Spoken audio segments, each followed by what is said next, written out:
The latest in gaming news is all about the future. The GTA 6 release date is once again in doubt and being discussed due to comments made by somebody who is allegedly involved with the project. And then great news about Monster Hunter Wilds performance. We got an update that does show promise, as well as just good news for PS5 Pro owners. A lot of us weren't really sure about the performance of that game. Still going to wait, obviously, but some good information to give you there. And pretty interesting update about the next Xbox console and who will not be working on the team in charge of the hardware. And as always, I've got some games for your wish list and your radar. And hey, listen, it's Friday. We've had a really huge week. So don't forget, if you're watching this later, we hit our big member goal. We will have a fun Frickmas celebration tonight with drinks, Christmas carols, Christmas books. If we hit even a bigger stretch goal, I have to try to decorate a small tree with as many ornaments as I can. It's going to be hilarious. They're all right next to me. So make sure you don't miss that if you're a member. If you're not a member to the channel, we have been saying, hey, a great way to support directly is to click join and then pick Member Plus. It is $6, but you get into all of the extra content, including a community event this afternoon with Fall Guys. So make sure Fall Guys is installed and ready to go. So, all right.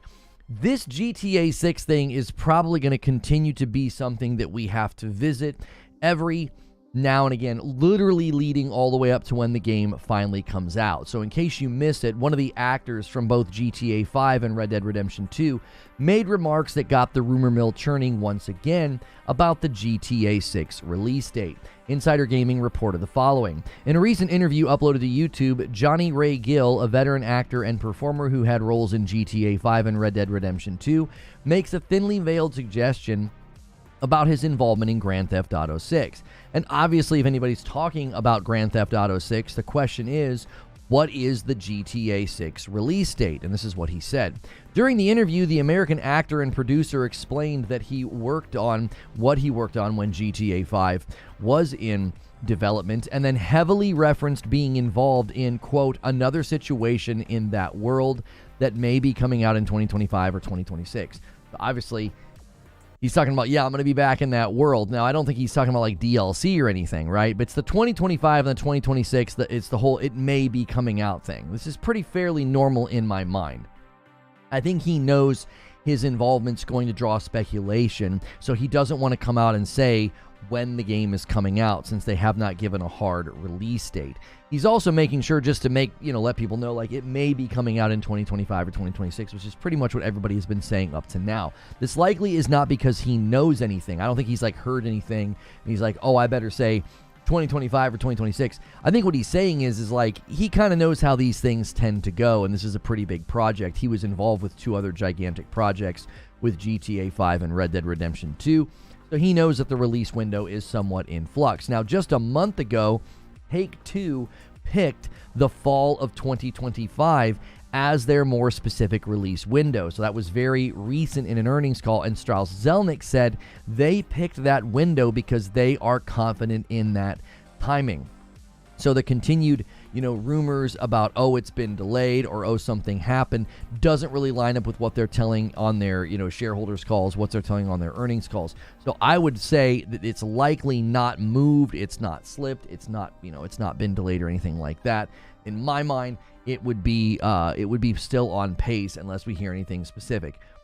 But this interview with this actor did obviously draw in new speculation about it. Now, if you were worried about Monster Hunter Wilds performance, they revealed that it will feature a performance mode for both the Series X and the PS5, but not for the Series S. So this is another game that is dropping feature parity with respect to quality and performance modes. They're not giving you a performance mode that may struggle to hit 60 or may land in the 40s or 50s. They're just straight up not giving a performance mode to the Series S.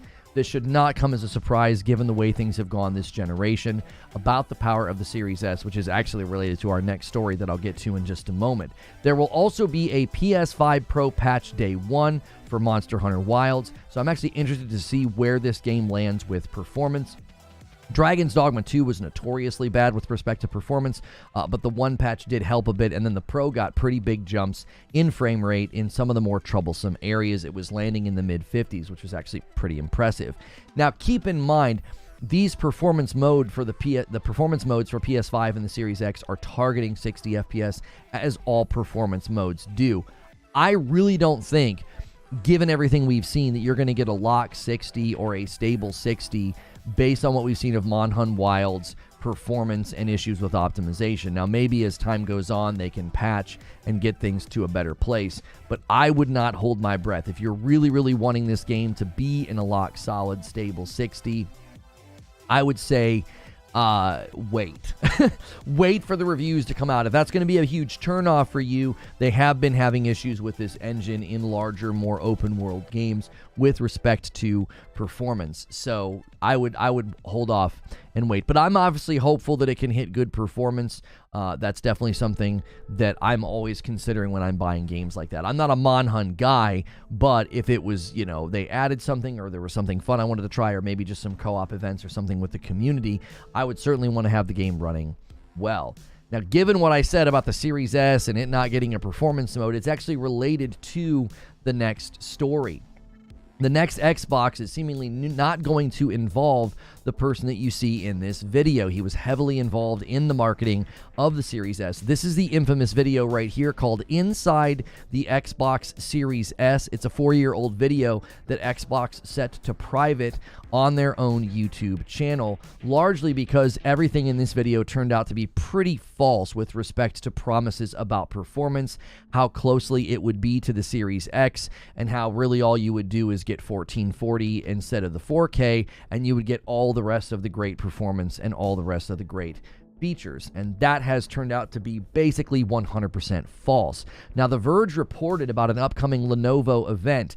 There's a rumor that a handheld will be there showing off the Steam OS, and then rumors started swirling about Xbox because they will be there. But the important thing that came out of this report is that Jason Ronald, the gentleman in this video, he's the former VP of Xbox Gaming Devices. He will also be there, but he has a new job title, the VP of Next Generation.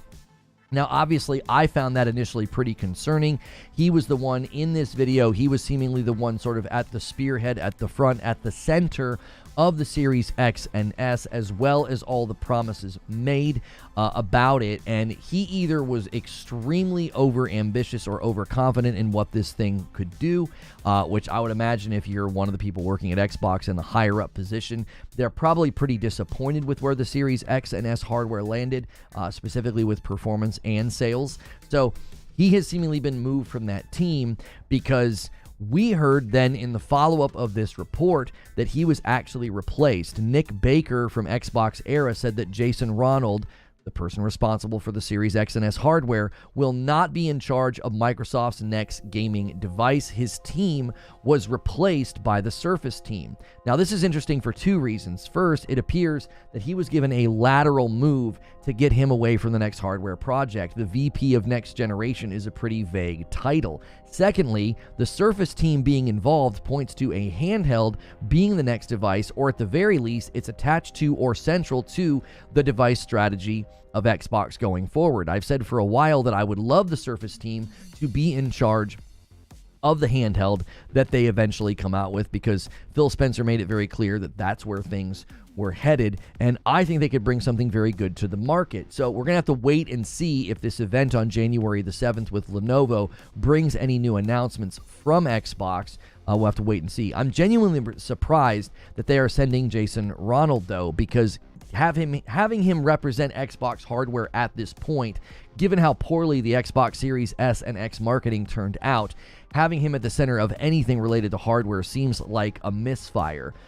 Having to set a video to private, we can't really understate how significant that is, that Xbox marketed a device with so much claims and so many promises that turned out to be so inaccurate and so untrue that they set a marketing video to private. Like, that's just very, very unprecedented and unusual. None of the gaming press covered it. Nobody talked about it. I discovered it by accident when I was trying to do a video about the Series S a year or two ago. I found an article where the video was embedded in the article, and then I went to watch it and it said it had been set to private, and I could see what the name of the video was. So that's how I found it on. Right now you can find the video on IGN. If you go to YouTube and you search for Inside the Xbox Series S, you can find the video on IGN 4 years ago. It's got about 273,000 views. So it is pretty significant that they had this guy kind of at the center of everything. They had him at the center of the videos and the center of the promises for this gen, and then all those promises turned out to be so empty and so untrue. To have him go to a Lenovo event and making any sort of statements about Xbox hardware going forward seems like a very, very bad step for Xbox, because I don't have any confidence in their future hardware as it is, especially if he's involved even tangentially.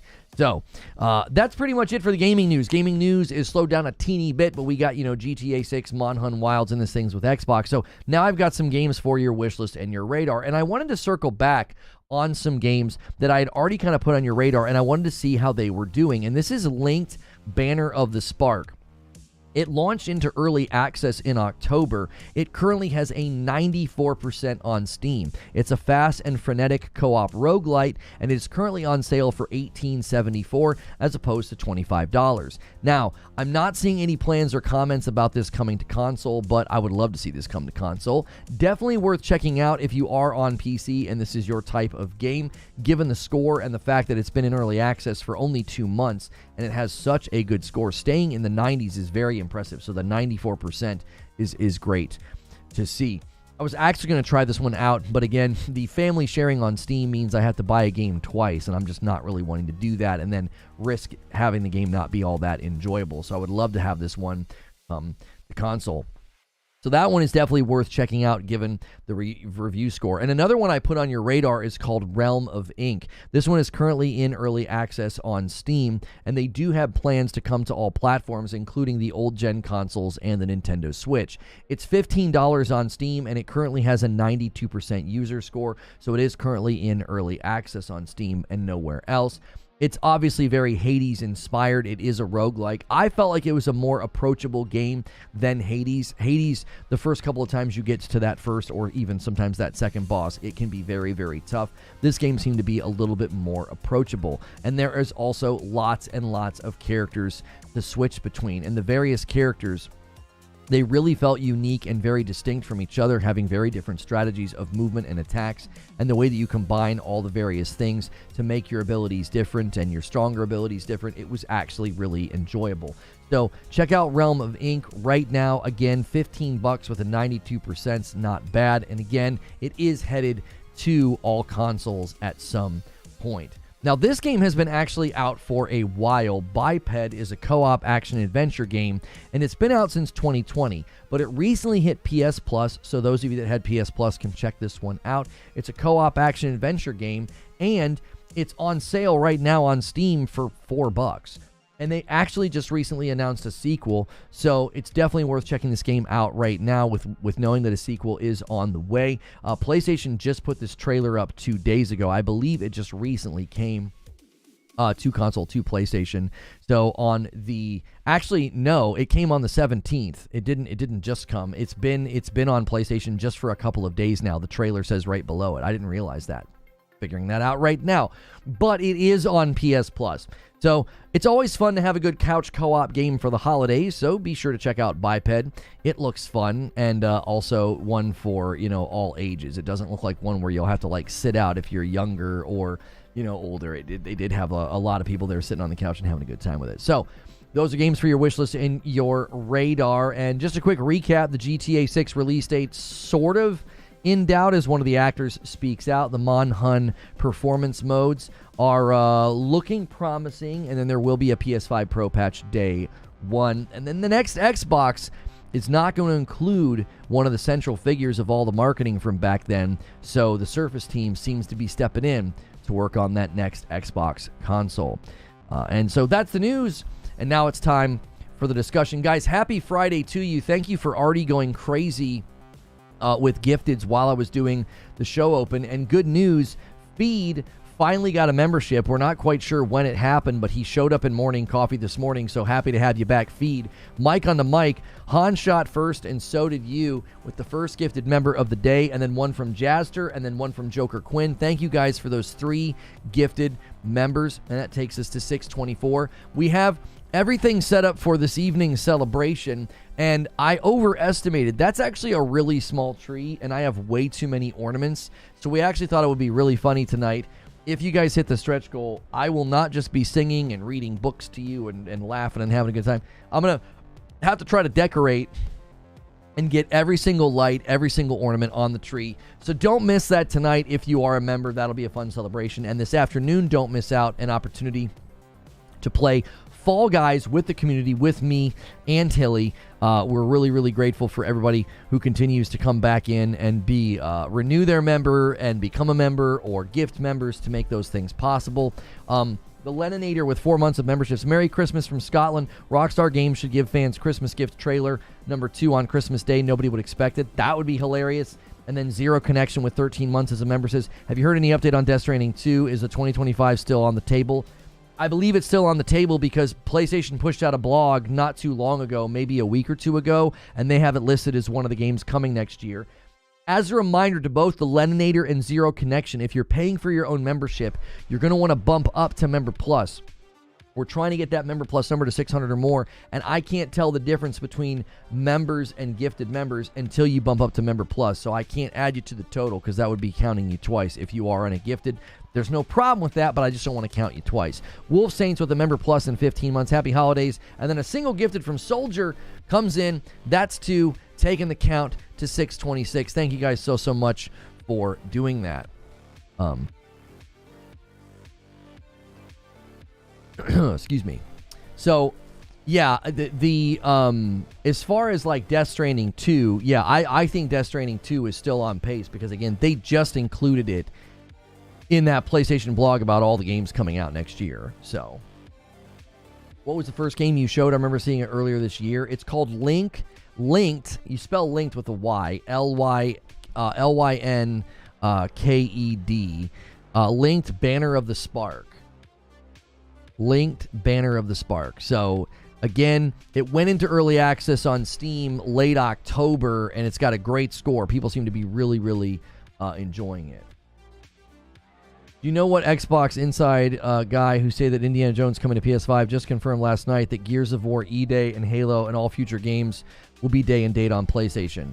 Yeah, that's middle-aged gamer guy. I believe that clip came from Crossfire with Mooch and the boys. And middle-aged gamer guy once again saying that these games are coming. He also indicated that any game that they can get to run on the Nintendo Switch 2, they will also be bringing over. So I'm not surprised by any of it. I'm really not. I really, none of this seems like a shift from what any of us expected. At this point, it's just a matter of when. It's Witchfire coming to PS5. They have said, the Witchfire developers have said that they want to come to console, but they want to get to 1.0 first before they even start working on any of that. So Witchfire currently in early access. The big news about Witchfire is that it came over from the Epic Games Store and it came over into Steam, and so it seems to be doing well. People seem to be enjoying it. So I think it's really, really fun. I enjoy it myself quite a bit. So I always encourage people to check it out because I think it's a fun time. And you just got to do a little bit of grinding in the beginning. They definitely helped out with some of the accessibility and the approachability of it, but they do want to bring Witchfire to console. Yes. Are you taking off any time next week? I mean, I'll obviously take Christmas Day off.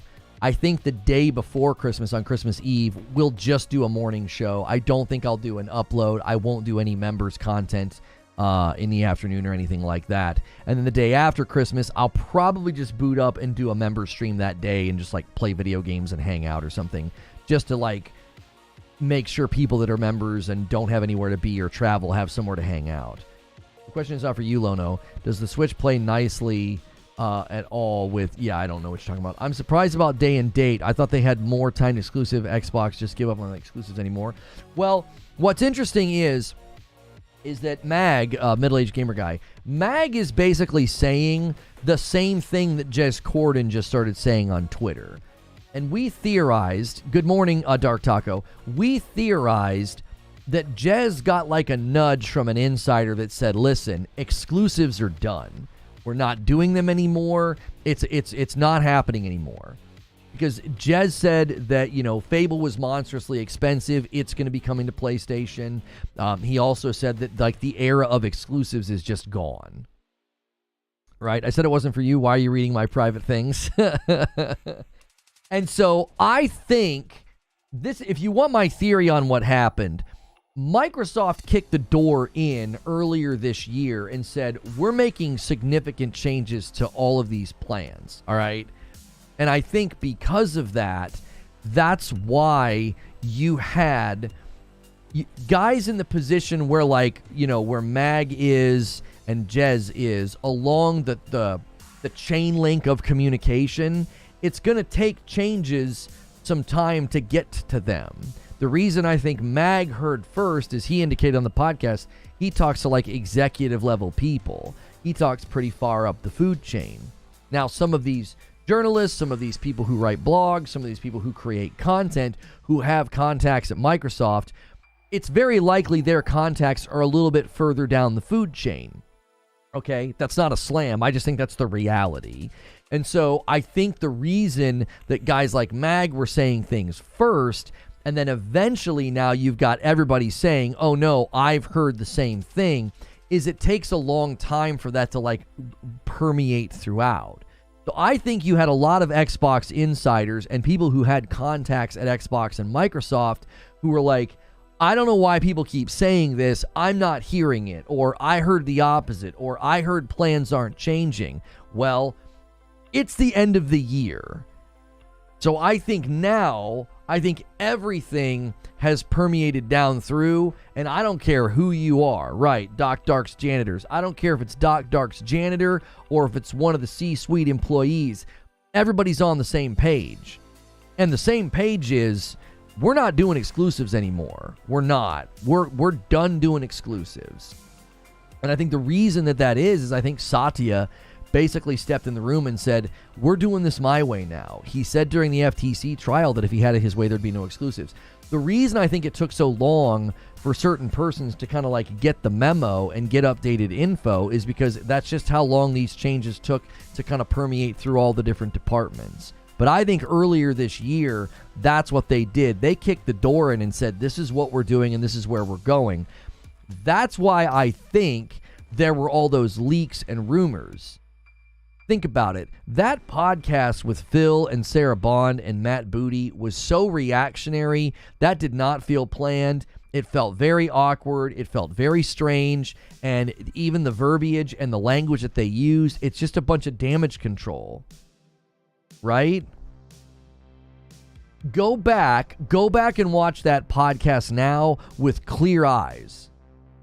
We're at the end of 2024, so go back now and watch that podcast with clear eyes, and you will see exactly what's going on.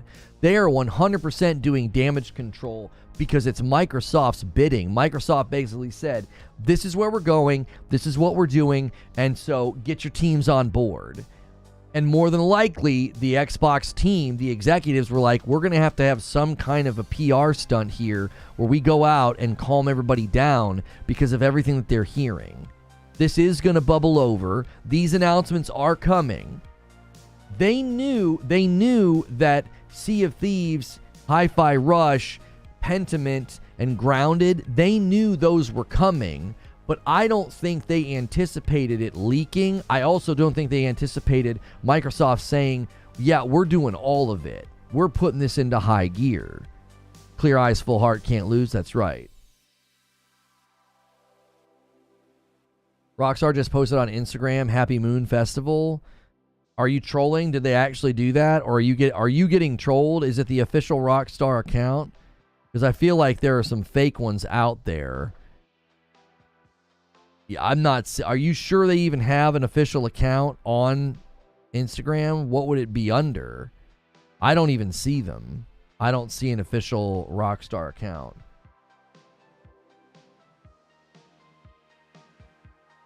So that's what I think happened. I think that they already knew they were going to move a couple. I think they knew they were going to move a couple, and then I think it permeated out from there, and that's why they did that podcast. They're like, we've got to get in front of this. This is really, really bad for us.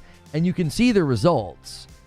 You can see the results in the hardware sales this year. Yo, a gifted member from Jasterfication. Well, it's Jaster now. Well, maybe that's a different person. I think that's you, isn't it? Jaster bumps the line to 627. Thank you so much, Jaster. Yeah, Dank, I can't find the official Rockstar Instagram account. You might have gotten tricked or duped. I just searched Rockstar on Instagram and didn't see an official account. I don't know what the name would be. It'll be all over Twitter if it's real. I mean, I'm assuming they would tweet. Is it Rockstar Games? Okay. And have they actually posted something? All right. Rockstar Games. Okay, found them. I don't see anything. Happy holidays. Get festive in GTA Online is a reel that they posted. And then, that's a pinned post. They posted holiday gifts 55 minutes ago. I think somebody tricked you, brother. I don't see anything. Jack Garland says, PlayStation was always going to do exclusives better because they serve their console first. Xbox tried to serve 3 masters with the Series X, S, and PC. Lost the quality advantage that you're supposed to get with exclusives. I forgot to do the Super Chat goal, so I'll just set it to 5. My bad. I will give 5 members. Yeah, I'll lower the Super Chat goal. I forgot to set it, so yours didn't count, Jack Garland, so I'll lower it. Yeah, they didn't post. I think you got tricked. There's a lot of fakes out there. A lot of fake Instagram accounts and stuff that are impersonating. Zelnick deleted it? I don't think so. Marlo says, you're welcome. Enjoy your stuff soon. Enjoy my stuff soon? What are you talking about? What did you say? When playing different games on the hardest setting, flipping different games for myself, the hardest setting since different games for myself? I'm not sure what you're talking about. I see a strong presence of YouTube about Black Myth Wukong being people's game of the year. I think by the end of January, people will forget that Astrobot won. I'm not sure what you mean, Kevin. Are you saying that, like, Astrobot shouldn't have won, or that everyone's going to get over it? I'm not sure if you're saying in a negative or a positive. Rockstar Games new post, Happy Holiday, same characters like Happy Moon Festival post. Okay. Well, if you think they're memeing, you don't need to spam. You don't need to keep saying the same thing over and over again. I'm reading chat fairly actively. Also, don't help exclusives having 18-month contract employees working on your exclusives. I mean, yeah, that's a whole nother debate. I think that the marching orders going forward, and this is according to Mag, middle-aged gamer guy, last night on Crossfire, that the only reason certain games are not day and date was because they weren't ready. Like Indiana Jones wasn't ready. He basically said anything that's not out right now, they're getting them ready for PS5. That's what they're doing. So, you know, all the hate and ridicule I got earlier this year for what I said about Starfield, and you know, I told you guys back then, I said, you know, that time and truth are on my side. There's no way this doesn't happen. It's clear that Microsoft is signaling this is where they're going. Oh, you're saying they want to forget. Okay.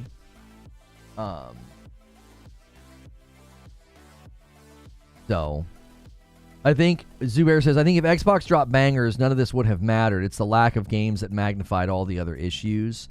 Well, I think that's heavily related to the guy that was in charge of the Series S and the X getting moved off. I think that's heavily related. It's like I'm not sure if it was him and him alone, but him and his team, I think they really thought that the Series S was gonna was going to come into the market and really do something special. It was going to be this low cost 1440 box. And they had everybody convinced. We've all seen the tweets. We've all seen the tweets that, like, people really thought that thing was going to be an absolute banger, you know? They thought this thing's going places. And it's like, it didn't even come close to doing what people were expecting it to do. Is Starfield confirmed for PS5? Well, I mean, they haven't come out and said it, but if you're moving everything over, if everything that's big enough and warrants, you know, getting prepared to come over to PlayStation, then I don't know why you wouldn't move Starfield. Bethesda has a very big audience on PlayStation. If you go back and look at how well Fallout 4 sold on PlayStation, it would be very bizarre. It would be very bizarre.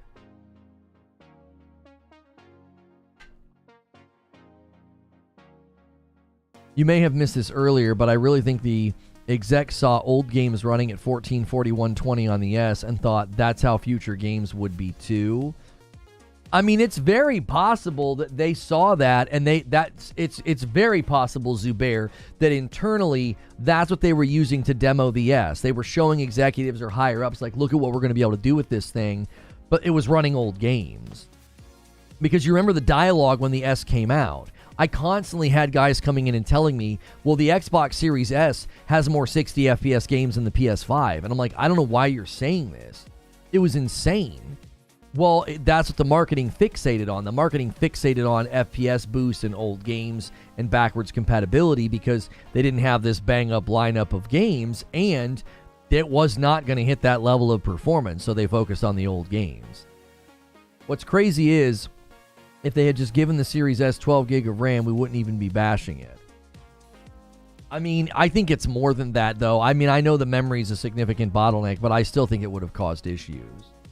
What was that program? FPS boost? Yeah, that was it. Haven't played Wukong yet, so grain of salt, but I feel like art style and design and stealing boss abilities after you beat them are the only aspects that stand out. Fans seem way too bullish for it. Yeah, I mean, I think a handful of things happened with Black Myth. I think there was obviously a cultural thing going on at the time. You know, people sort of saw it as a cultural battleground because of the IGN article that tried to paint them as something that they weren't. And people got obviously very defensive and very angry.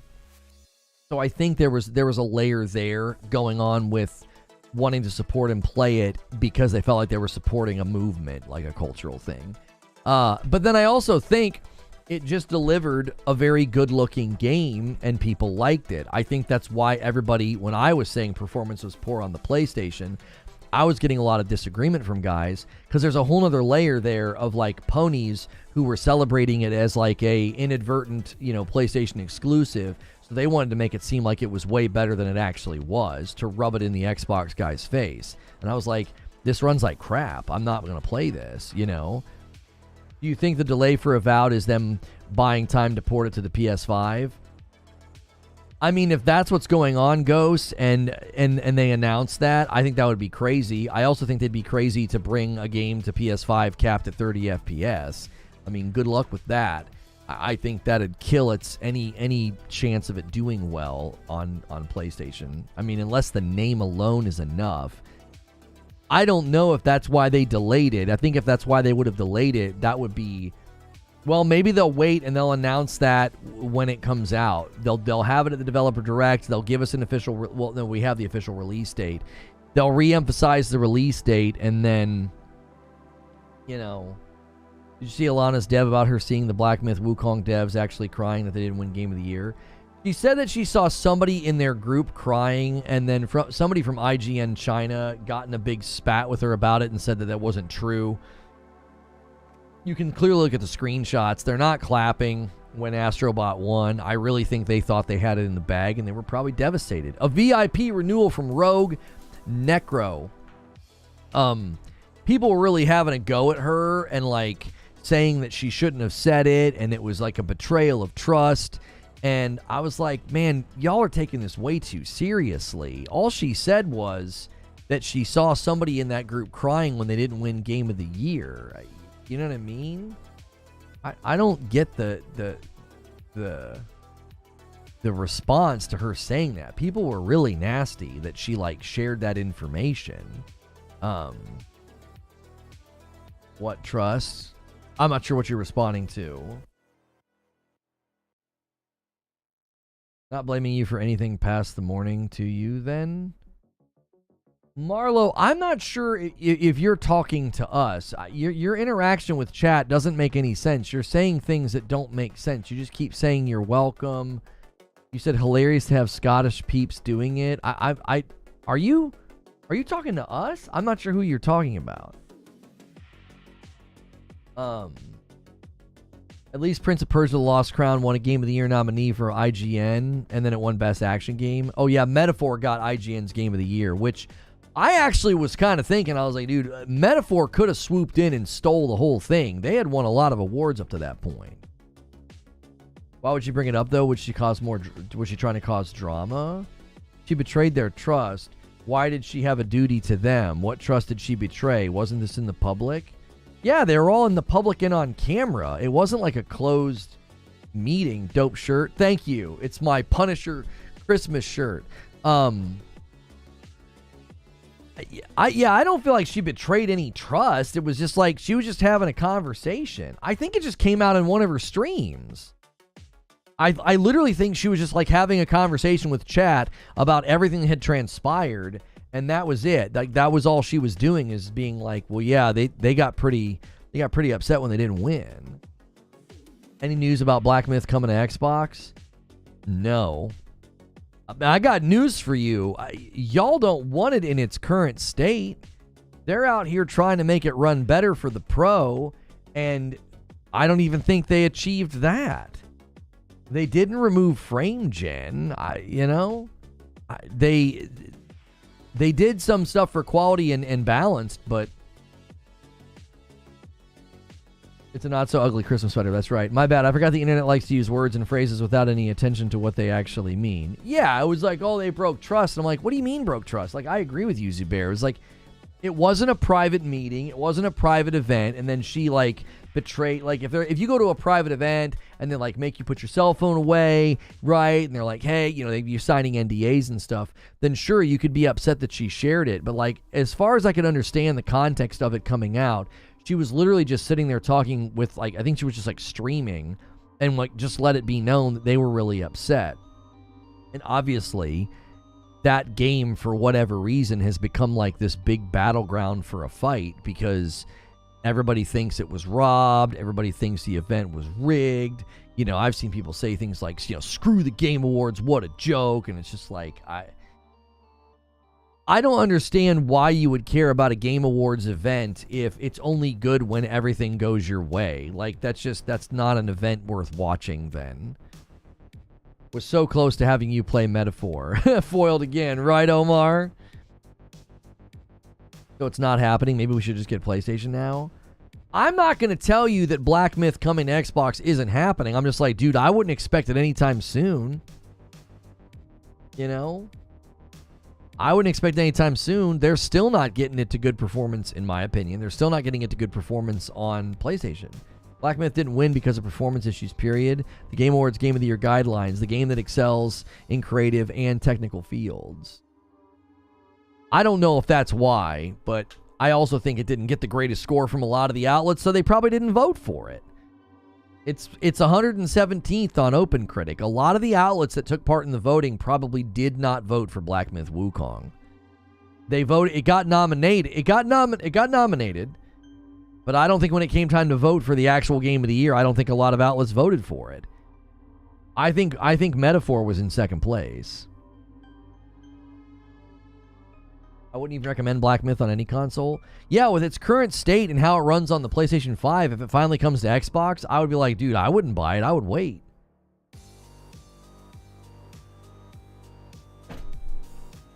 Yeah, I've already answered that, Jack. I think TLOU 2 deserved it that year. I always said that a sequel would have to do significantly more, since especially it's kind of building on itself if it wants to win Game of the Year, and I feel like it did. Optimization issues prevented it from being released on Xbox 6 months later. The recent patch broke 120Hz mode on the PS5, and I love the game, says Lobo. Yeah, just get a 4090. Any news on the World of Warcraft port to Xbox or AC Jade?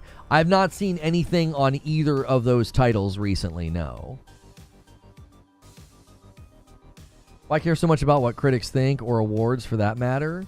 Well, you don't have to care.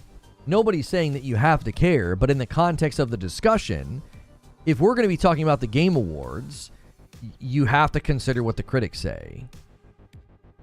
How do you talk about the Game Awards and not bring in the critics and the review scores and open critic averages and everything else, right? I'm not saying that you should care or not care, but if you're suddenly going to care and get angry and get invested in the event and be like, oh, stuff didn't win that I thought should win, this event sucks. It's like, well, you weren't watching the event to see what the jury process and what the critics and what the press thought. You were wanting your love for a game to be affirmed, which is just insecure. If you like the game and it's so amazing, you don't need it to win an award. Grumpy Exile with 12 months, 1 year, new batch. Merry Christmas, you great people. There it is. He bumps the line to 629 as we work on the Christmas decoration goal to make me decorate the tree tonight. Thank you so much, Grumpy Exile. Like, I really enjoyed Stellar Blade. I liked it more than Astrobot. Stellar Blade is my current favorite game of the year. I didn't care about any of the awards it did or didn't win. I just liked playing it. I liked Ragnarok more than Elden Ring. And the year that Ragnarok lost to Elden Ring, I didn't care. I was like, Elden Ring is a great game. Everybody should have seen this coming. It was the clear and undeniable frontrunner for Game of the Year. It was. You know? It's like, to me, if you're going to watch the event just to have your emotions affirmed, then you need to figure some things out in life, because that's just not going to happen. You're never going to watch the Game Awards and get it and get it 100% right, or get 100% affirmation of all your hopes and dreams and things that you liked. Ben says Witcher 3 has hooked me. Sentel, it's a great game. You're going to be in there for a while. It's a big one. Sparking Zero is my game of the year. I was upset Tekken 1, but Tekken 8 was superb. Right, exactly. Like, you couldn't look at the score that Tekken 8 got. You could look at the score that Tekken 8 got and not think that it was probably going to be the winner of the fighting category, right? It had such a great score. Yo, Grumpy Exile gifts a member and bumps the line to 630. We're 20 away from the next milestone where I owe you guys 5 members. We'll see if Grumpy can summon one of the big boys. Haven't seen a big bomb yet today. We'll go out with a bang on Friday if we do. I slightly disagree, says Hilly. When a AAA game doesn't get its dues, boo-hoo. But indies and smaller games could really use a bump. I get annoyed when indie and AA I liked get skipped. I think there is warranted frustration, Hilly, when something like what happened to Satisfactory happens. Like, Satisfactory deserved to be up there in that one category. It has an incredible score from the review outlets. It has an incredible score from the users. Somehow that one slipped through the media, the gaming media's, it slipped through the cracks, and it shouldn't have. So obviously that's a bummer. It is. But you're not saying the event sucks and calling Jeff Keighley a bunch of nasty names because Satisfactory wasn't up there. I mean, people were going nuts. Some of the responses were just so unprofessional. I can't believe some of these people even get viewership. I mean, I guess I can, because they're probably just attracting people that are just like them. But, a lot of people were being pretty unprofessional and pretty nasty in the wake of their favorite game not winning. And what's so interesting as well, is seeing people cheer for Black Myth Wukong when it's not even on their box of choice. Like, that was one thing that I was really shocked by. It was like, the Bleed Green guys, like, you can't even play it. It's a de facto PlayStation console exclusive. Why are you cheering for it? They just really didn't want Astrobot to win. Like, They so badly didn't want Astrobot to win that they were cheering for Black Myth Wukong, and Black Myth Wukong was another Baldur's Gate 3 situation. Like, it's a third-party game that's a de facto console exclusive for PlayStation. I got to assume their chats aren't filled with lawyers and professionals and grown adults. That's probably true, Zubair. You know, when you make content for, you know, the small-brained and the immature, it's probably who's in chat. Nine Souls should have been nominated for something. Yeah, that's surprising that it didn't get nominated. Did it release outside the window or something? Didn't Veilguard get #1 game for some regular non-gaming publication? I'm not sure. No, Jeff doesn't get a vote in the event. No. Jeff abstains from being involved in the jury process. He's not involved with it at all. You keep saying Black Myth had a low score, so did not have a big chance to win. Ghost of Tsushima is only 83. That's 2 more points than Black Myth. Not much of a difference there. Well, that would be a really good point if you were actually quoting me, but you're not quoting me. I didn't say Black Myth had a low score. I said it was in 117th place on OpenCritic. It's all relative, homie. So what you have to do, you have to go to the year that happened. You have to understand something, all right? A lot of these games and a lot of these situations, so the year that The Last of Us Part 2 won, Ghost of Tsushima was not in 117th place. It wasn't. That's the issue. The competition in the field, Ghost of Tsushima has a 84. It's in 56th place. It was unprecedented for something that wasn't even in the top 100 to get a nomination. I've never once said that Black Myth's score was low. I've never used that phrase. I've said it had a more tepid response from the press. It didn't quite get the soaring scores that typical Game of the Years get. And the year that Ghost of Tsushima came out, 84 was enough. It was enough. It wasn't as competitive that year. A lot of the games above Ghost of Tsushima are either smaller games, lesser known games. You've got games that were up there. You've got games above it that were, you know, fighting games, sports games. Those games typically have a harder time getting nominated. Also, I think Ghost of Tsushima, similarly to Black Myth, I think Black Myth aged like wine. I think by the time it came time to vote, a lot of those outlets had changed their tune because everybody really loved it. Ghost of Tsushima's OpenCritic and Metacritic score is seemingly kind of low. Because if you go to the Ghost of Tsushima Director's Cut, it's very different all of a sudden. Director's Cut Metacritic. If you go to the Ghost of Tsushima Director's Cut Metacritic, it has an 87. It jumps by like 5 points. And it's the same dadgum game. It's just they added the DLC and some features and some DualSense and some 3D audio. I think Tsushima, in a similar way, Tsushima also has an 89 on Metacritic for the Director's Cut on PC. Tsushima aged like wine. I think when it came time to vote, I think the same thing happened with Black Myth Wukong, by the way. I think Wukong aged well throughout the year, and then when it came time to vote, a lot of the outlets were like, this game deserves to be up there. Its user score, its sales, its popularity with the audience, it should be up there. I think Tsushima in a similar vein did the same thing. If you go to Ghost of Tsushima in the PlayStation Store, it has a ridiculous score, brother. It has a 4.59. I think that also includes the Director's Cut. I'm not sure. It has a 91%. And if I go to the Director's Cut, it might be the exact same score. Yeah, same score. I think a similar thing happened with Tsushima. I think you got to the end of the year and it was time to nominate things, and it was like, hey, this thing is actually quite better than the Metacritic and the OpenCritic says. Game score in the 80s have great games. You don't need to be in the 90s to win. You're not listening to what I'm saying, Chris. I'm going to try this one more time. It's not about the score. It's about how many more games were in front of Black Myth Wukong. Like, I don't disagree with you. You can be in the mid-80s and get nominated, as is evidenced by Ghost of Tsushima. Ghost of Tsushima was in 56th place on OpenCritic. There were less games in front of it. Black Myth Wukong was in 117th place.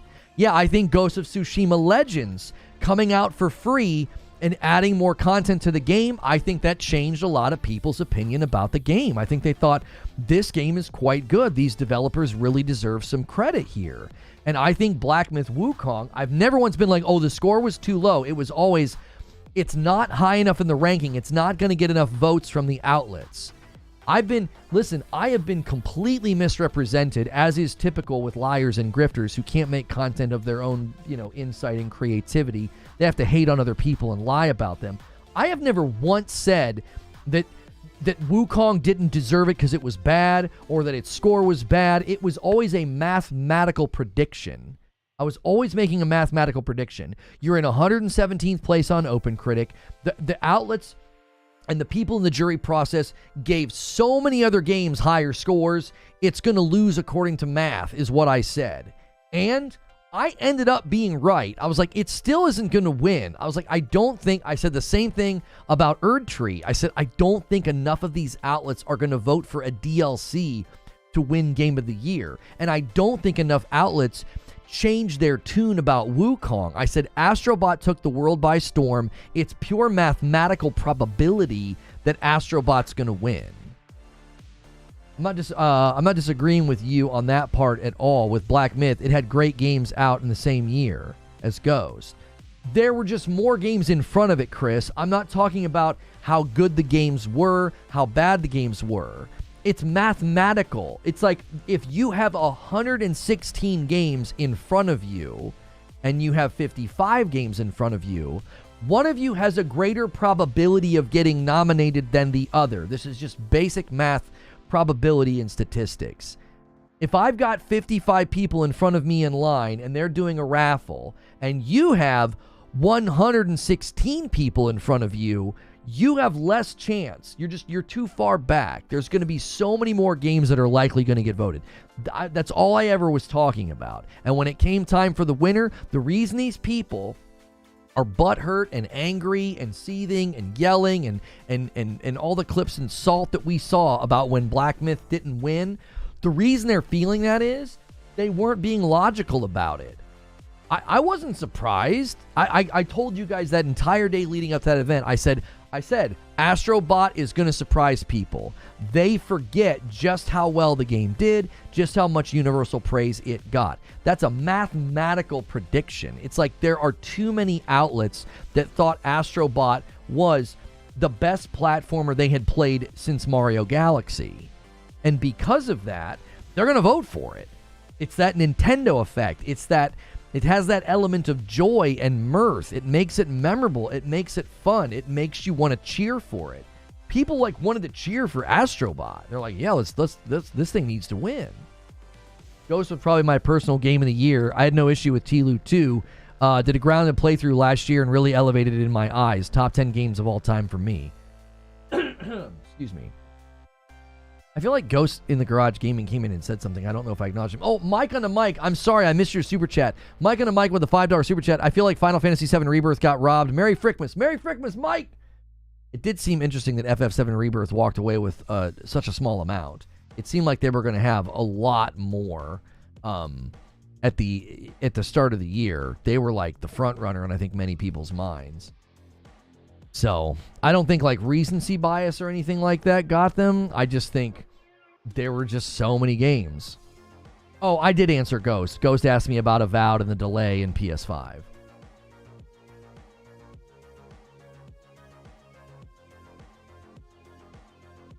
Mario's never won the award, which is weird in this sense. None of the Marios have ever won Game of the Year? Really? Huh. I wonder, what year did Mario Galaxy come out?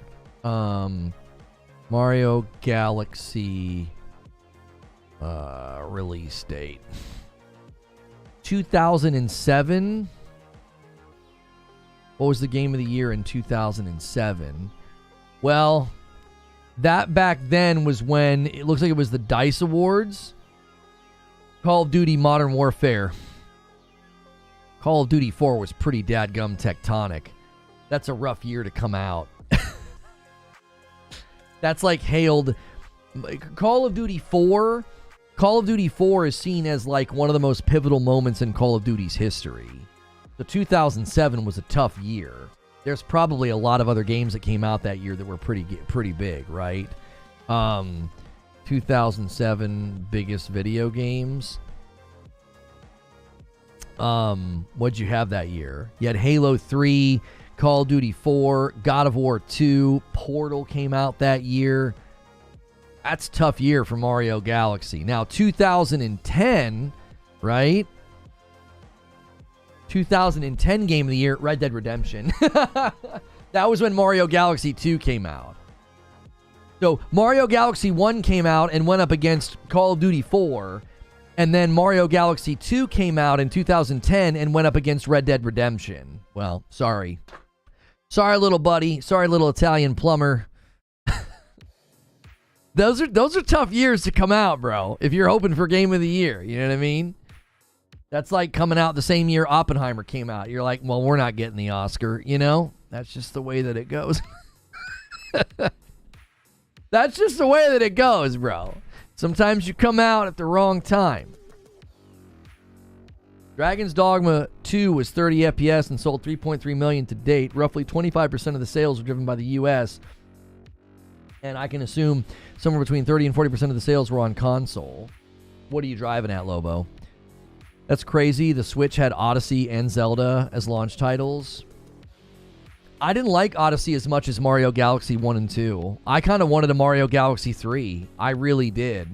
I loved it. I thought Mario Galaxy 1 and 2 were an absolute freaking blast. My wife and I played them both to completion.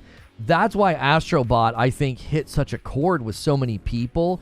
We just haven't... I don't know. Odyssey just didn't seem like it was in the same vein. I can't put my finger on what it was that turned me off. We got to a certain part in the game, and I just wasn't feeling it. I just wasn't vibing. I wasn't.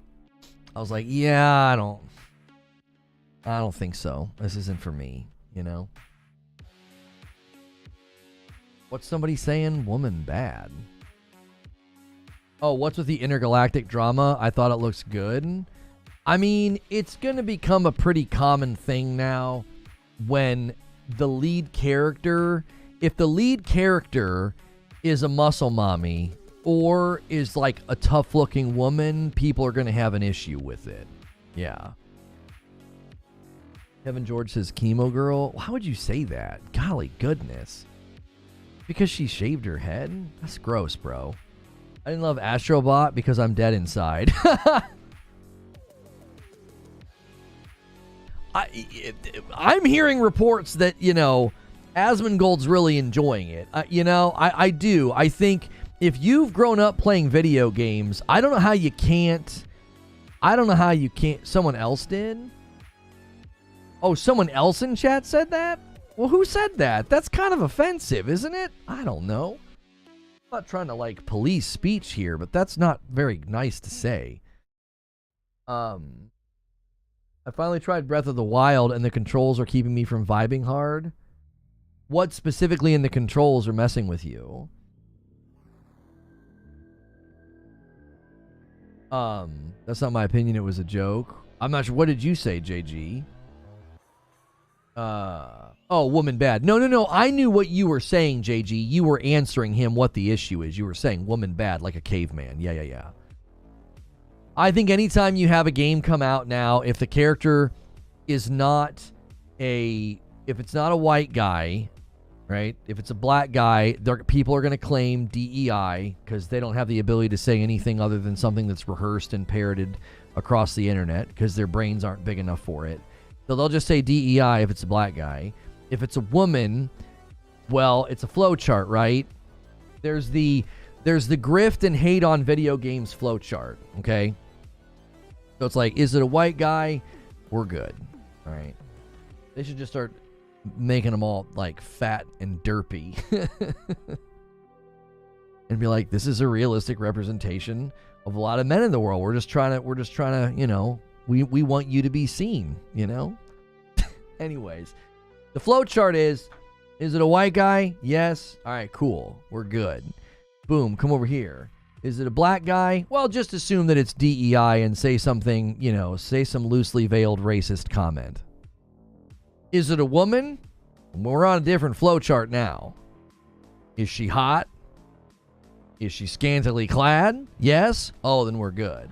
Is she not hot? Oh, well, then this is a problem. This is woke. That's your flowchart. It's never-ending content. It's never-ending content. If you come over here and it's like it's a hot woman or she's scantily clad or it's a guy, that game becomes a champion for your movement. If you go over here, it becomes a villain to be wailed upon. You can make content no matter what.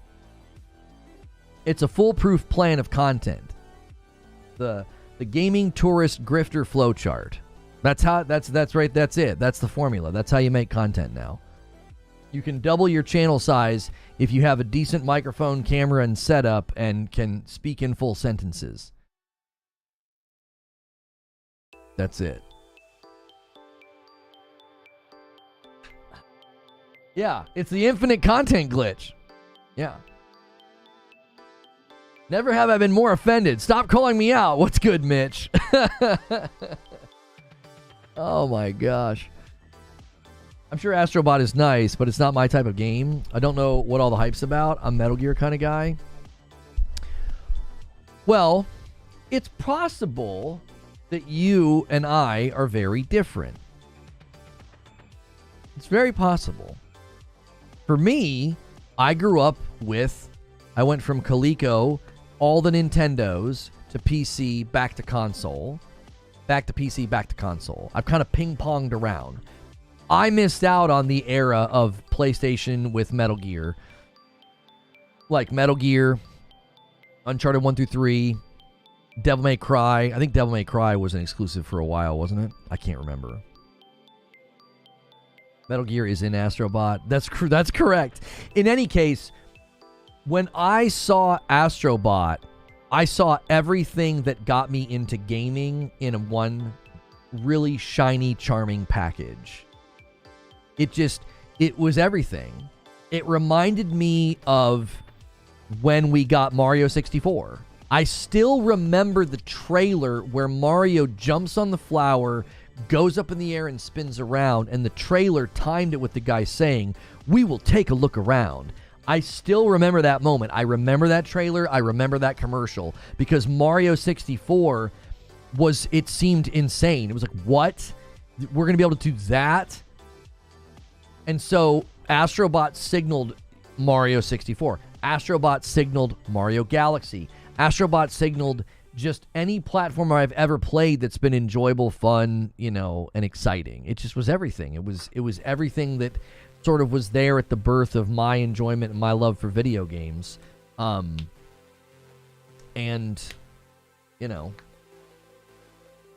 think if you have that history with video games, even to the tiniest degree, Astrobot was just a really, really, really charming game. It was like, yeah, I really, really want to play that. So when you see a trailer for Metal Gear, you're gonna lose your dadgum mind. I'm just kind of like, oh, okay. It looks like it looks like something I probably played before. Nothing that special. I'm probably going to miss out, right? You would think I'm going to miss out because you think the games are great, but I don't have that nostalgic attachment to Snake. I think most of the footage we've seen from the Metal Gear remake doesn't even look that good. I just don't think it looks clunky and old. There's something about it that doesn't look good. We have the same gaming black hole. My early college years, I only played Quake PvP for a few months, but after that, I didn't game until 1997 until Halo came out. If you miss some of those moments, Soldier, you don't get why people are excited about certain games. They push Lona to the edge, I see. Welcome to the Real Gamers Only Club. That's right. Guys, take a quick second and smash the like button. Nice turnout for Friday. We've got a lot planned for you today. We've got Community Game Day. Make sure right now, if you're going to be able to play this afternoon, we're going to play probably in about 3.5 hours. We're going to be playing some Fall Guys. So get Fall Guys installed and updated so that way you're good to go and you're able to play. I need to make sure I'm plugged into 1 second.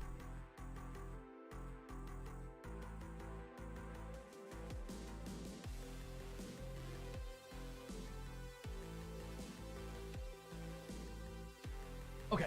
I'm all plugged in. Also, we have a stretch goal for the Frickmas celebration tonight. There is way too many ornaments and Christmas lights here for this teeny tiny tree, and I will have to try to decorate the entire tree tonight and use every single ornament if you guys hit the stretch goal. You got the stretch goal to unlock Frickmas. You got the stretch goal to unlock me singing, reading books, having some drinks. It'll be a fun time. I'm actually getting Fall Guys. I'm making sure I got Fall Guys installed on mine. Now that I say it to you guys, I'm like, wait, I need to make sure I've got Fall Guys installed. There it is. There we go. Download. PS5, whatever. I knew Lona was an Android. That's right. Are we gatekeeping? I'm the best at gatekeeping. Most people shouldn't even try it. Did I come back to Metal Gear slander? No, it's not slander. It just doesn't interest me. Don't install Stumble Guys accidentally. That's right. You really should at least play Metal Gear Solid 5, but all of them are good. You're definitely the best when it comes to ray tracing and path tracing. That's right. Zubair has that market cornered on gatekeeping. This is true. There's a lot of things that need to be updated. There's an update for Space Marine 2, Moria, Marvel Rivals, Stellar Blade. Why are there updates? Oh, Stellar Blade has the Christmas update. Can you seriously take your Streamer Millions and buy yourself a 4 terabyte SSD already? I don't think I'm going to need a bigger hard drive for the Pro. I think it's got a decent enough hard drive size as it is, Zubair. I just don't have all the games installed. And Jaster bumps the line and says, come on, let's not let this man off the hook tonight. And he tries to get the members going again at 6:31. Thank you. Guys, make sure you don't have a member that needs to be renewed. Click that $ at the bottom of the chat. Also, you can gift members through super chatting. Every 5 super chats I gift. I've not tried Stumble Guys, no. I'm in the same boat, says Jordan. I have absolutely no nostalgic attachment to Solid Snake, so those new trailers do absolutely nothing for me. Yeah, I especially think it's tough, Jordan, because I don't think the movement and the gameplay looks that great. It just kind of doesn't. I've been passing different games and beating different people, playing different games against myself. Yeah, I mean, for me, the game that I've been enjoying right now is Kena Bridge of Spirits. I'm kind of moving my way back through all the backlog games that I want to finish. So after Kena, I'm going to do Space Marine 2, and I'm going to delete Raven's Watch because I don't think I'm going to play that one. I got that one to play co-op with my wife, but it just doesn't. The combat flow is just not great. Who are you voting for? What is that? Is that real? Vote for the worst game journalist? What is that? Oh, is that just somebody like memeing on Twitter? Why would they be? That can't be like a real thing.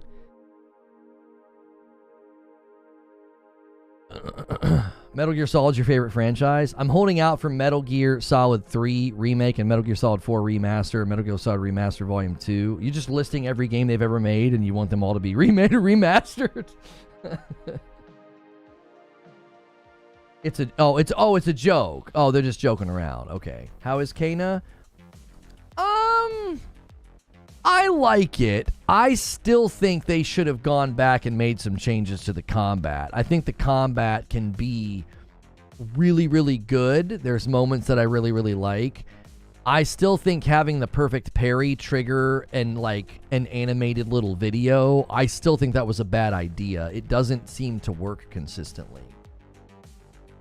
So, I like the combat okay. There are times where it just feels like, I think a traditional perfect block or perfect parry would have been nice. You just need to do like a slow-mo, deflect them back. You don't need to like trigger a little video. The worst journalist one is definitely the one that dinged Wukong for not having enough women in it. Well, she's also the one who wrote the Puff piece for Bungie, and then she's also the one that wrote the hit piece against Black Myth Wukong. So, if the shoe fits, the way she handled the situation with Bungie and then tried to get self-righteous about Black Myth Wukong, I thought was embarrassing. Like, you were out here running PR for Bungie and helping them sweep their misconduct under the rug, and then you wanted to call out Black Myth Wukong for posts on forums from 10 years ago. Like, what the frick is this about? You know, and a lot of what she claimed was not accurate or got debunked.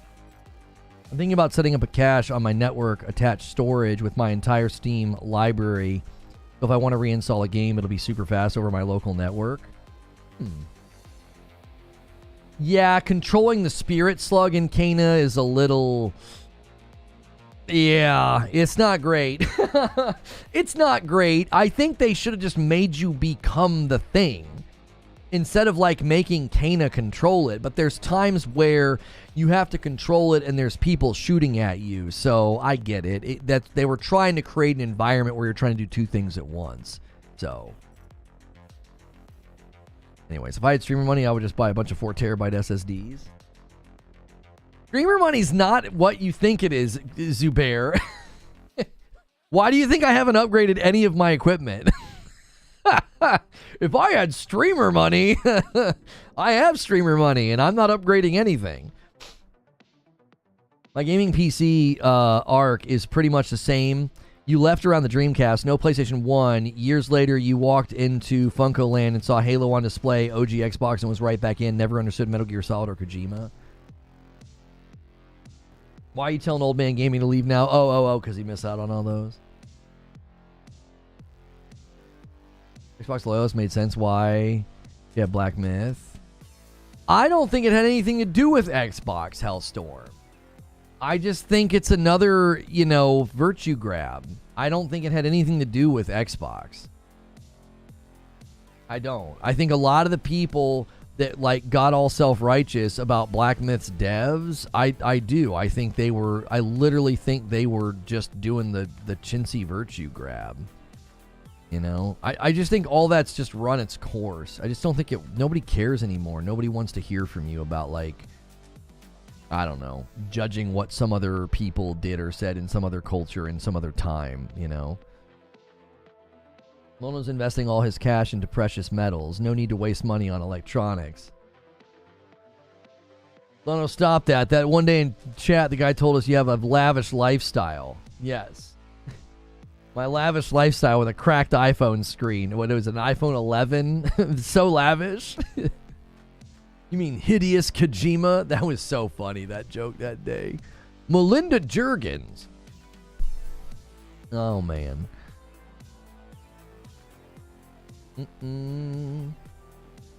Lobo says, I'm defending your honor. That's right.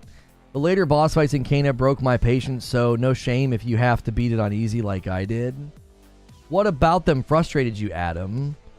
I fought a guy last night that, I got a little irritated, but then I kind of figured him out. It was just, basically, I just started avoiding trying to do the parry. There are certain bosses, there are certain animations where, it just doesn't seem worth trying to do the parry. It's just such a weird window. So I just started doing more of a dodge, getting behind him and stunning him with my big hammer slam.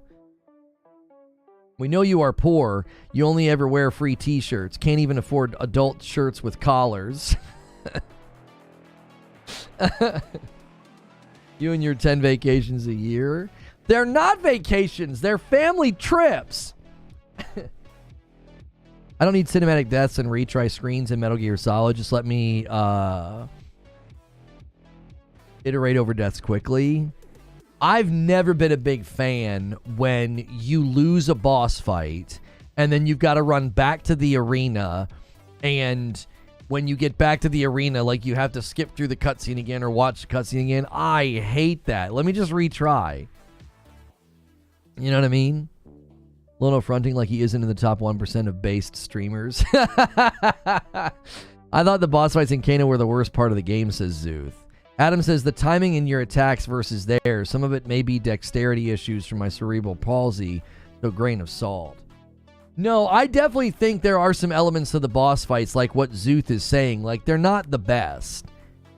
Exploring the world and solving the puzzles and fighting a handful of ads is usually pretty fun, especially if you're using the bow and arrow or the hammer. But yeah, Lono is working like a government employee, every holiday off, 10 vacations a year. I actually don't take a lot of the federal holidays off, and people are always surprised. They're like, "Why are you working today?" And I'm like, "What do you mean?" They're like, "Well, today is Veterans Day or Labor Day," and I'm like, "Oh, I don't take those days off." Yeah, I don't, unless there's something in the middle of the week, like something like what's happening with Christmas next week. Even then, I wouldn't do one of those holidays, even if it was in the middle of the week. A lot of the times, they're not though. One of my friends has cerebral palsy. His name is Paul, so naturally he went with the greatest username ever, Cerebral Paul. People get days off. This guy brought in homemade apple pie to my work, and my diet's ruined. No gains. Just have half of a slice. Still getting the flavor. You know? We don't recognize federal holidays in the Reforge household. No.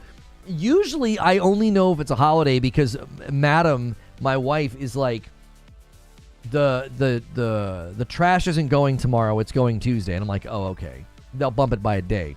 Or like they can't go to the library because they go to the library very regularly. So there are no diets during the second half of December, even for us infidels. You loved Cana Wolf Saints? I must need to find these government employees that take all this time off. Last time I took a day off was 3 months ago. Yeah. I've eaten half the pie already. Oh, good golly. Ooh. I can't do that. I'm always more of a salty guy than a sweet guy. Like, that sounds funny. It's actually kind of true in life and how I respond to games. But I'm always more likely to like eat a salty snack than to have something sweet. And if I have something sweet, like a slice of birthday cake or something, I only want like half of what you're typically going to slice out. Because I get to the end of it and all that icing and I'm like, oh, it's just too sweet. I like those Biscoff cookies. My wife will make like cupcakes or a cake out of that. And that's like the perfect sort of layer of sweetness. I like a salty caramel. But man, if it's like super sweet, super sugary, dude, halfway through, I'm out. I'm like, I'm good. That was tasty. I'm done. Me and my girlfriend love Cana, and I even bought her the little Rot plushie. Oh, that's dope. I work for the Catholic Church, and I'm off today at 2 p.m. and off until January 6th. Nice. Apple pie is the GOAT. My mom makes a really good apple pie, but it's the same thing. It's like it's got that tartness, that sweetness to it. I need like half a slice. Don't give me a full slice. I can't do it. I get halfway through and I'm done. I'm like, it's too sweet. You're the exact opposite. Your sweet tooth's crazy. Yeah, I've never really had a sweet tooth. Never. I see candy and I'm just like not interested. You know, my kids bring home all that candy from Halloween and they're like trying to give some of it to me. And I'm like, I don't want it. I'm not going to eat it. You know, I've never had a sweet tooth. But if you put like a bag of pretzels in front of me, yeah, it's dangerous. I'll just keep going. I had to literally get rid of certain snacks that I would eat at night because I would eat like because of the sodium and my blood pressure. I had to like basically they can't be in the house because I'll just sit there. I'll plow through half a bag and be like, oh shoot, just not paying attention. The best thing for me to snack on at night is like popcorn because like you make a single bag and that's it, and then you split it and then you're done. It's like no more. You miss Snow's Baked Goods. I gained a few pounds. Thanks for holiday baking. This is one of my favorite times of the year because Madam is a big-time baker, and she's really, really good. Like, anytime she brings a dessert to, like, a church event, everybody's excited because she doesn't make... I don't think she's ever made a bad thing yet. And the house just always smells amazing. I love it. It's just such a great time. The house is, like, glowing with Christmas lights. Christmas music's on. I come upstairs from work, and the house just smells remarkable. I'm like, oh, this is the best. She could be making something as simple as like rolls for dinner, and I just love it. It's like our house smells like a bakery this time of year. It's the best. Strawberry rhubarb pie, just for the sour taste. Yeah, no, I wouldn't go. Isn't it pronounced caramel? I don't really care, Trill. Right? I don't really care. I pronounce it caramel. Yeah? Salted caramel. You salted bit. No, I'm just kidding. What's a church event? Well, we do something called small group, which is like it's a group of families that you get together with every other week, and we've been in the same group for 13 years. Like, I've watched their babies start to drive. Like, they, kids I used to hold are now driving cars. We've been in the same group for a long time, and we'll do dinner every other Sunday, and so everybody has to bring something. And we just had our big Christmas party. It was fun. You American sweets are really sweet. I don't like them. They're too sweet. I like something that's like a little on the lower end of sweet. You know? You don't really car? Oh, man.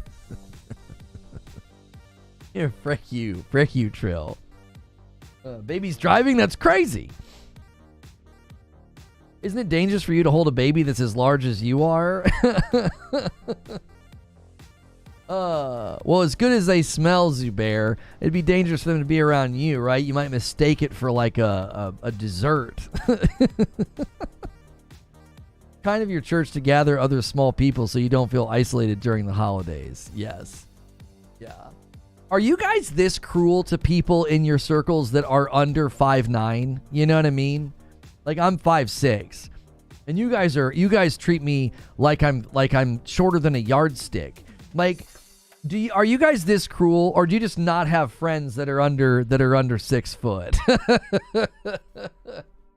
Bunch of a-holes. Cat Uncle says yes. As a matter of fact, my family trolls each other like this.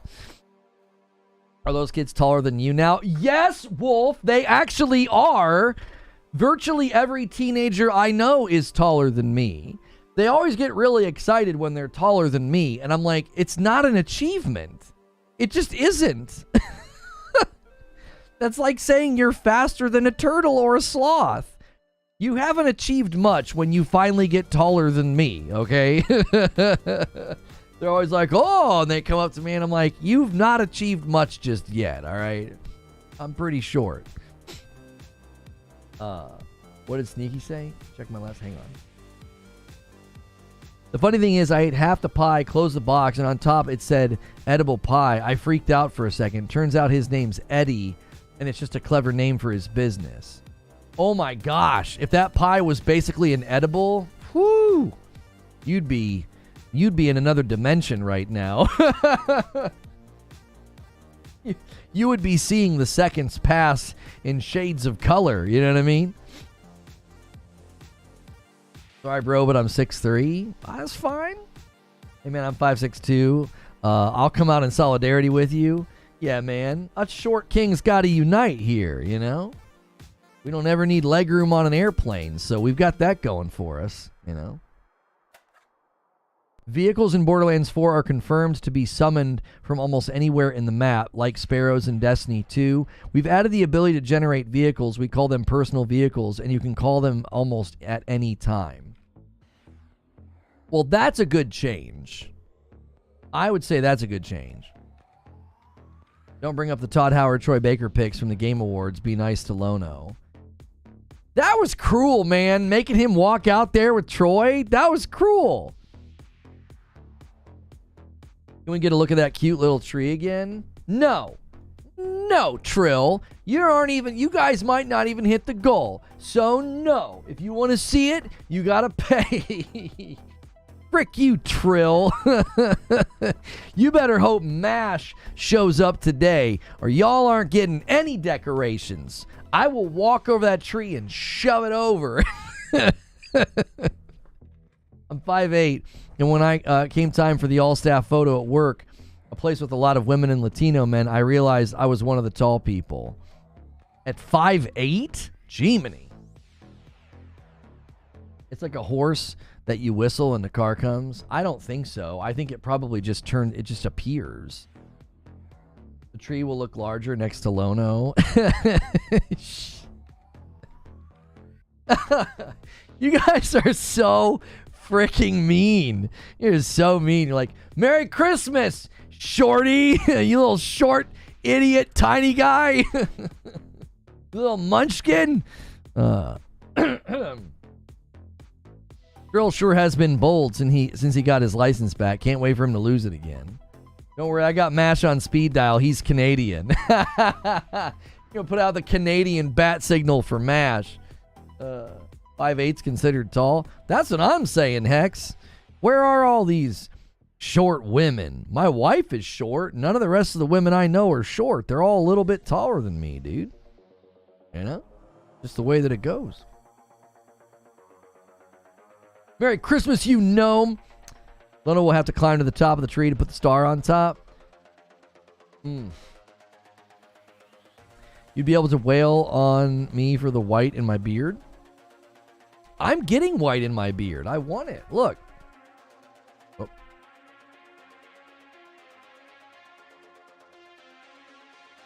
You can see it. You can see it in the sides. You can see it in the sides.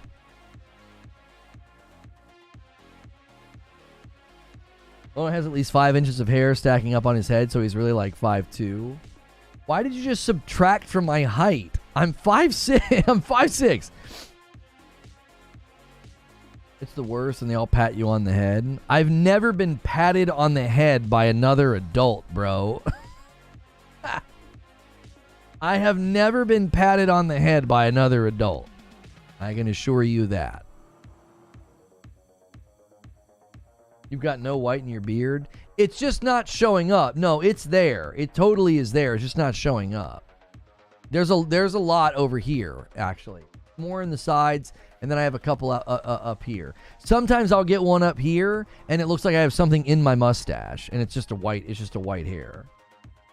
Yours looks like Doctor Strange. I want Doctor Strange, dude. I got a guy at my church. I'm starting to get it over here on the sides. Dude, I want it. And a 5-bomb from Sneaky Wolf. He's like, you're going to decorate that tree and like it, mother. It gets us to 636. Thank you so much, Sneaky Wolf. Lono doesn't have meet and greets. He has meet and pats. Listen to me. Listen to me. Jokes are one thing. If I ever meet any of you in real life and you pat me on the head, you have been warned. You're on warning right now that your nose will get broken. And no, I don't need a stepladder, okay? I've got a decent vertical for a white guy. I will bust your nose if you pat me on the head, okay? So this is a contract now. This is a verbal contract. Patting on my head, you get your nose broke. So I hope it's worth it. I do. I hope it's worth it. Dirge! With 19 months, in my opinion, anyone under 5'12 isn't really an adult. What the frick? And a 20 bomb from Ala Park. That's a big one. So we went to 37, then 57, then 58 with Joker Quinn single. I owe you guys a 5 bomb. Thank you so much. Okay, Tiny Tim. Short dudes know how to fight. We've talked about this before. Short guys have to learn how to fight. We have to, because we're short. So, you've been fair warned, okay? Short guys are crazy, scrappy, and fast. It's like fighting a spider monkey. I'm just telling you, you've been warned. You pat me on the head in real life, you're getting bopped. You're getting bopped. You're going to see stars. Like, what happened? I can't see him. He's too short. You know, Kevin, he hit me twice. Like, you know? Let me gift the 5 that I owe you guys. Now, if you're big and muscular and you smell nice and you want to pick me up, that's a different story. You know, a little cuddle is okay, but you start patting me on the head, and that's where I draw the line. Look at that cute little guy in the back. Yeah, Trell? Yeah, you like that? Yeah? What are you talking about?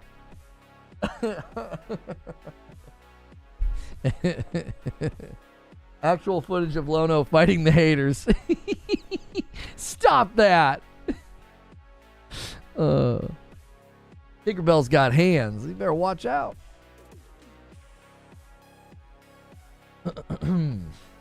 Napoleon Complex like a mug. Napoleon Complex like a mug? I actually don't know if I have Napoleon Complex. I think you just naturally are. I've always been class clown, like people pleaser, pretty confident. But I don't know if I've ever, like, obviously we're joking around, you know, about you patting me on the head or whatever. I've never felt like, because I mean I'm always around people that are taller than me. I don't know if I've ever felt that like I'm like overcompensating or whatever. I've always just felt like naturally, even at times where it wasn't clear I was short yet, like at certain grades, everybody's kind of the same height still, and I was still at that age just class clown, always cutting up. So I think some of that's just baked into your personality. And then everybody started getting their growth spurts, and I got left behind, you know. Would you let Sugar Daddy Mash pick you up? I don't know if Mash is tall, you know. I ain't patting you on the head if I meet you in real life. I'm buying you a beer. See, now Sven's talking my language. Pat me on the head. We're gonna have some words. You buy me a beer, and all right, let's go. Let's hang out.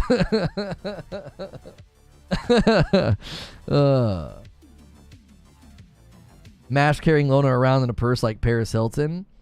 I need that meme. I'm not that small. It'd be like Tyson picking up Hezbollah. I saw that interview where like Mike Tyson didn't know. He thought it was a kid. He had no idea. Depends on what beer it is. If you're buying, I'm not picky. I might get a little picky with the hard stuff. If you buy me like gin or something, like I don't want to drink a Christmas tree, right? If you're going to buy me the hard stuff and it's not bourbon, like actual Kentucky bourbon, then I maybe get a little picky. Like, what are you doing? I'm from Kentucky. Why are you buying me this? But when it's beer, nah, whatever. I'm not picky. If you're buying, that's rude to get picky. You know, you start reaching for the glass bottles on the shelf and not the you know, the draft glasses, you know, then I might get a little picky. Free beer is always the best beer. That's right. That's right. I mean, if all else fails, just drink it fast, you know, and just get it over with. And then you're just feeling good, and then it doesn't matter.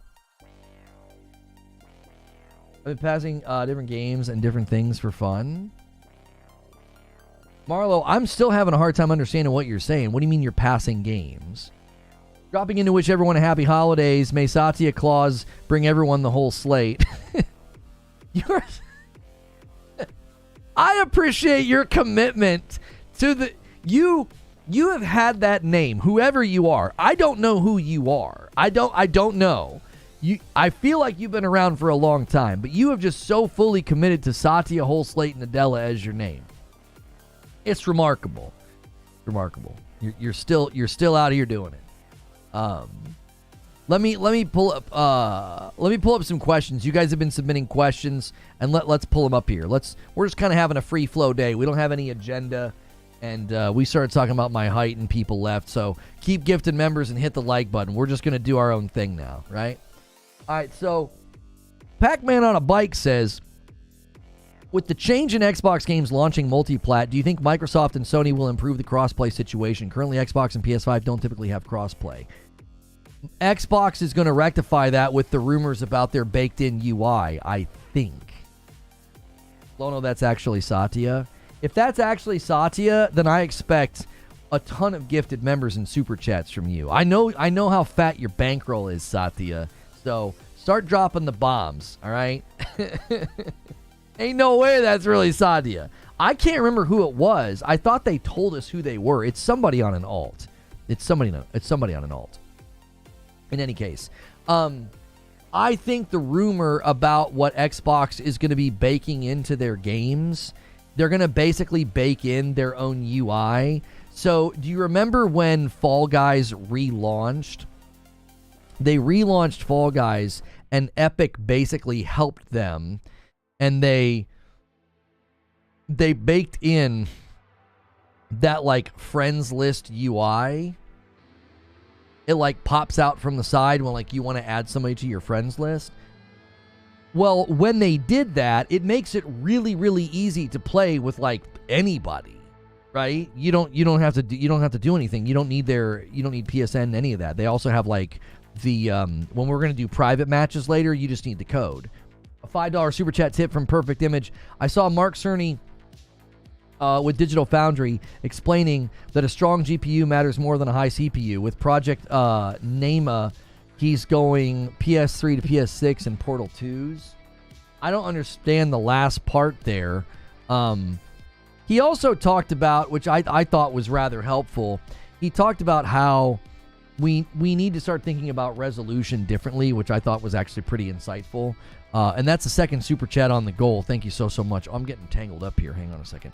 I actually think he had some good things to say about that. I think people continue to look at things the wrong way. Oh, there's a free festive fondant outfit in Fall Guys. Claim and hold. It's basically a gingerbread house. So, come on, boys. We got to get all ready for the festivities later. You make sure you guys get all that updated. Get your Fall Guys updated and all that. But yeah, I think what Cerny is basically saying is he's just like, listen, what we've got to do is we've got to push for better image quality, better image stability, things like that. I think everybody's sort of obsessing about, you know, all the various things that we used to focus on and fixate on, right? We would focus on and we would fixate on resolution. We'd focus on, we'd fixate on, you know, and we still do to a certain extent, like ray tracing. And I don't think there's any problem with wanting better resolution, higher resolution, ray tracing, and things like that. I don't think there's anything wrong with that. But I think what gets lost in the shuffle is people now have a fundamental misunderstanding of what upscaling is and like why upscaling is a good thing and not a bad thing, right? A lot of what's been happening is you'll get this sort of this commentary about upscaling and upscaling technology as if you're getting a lesser experience because the internal resolution. Now, a lot of this comes from bad actors, obviously, and people, you know, that are just out here just making crap up because they have to satiate their audience. Their audience doesn't want to hear any of the truth. So a lot of the times that's what you're dealing with. You're dealing with sort of a, well, I've got to say these things to my audience because that's what they want to hear. So I think we're going to continue to see that dialogue is going to continue to be a little bit frustrating. But like everything that we've talked about and like all the predictions I've made, with enough time, the lying clowns fall to the wayside and the truth stands resolute.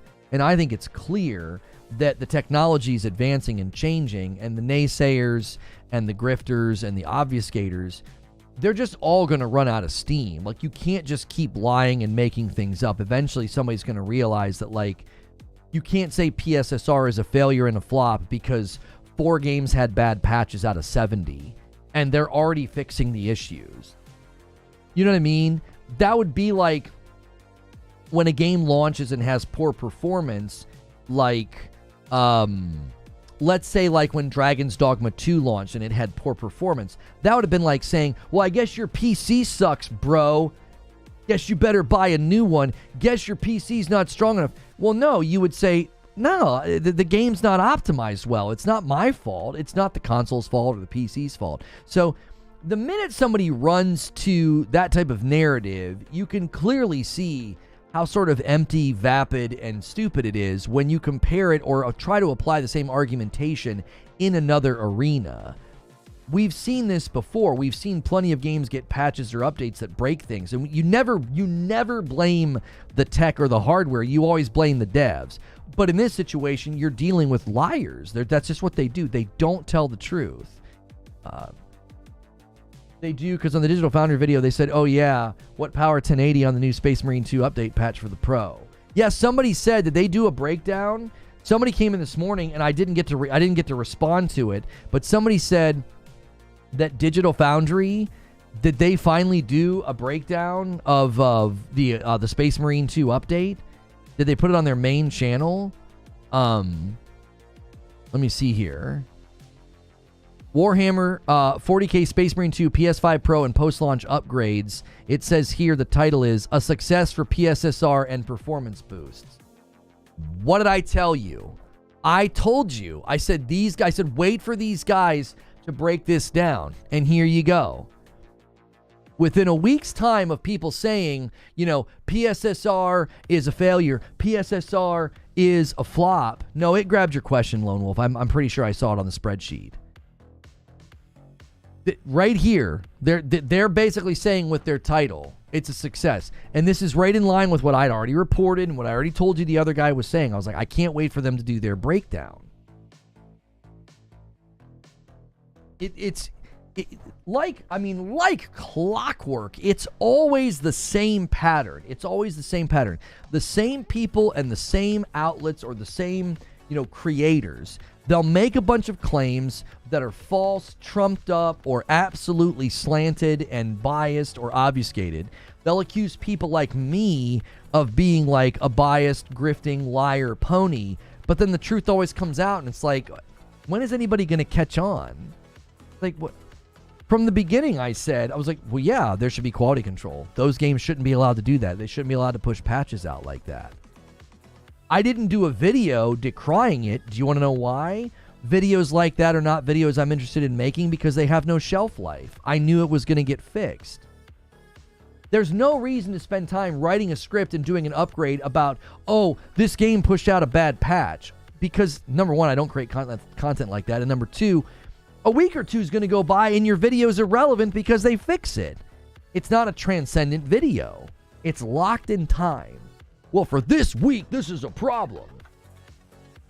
It's like, well, yeah, I guess I could have made those videos, but it's like, I have very limited time. If I'm going to spend time writing a script and making a video, I want it to be about something that's going to be more transcendent and more relevant beyond the 72-hour cycle of rage bait, move on to the next, rage bait, move on to the next. It's like, I don't do that with my content. It's like, even when we did stuff about Xbox, a lot of the times we waited. We're like, let's wait. They're going to say something. Let's wait. They're going to respond. And the reason we did that was we didn't want to just rage bait grift. And then within 72 hours, it's like, well, now our video is irrelevant, or now our video looks stupid, or now our video looks uninformed. A lot of the times that's why we waited on stuff like that. A report says that Sadie Sink is the new Jean Grey. I saw that this morning, and I think that's an interesting choice because I feel like she'd make a really good I feel like she'd make a better rogue, maybe, than a Jean Grey. I don't know. I'd have to see what they're going for. She just seems super young. Like, her face doesn't seem... It depends on what time they're starting with. I feel like Jean Grey needs to look older.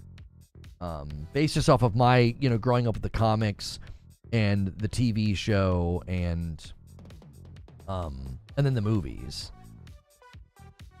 They're going for a younger X-Men cast to carry the saga for 10 years. Well, then that's fine. If they're going to want her to be Jean Grey for 10 years, I think she'll be perfect. She's a really good actor.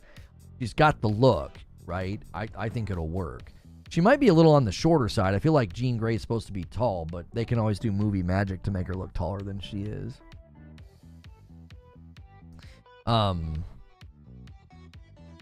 Next question from Skylar. Are you going to check out Monster Hunter Wilds? I really don't think so. I just don't vibe with Monhun games. I look at them, I see the value. Monster Hunter World, I think, was the one that I played the one time. I was streaming on Twitch at the time. I went over to the Monster Hunter directory. I was playing. I had high viewership. I was getting new followers. I was getting new members of the community. And I was just bored to tears. I really was. I got in 4 or 5 fights, and then I watched some guy play with an endgame build, and I was like, I am not going to like this game. Now, obviously, from a business standpoint, I could have continued streaming it and playing it, especially as more of a new person to that world. And I could have continued to grow and get new followers, get new subs and stuff. But I was just bored. I just didn't like it. The gameplay just felt very, very uninteresting to me.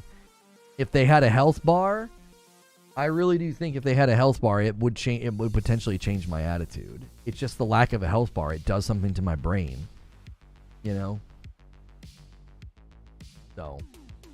1080 to 1440 reconstructed to 4K with PSSR. That's why PSSR will work great with Space Marine 2. More data for the upscaler. That's how it should be done. Right, Paul. And it's also going to be it's likely going to be engine dependent, right? Because I do think some engines are going to engage with PSSR easier or better than others. For whatever reason, the Swarm engine seems to have interacted with PSSR really, really well. And like the Star Wars Outlaws and the Avatar engine and whatever engine, what's the other one I'm thinking? Alan Wake. They're just letting people toggle PSSR off because they just can't get it implemented well. Yo, what's good, Brad? Good to see you. That's why I said it's like you need to have some level of quality control from Sony, because Mark Cerny sat down with Digital Foundry and literally said it's PSSR is spectral resolution. They're going to have more things called spectral fill in the blank. PlayStation, spectral super resolution. Okay. So you're going to have PlayStation spectral something. So that's their brand, PSS. So they're going to end up with things like PSSL, PSSD, whatever. People should learn about machine learning too, and how it typically improves, and your libraries improve, and their ability to call on those libraries improves. Like, yeah, the machine learning is going to continue to advance and improve. So they're going to continue to push out PSS things. PSSR will improve, and then they're going to push out others. No, I don't think they're going to push out PSS ray tracing, because advanced ray tracing is in a different bank. The advanced ray tracing is something that they're working on. I don't know if they're going to brand it as PlayStation Spectral Ray Tracing. I'm not sure if they would do that. Mark Cerny seems to indicate that they are going to be continuing to push things out like that, and they will brand it. It will be PSS and then a letter or two, depending on whatever it is. So that's a branded thing. Well, because Cerny is admitting this is branded to PlayStation, you don't want companies coming out and implementing your PSSR poorly, and then it gives it a bad rap. It's not just them implementing like FSR or DLSS. They're implementing something that is PlayStation branded. People happily forget that DLSS, when it first launched, was not perfect. Yeah, DLSS was decried as bad for a while. People didn't like it. PSSR will get better once it's trained on more third-party games. Well, and he said as the gen goes on, he said there are going to be implementations that they can't even foresee right now. There are going to be implementations that they can't even see. Like, they don't know where it's going to go ultimately. Hang on, I forgot to pin the live show on this poll. Live discussion. I put out a poll this morning about the GTA release date. It's doing well. Already has like 600 votes. Lono, do you think we could see some tech PlayStation is pushing out, like PSSR or machine learning, cross over to things like movies for Sony? They work with a company, or they bought a company that does something about that with bitrate, I think, Brap, for, I believe it's for streaming services. Now, at the time, I thought it might be related to their cloud-based services for games, but they bought a company. Sony acquires it's like a bitrate company or something. It's something about, they have tech specific in that area, iSize. So in 2020, it was late 2023. It's a UK-based company specializing in deep learning for video delivery. iSize builds AI-powered solutions to deliver bitrate savings and quality improvements for the media and the entertainment industry, right? This acquisition provides SIE with significant expertise in applying machine learning to video processing, which will benefit a range of our R&D efforts as well as our video streaming services. So that could benefit their video and streaming services. It could also benefit cloud, and it could be related to what you were saying, where it could cross over into things like their movies, how they're either streamed, how they're made, how they're created. I honestly don't know. But they got iSize late last year. Yeah, which is likely related to everything that they're working on. It could even be related to Project Amethyst, because I think, as far as streaming services go, if they can start to create, things in the game that are able to do things at faster rates from whatever they're learning from the bitrate guys about like, well, here's how you can stream things quicker for cloud. Here's how you can stream things quicker for remote play on a portal. That could also be, iSize could be related to the fact that we got cloud streaming on the portal in beta. That could have come from that iSize company. They could have helped with it. I don't know. Sony Pictures Core offers disc quality streaming. Cerny said it's not drag and drop, so Saber put in some effort. Games need to look discerningly better. He put the devs on notice. And listen, he should. He should. You shouldn't be getting the label of PS5 Pro Enhanced if you're pushing out a patch that breaks things or makes things run worse. I don't think you should be getting the label.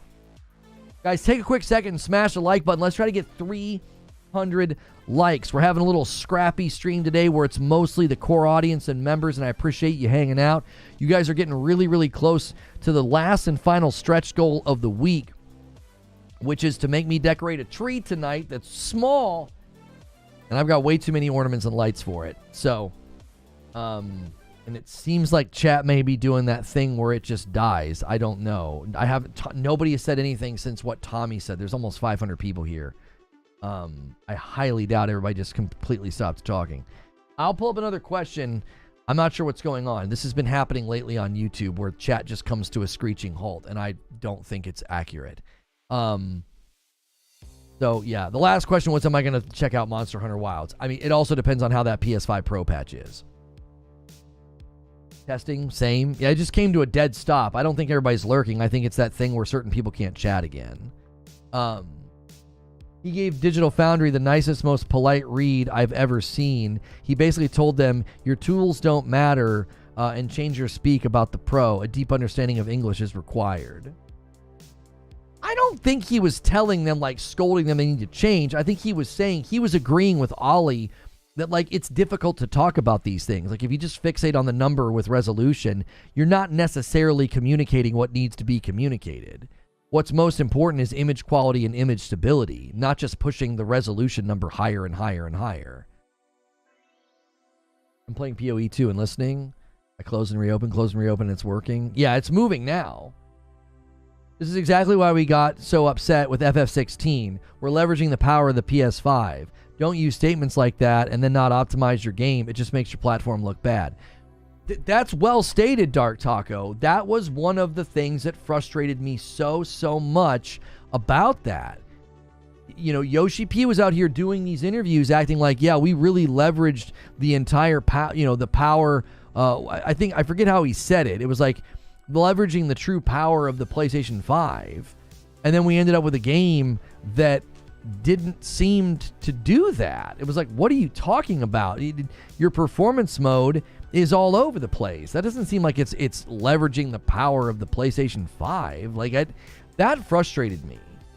That really frustrated me because I was really looking forward to that game after playing the beta, and especially after watching those interviews. And I was like, come on, man. That just was not cool. Next question is from Tenor Dude. We have had a lot of legendary years in gaming, 2009, 10, 7. Are we about to enter the best year in gaming in 2025, or am I overhyping it? I wouldn't say it's the best. I would say it's one of the best. I would say it's probably going to be the best this gen. It'll probably be the best this gen. The year that we got Horizon, Gran Turismo, and God of War was a really strong year. This year was good with respect to exclusivity, like good exclusives. Last year wasn't bad because you got Final Fantasy 16 and Spider-Man and a really good DLC for Horizon. I think next year will be the strongest year this gen. With respect to cadence, just a monsoon of third-party games, exclusives, first-party games. Xbox is going to be dropping games like Doom the Dark Ages. We're going to be getting games like Death Stranding 2. We're going to be getting games like Ghosts of Yotei. I don't think you're wrong with 2025 being the year gaming being so overhyped. However, I am thinking it'll be the first time in a long while, so 2025 will be gaming and movies. I think, you know what, you want to know what I think's going on? 2025 is just far enough away from 2020. We're getting out from under the shadow of the pandemic. we're finally getting out from underneath that shadow. I think it still was having an effect the last 2 years with cadence and delays. And I think next year we're seeing the deluge finally start. Like, the floodgates are going to open. You're right now going to have more games than you can shake a stick at. We don't even have all of the announcements. We don't even have all of the games officially announced. And it's going to be crazy. Like, I think we're going to have so many that I think my prediction of Fable getting delayed is going to happen. I don't think people are even going to care. I just think you are going to be swimming in games. Just swimming. Especially if you're multi-platform. If you own like a PC, a PlayStation 5, and if you get the Switch 2, good golly. You're not going to have enough time to play them all. If you're an Xbox owner, then you can most certainly expect a phenomenal year of gaming. You don't even need to be an Xbox owner. You could be a PC gamer. You could be a PlayStation gamer, and did you see all the games coming? I mean, you could literally play on a PlayStation and ignore Avowed and Fable and still have a ridiculously good year. What do they have? 19 games, 20 games on that blog of like, here are all the games coming out next year. Ghosts of Yotei, Gran Turismo 6 if it makes it. I'm not Gran Turismo, I'm sorry. Grand Theft Auto 6 if it makes it. So you got GTA 6. Right now, we're confident it's coming. They're confident it's coming, right? It's coming. So we've got that. Borderlands 4, Ghosts of Yotei, Death Stranding 2, Mafia the Old Country, Doom the Dark Ages. Like, you quite literally don't even need an Xbox because you can totally skip out on Avowed and Fable. If they both make it, you can just skip them, and you still are swimming in games. If you have every platform, you're not going to have enough time to play them all. You're not going to have enough time to play them all. Like, it's too much. It's too much. You're going to have to be very, very choosy with what you play and dedicate your time to. You are.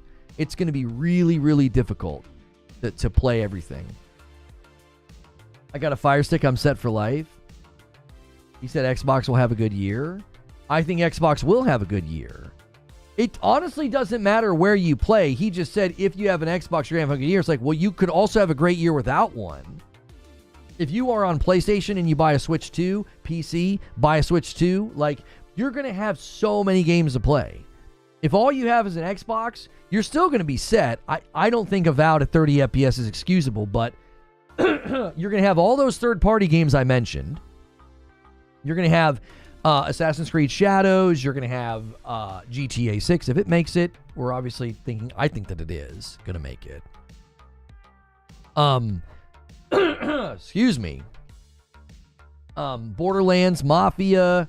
I mean, it honestly doesn't really matter where you game. Next year, you're going to probably have too many games to play.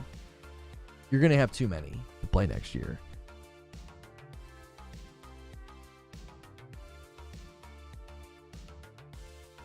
That's why I said, if Fable gets delayed, I don't think anybody's going to care. You're just going to have so much to play, it's just not going to matter. Struggling to find something to play on PlayStation right now after I gave my dad my Xbox. Have you played any of the first-party games that came out this gen, Nate? Have you played Returnal, Ratchet, Horizon, God of War, Gran Turismo 7, Spider-Man 2? Any of the exclusives this year? Stellar Blade, Rise of the Ronin, Final Fantasy VII Rebirth, Grand Blue Fantasy Relink, Astrobot. Have you played any of those? Final Fantasy 16?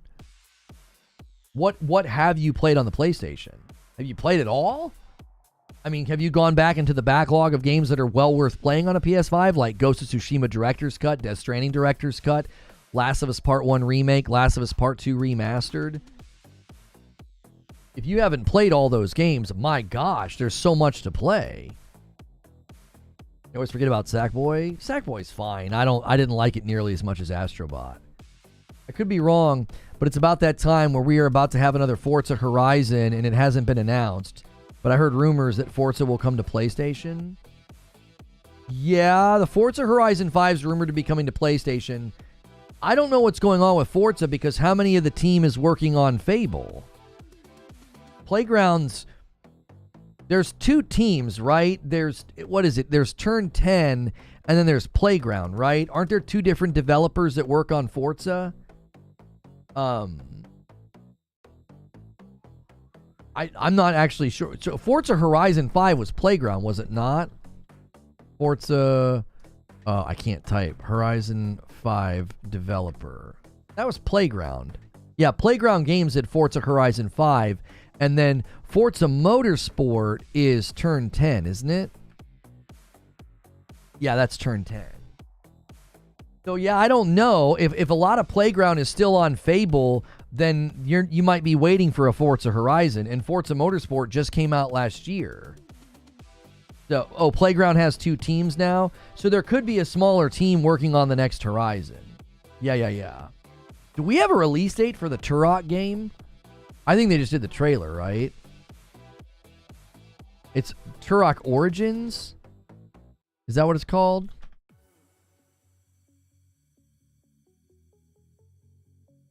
People are saying somewhere between mid-2025 and 2027. I don't know if Turok's coming next year. I think they would have said it if it was. It's probably 2026 or later. Oh, shoot. I closed the questions. Give me 1 second.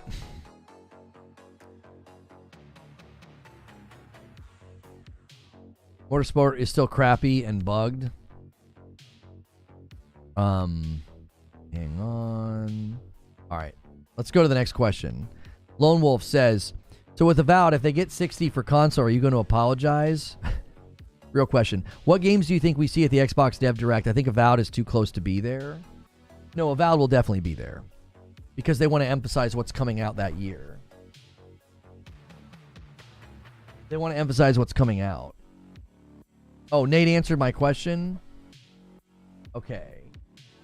Where? I beat the whole first-party slate. I need something new from PlayStation. So you don't have any interest in Final Fantasy 16, Stellar Blade, Rise of the Ronin, Final Fantasy 7 Rebirth, Grand Blue Fantasy Relink. You don't have any interest in those games because they're not first-party? So you only want PlayStation first-party? You beat the whole first-party slate. What about the games that weren't PS5 specific, like Tsushima Director's Cut or Death Stranding Director's Cut? That's PlayStation first party. What about Last of Us Part 1 Remake and Part 2 Remaster? I thought those were amazing.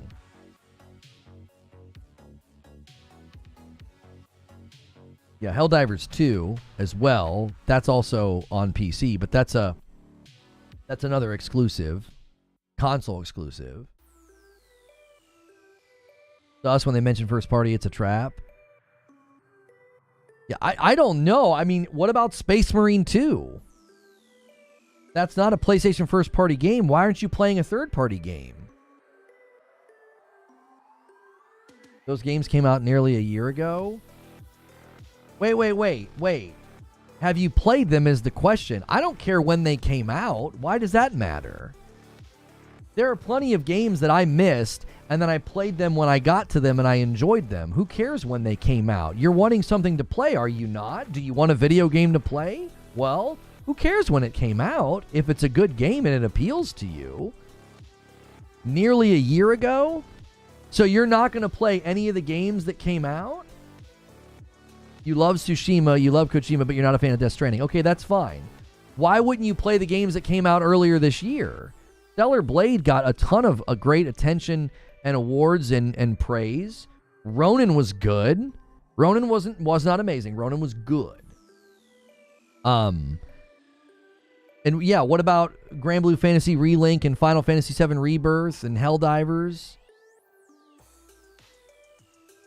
Just because they came out earlier this year, why would you not play them if you're interested? You played all the first party games. So I think it's fair to us to extrapolate that you like third-person action adventure games because according to what you're saying, you have beat Spider-Man 2, Ragnarok, Forbidden West. Did you do the Burning Shores DLC? It's really good. You've beat Ratchet and Clank. So if you're in this hemisphere of games, why? I already said I played them. More stuff to play on Xbox. Yeah, I don't think you're being honest. Yeah, I don't think you're being honest. There's not more to play on Xbox. There isn't. Now, if you're talking about Game Pass and you would compare it to PS Plus actually quantitatively has more. I don't feel like you're being honest. I feel like you're baiting. Because there's no way you played every single one of the exclusives that came out for PlayStation this year, and you dismiss them because, well, they came out like almost a year ago. I don't know any gamer that cares about that. If it's a good game, you'll play it. If it's a good game, you'll buy it or play it when you can get to. Indie Stalker Game Pass drops. Yeah, you're just console warring.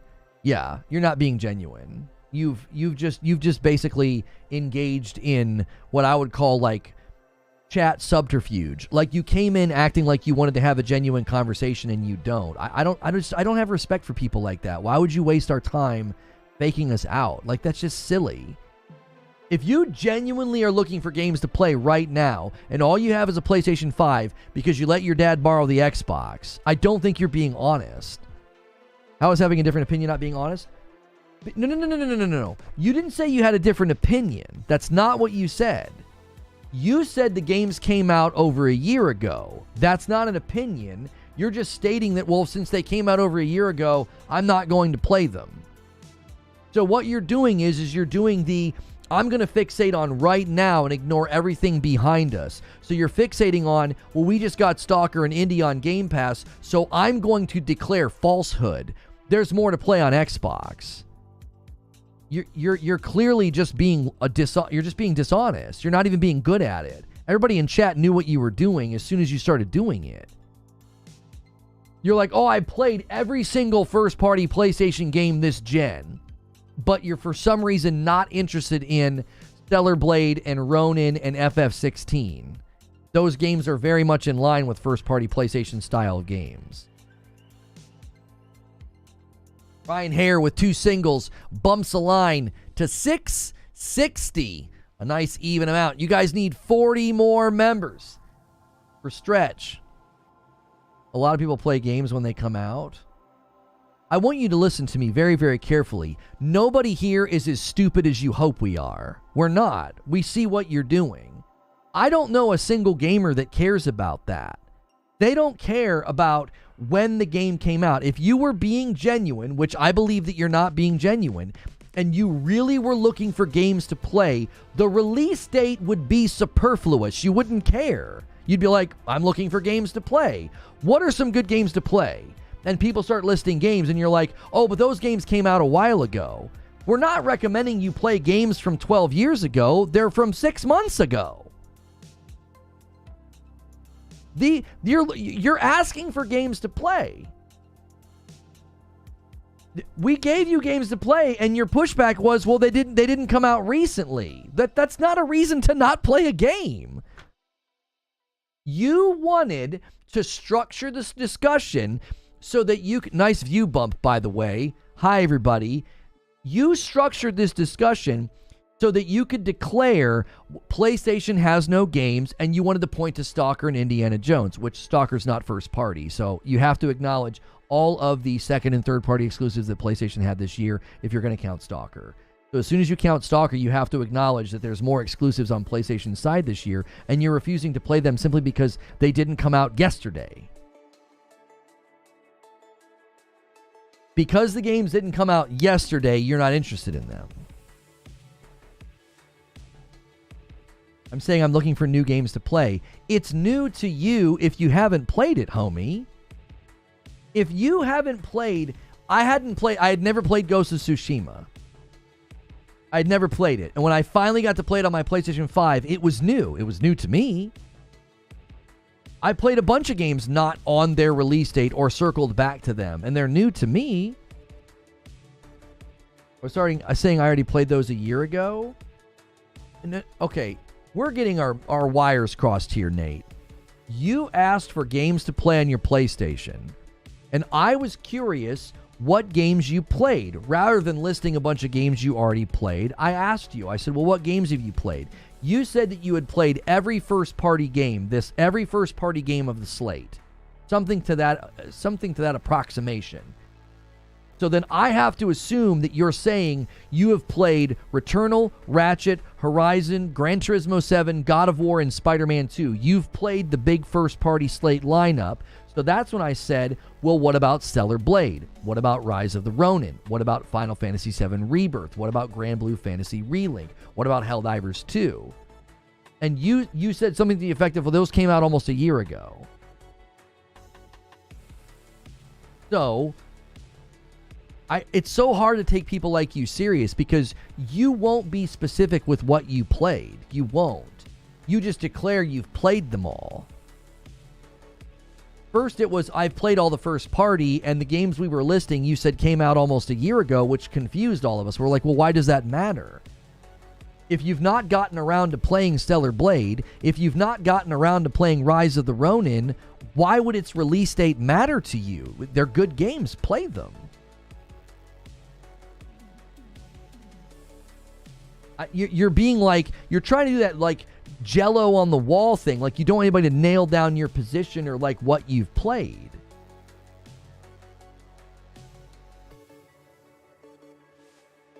If you genuinely came here and you genuinely wanted recommendations of games to play, we were trying to help you, and then you turned it into a console thing of like, well, yeah, Xbox just has more, and you cited Game Pass, and you cited Stalker 2 and Indiana Jones. That just feels really rude to come into a group of people having a conversation, and you express this desire to like, I'm looking for games to play on my PlayStation. We all lean in and make a bunch of recommendations, and then you turn it into this stupid nebulous like, well, I've played everything that you're listing, or it's not recent enough for me to care about. Xbox is better. Oh, for frick's sake.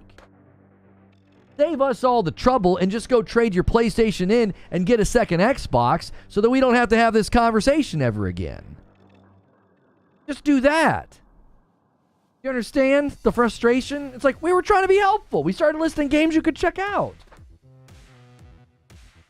And then I asked about, Tsushima and Death Stranding, and you did respond to that. You love Tsushima, but you didn't like Death Stranding. But like, what about Last of Us Part 1? The remake is so good. The Part 2 remaster is so good. Have you played those? If you don't have a desire to play them, that's fine. But there is so many games to play on PlayStation. There's a lot, bro. Yeah, and at this point, if you want any more recommendations or engagement on this subject, we should be able to check your PSN to make sure you're actually telling the truth. Did you actually play all these games you're claiming you played? I don't trophy check people, but if you're going to come in here and take over chat asking for game recommendations and you take us on a wild goose hunt chase of agnostic attitude about like, oh, I played everything and don't really have anything to play. Well, let us see your PSN and see if you actually did play all those games.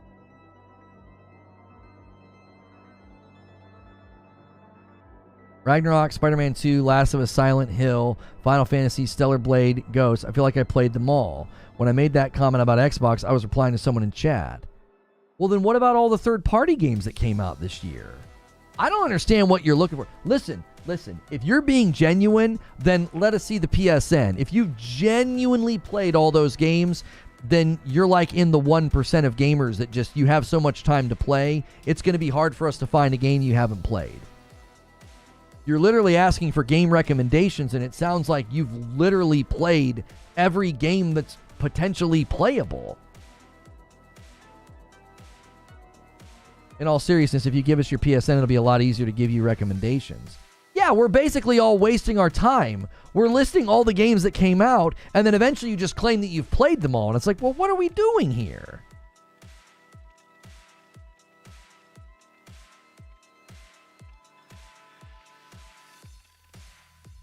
I'm always happy to help somebody find games. I recommend games at the end of every opening monologue so that people can constantly be putting games on their wish lists and constantly putting games on their radar. So I'm always happy to help somebody. I've literally been recommending games for the holidays. I'm like, here's a fun co-op game, or here's a fun game for your family to play. Like, I like helping people. I don't like getting tricked or duped or messed with by a troll, and that's what this feels like now. We've listed countless games, and you just keep eventually saying that you've played them. What? It took you that long to like realize that you've played the games we're recommending?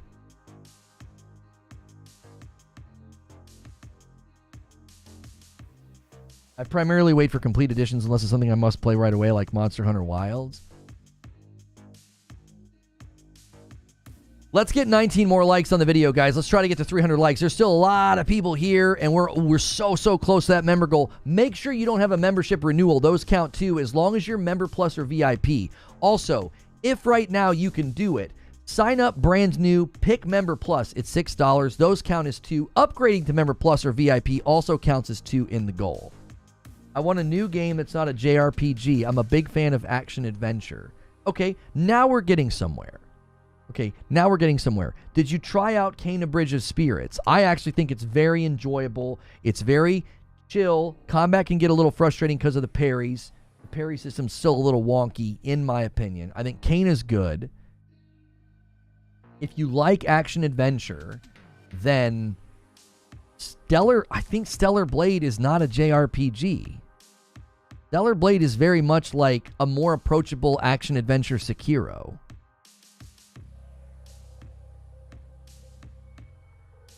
Looking for old action adventure or WRPGs that I might have missed. See, now you're being specific and we can help you. You're not a JRPG guy. Rise of the Ronin's not a JRPG. It isn't. If you like Tsushima, I think you could enjoy Rise of the Ronin. I do. The stances and the different changes and stuff. Homie, I would give Rise of the Ronin a look. It's quite good and it's big. It is big, and the story is actually really good. I really enjoyed the story. Some of the combat near the end irritated me because some of the enemies turned into Iron Man, and I didn't like that. But I would check out Rise of the Ronin. Rise of the Ronin is not a JRPG. It isn't. It feels like... It's like Team Ninja tried to make their own version of Ghost of Tsushima is what it kind of feels like to me. Yeah, Days Gone is an open-world action-adventure game that people have sung the praises of. Rise of the Ronin's like Neo. It's a lot more approachable than Neo, though. I found the combat to be very doable. And if you don't like the combat or you feel like it's too difficult, you can turn the difficulty down. He might not like Returnal because it's a rogue. That's not really like action-adventure either. Returnal has like action-adventure combat, but it doesn't necessarily play like one. He didn't play all those games. He said like he feels like he played them all. If he likes WRPGs, then get your Xbox back. Avowed, Outer Worlds, Fable on Game Pass next year. Rise was my top game this year. Amazing game. I put a lot of time into Rise of the Ronin. I had a really good time with it. I did. Yeah, Jedi Survivor is in a really great spot now. All the patches, it runs a lot better. Jedi Survivor is a good action game right now. Great story. Start with Fallen Order. If you haven't played Fallen Order, go Fallen Order, then play Jedi Survivor.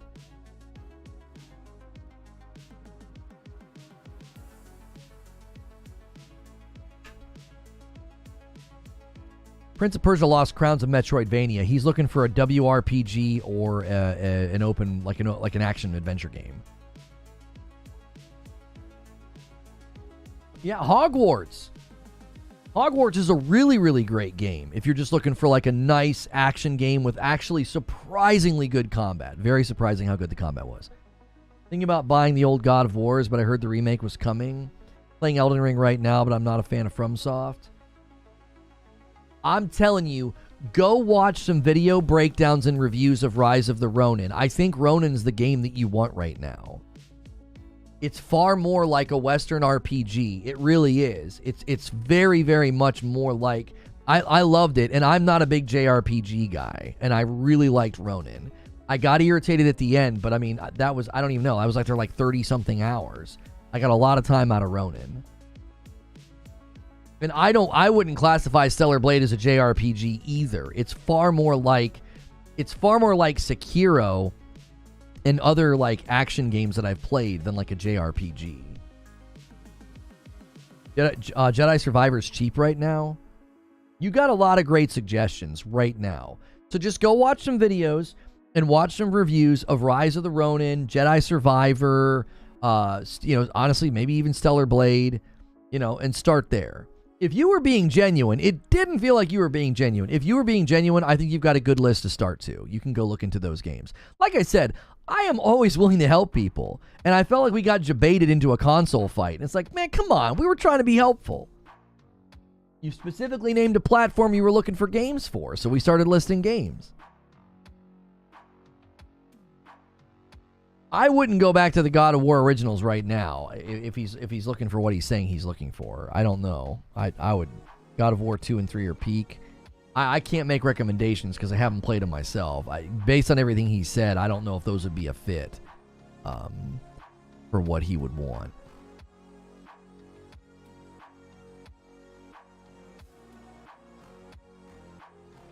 Hogwarts is easy to get into. Ronin's really enjoyable. And the nice thing about Ronin is, again, you can turn the difficulty down. The various stances, and oh my gosh, there's so many stinking weapons. There's so many different ways to play Ronin. Ronin's just so good. I really was disappointed with how the combat got near the end. Perfect Image submits a question. Why Sony fixing game graphics that game engine should do? This question doesn't make any sense. You asked it twice. You're going to have to explain what you mean. Ron Slusher says, I just beat Stellar Blade. Should I buy Rise of the Ronin? If you're still here and you heard everything we just said, I really liked it. I really did. It felt like Team Ninja's version of like a Ghost of Tsushima. It didn't feel like a Team Ninja game like where it's insanely difficult. And if it does get a little bit tough, again, you can turn the difficulty down. But like using multiple characters and stuff, it can be a really, really good time. So, how was Ronin's story? I actually liked it a lot. I did. The characters are good.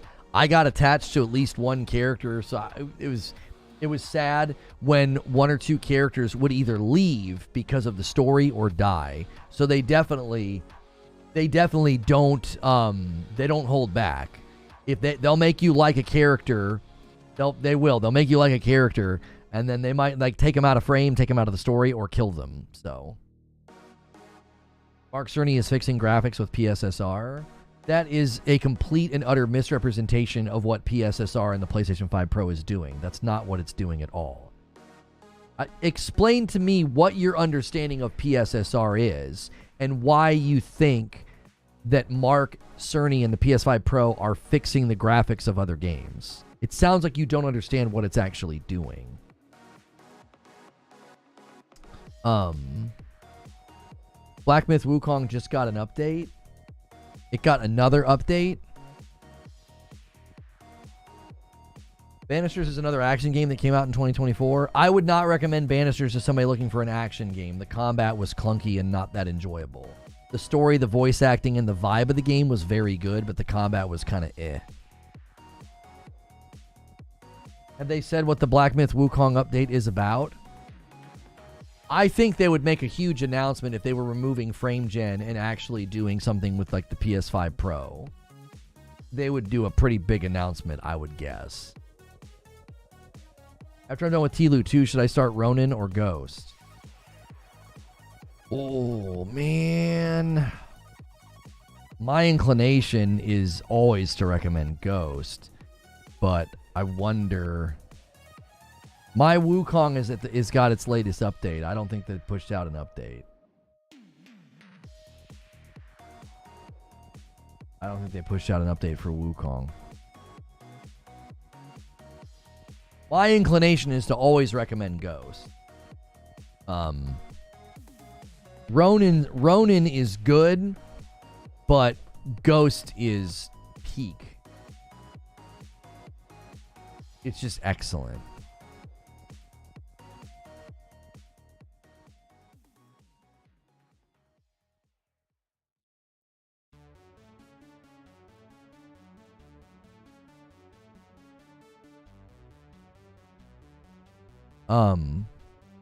Play Days Gone if you haven't.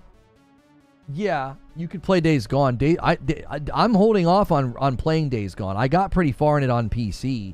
I would love to do a whole playthrough of it, but we're hearing rumors about a remaster. So, all right, we need 2 more likes on the video. You guys are the absolute best.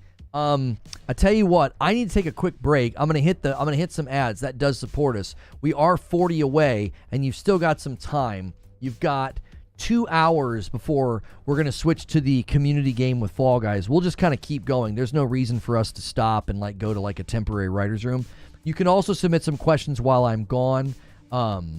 So some of your audience today, bro? What's the problem? What are they doing that you are surprised by or don't like? So I'm going to hit some ads. I'll be right back. This is a great time to smash like. Make sure your memberships are up to date, and submit questions as well with the question command. I'll be right back.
All right, I'm back.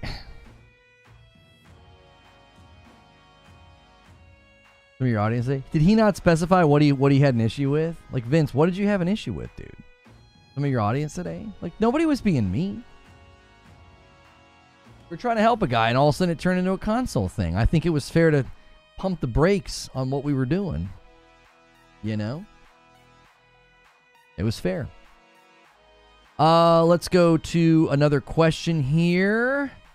Sven says, my Christmas wish is to start calling PS5 current gen instead of next gen. Well, keep wishing, sucker. I've actually tried to start saying old gen, current gen. I still say old gen because I think that makes it clear, like, what I'm talking about. So I'll say old gen and then I'll say current gen. I've tried to do that. It's hard. It's just really hard. It's like you get into a linguistic habit after a while, and you just keep saying the same thing. I mean, it's not like when I say it, anybody's confused. I've always kind of stressed this to people. Like, the purpose of words is to piece them together and have successful communication. So it doesn't really matter if I'm using, like, it's like that scene in Star Wars. He's like, it's an old code, but it checks out. It's like, it's an old term, but it checks out. You know what I'm saying. You know what I mean? As soon as the new console's out, the PS5 is old gen. As soon as the new console's out. Are you talking about when the PS6 comes out?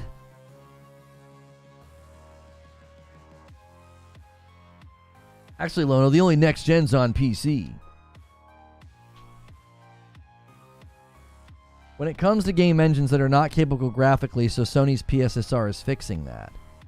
No, it's not. Perfect Image, can you give me an example of a game that you think, as you phrase it, it's not capable graphically? I don't know what you mean by that, but let's just run with it. What is the game that you think is not doing what it's supposed to do graphically and PSSR is fixing it? Give me the example of the game that you think this is happening with. There's 70-something PS5 Pro enhanced games. What game is in this category that you're claiming exists? Because I truly don't know what you're talking about, and I don't think you understand how PSSR works, because it's not doing what you're claiming. It's not fixing games that aren't looking good or running poorly. It isn't doing that at all. The only game you could claim that it is resolving some frustrations or issues with would be the frame rate in Dragon's Dogma 2, which again is a very specific situation where it's a CPU bottlenecked game, and they made some changes with NPCs that helped, and then PSSR gives them headroom so that, you know, they're getting more consistent frame rate, and even some of the more troublesome areas, they're getting like mid-50s and 60s everywhere else. That's not a graphical thing, that's a performance thing. You just keep saying yes. This is a conversation. You got to say more than yes. What is the game that you think is not doing what it's supposed to do graphically, and then PSSR is fixing it? Some games, no. Give me a game. This conversation doesn't work if you won't tell me a game that you're thinking of. I need an example. All PSSR does is upscale. It's all it does. It says you can lower the internal resolution, will upscale, your game will then run more smoothly. It's not doing anything to smooth over graphical issues. If anything, poorly implemented PSSR can cause graphical issues with respect to image quality and image instability. You're not actually making any sense, because PSSR doesn't do what you think it does. It doesn't. It's not like, oh, this game looks really bad and PSSR comes and fixes it. I'm asking a question. No, you're not. You're asserting something. See, a lot of you guys do this. You don't understand that you can assert something with a question. This is your question. Why is Sony fixing game graphics that game engines should already do? That's not a question. It is an assertion and an accusation. You're accusing game engines of failing to do what they ought to do. So you're saying game engines should already do this. That's an imperative. Okay? So your question has baked into it an imperative. These game engines ought to be doing this, and they are not doing it. Instead, Sony is doing it and fixing it with PSSR. You are asserting something. You're not simply asking a question. So you're asserting something, and you're creating a false premise. You're also creating an imperative and saying that these game engines are supposed to do it. So I say, okay, if you're going to claim that, I need an example of a game. What are you talking about? What game is doing this? It's failing graphically. Its engine should be doing this, and instead, they're using the Pro and PSSR to make the game look better. Like, I need an example of a game that you think is doing this. It should be easy, if you think this is happening, to provide an example. I don't think it should be that difficult. It's like asking the question, when did you stop beating your wife, and saying, I'm just asking a question. Right. So games at 30 FPS. You can't list a game that's 30 FPS capped until you play it on the Pro. It is.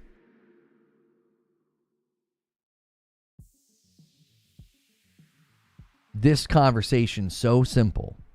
You're making a claim. You're now making the claim again. You're saying it is. What's a game? Give me an example of a game that's doing that. You aren't doing it. I'm asking you a very simple question. What's a game that's doing this thing you're claiming is happening? It's capped at 30, or it looks like crap, and the Pro is coming in and fixing all these issues. Give me the game. I don't have a Pro to claim. Ooh, you don't need a Pro, homie. You don't. You're making a claim. Where's the evidence of your claim?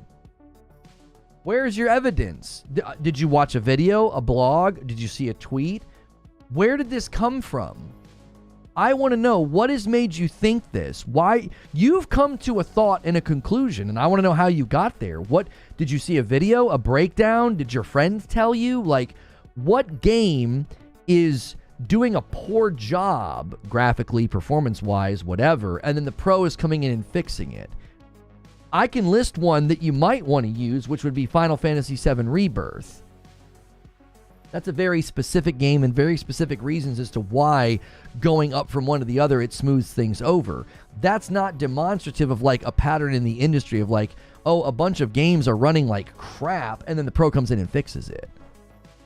How do I put a question? You have to be a member. I'll answer your question.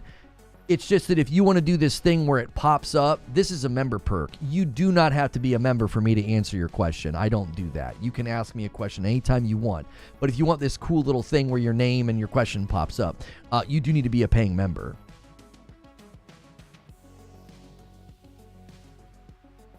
So let me go to the next question. Dragon's Dogma. Even Dragon's Dogma is not the greatest example because it's CPU bottlenecked and they've tried to fix a lot of their issues. They actually got frame rate into a better place. It's not where I would want it, but they have made improvements. So again, to act like, oh, these companies and engines aren't doing what they're supposed to do and they're just relying on the pro to fix it, I don't think that's demonstrated in any game except for maybe FF7 Rebirth. If this claim was true, then it would fix Black Myth for sure. Exactly. It would. The only game that I think would back up his argument would be Final Fantasy VII Rebirth, but Final Fantasy VII Rebirth is one out of like 70 games. I don't see a pattern in the market of games doing a bad job with performance and then, oh, well, the pro will come in and clean it all up. So you're some second-class citizen on a base PS5. You're going to get a bunch of crap unless you get a pro. I don't think that's going to happen. I'm a member on my other account. Let me switch. Okay, yeah, no problem. Then you just have to use the question command. John says, Witcher noob here. Do I need to play the first two games in order to understand the third? And also with next-gen updates, do I want to play it on the PS5 or boot it up on my S? Might be a dumb question. Maybe a dumb question. If you're wanting to take advantage of the next-gen updates, PS5 versus the Series S isn't a question, homie. You know where you're supposed to play if you want all of the next-gen goodies, okay? You're going to play it on the PS5. Anyways, I don't think you need to play the first two games, no.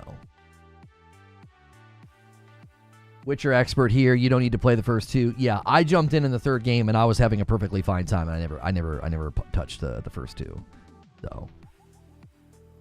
Let me give a great answer when I do more research. It's just a thought. Okay, perfect image. If that was just a thought that you had, you're like, maybe it's an impression that you got. I really do think it's not true. It isn't true. So, bless you, brother. You think, man, the PSSR is just fixing all these problems. You want to know why I was patient with you?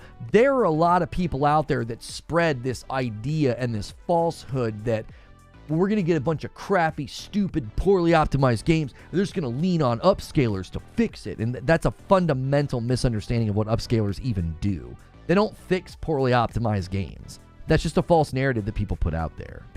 Upscalers do not fix poorly optimized games. They don't. They might help a little bit, but a poorly optimized game is a poorly optimized game. And a 5-bomb comes in from Raijin, getting us a little bit closer to that final stretch goal of the week. You the man, Raijin. Thank you. I think 2 gives a lot of context to 3. Some choices carry over, but probably the majority of people started with 3, to be honest. Combat was awful in The Witcher 3. Combat grew on me. I think you've got to kind of stick it out, and eventually, all of a sudden it clicked, and I really liked it.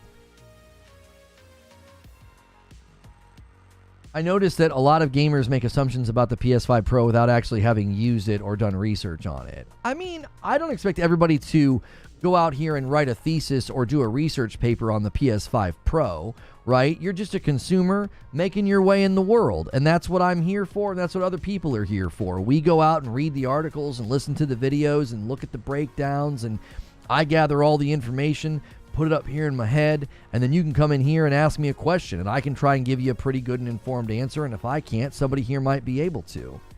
I'm a computer technician, so I understand complex things, but thank you. Okay. Witcher's combat's bad in all 3 games. I remember the Witcher 3 combat growing on me in the 3rd one. It just took a while. It's very different. Yeah, it's very different. All right. Next question from Jom says, hopefully going to be finally getting a PS5 next week. First 5 games to play. Also, was there ever a PS5 update for God of War 2018? I've only played on PS4. Yes, God of War 2018 got a free 4K checkerboard 60 FPS update. Well worth playing on the PS5 if you never completed it. If you completed it, then you can just move on to Ragnarok. You can just move on to Ragnarok. First 5 games to play. Ghost of Tsushima Director's Cut, 0 hesitation. That is just a phenomenal game. After that, I think if you like and can play rogues and enjoy them, Returnal is phenomenal. Ratchet and Clank Rift Apart. Horizon Forbidden West. We already kind of said Ragnarok, so I'm going to skip past Ragnarok. I'm just going to assume you're going to play Ragnarok if you played 2018. And say Spider-Man 2.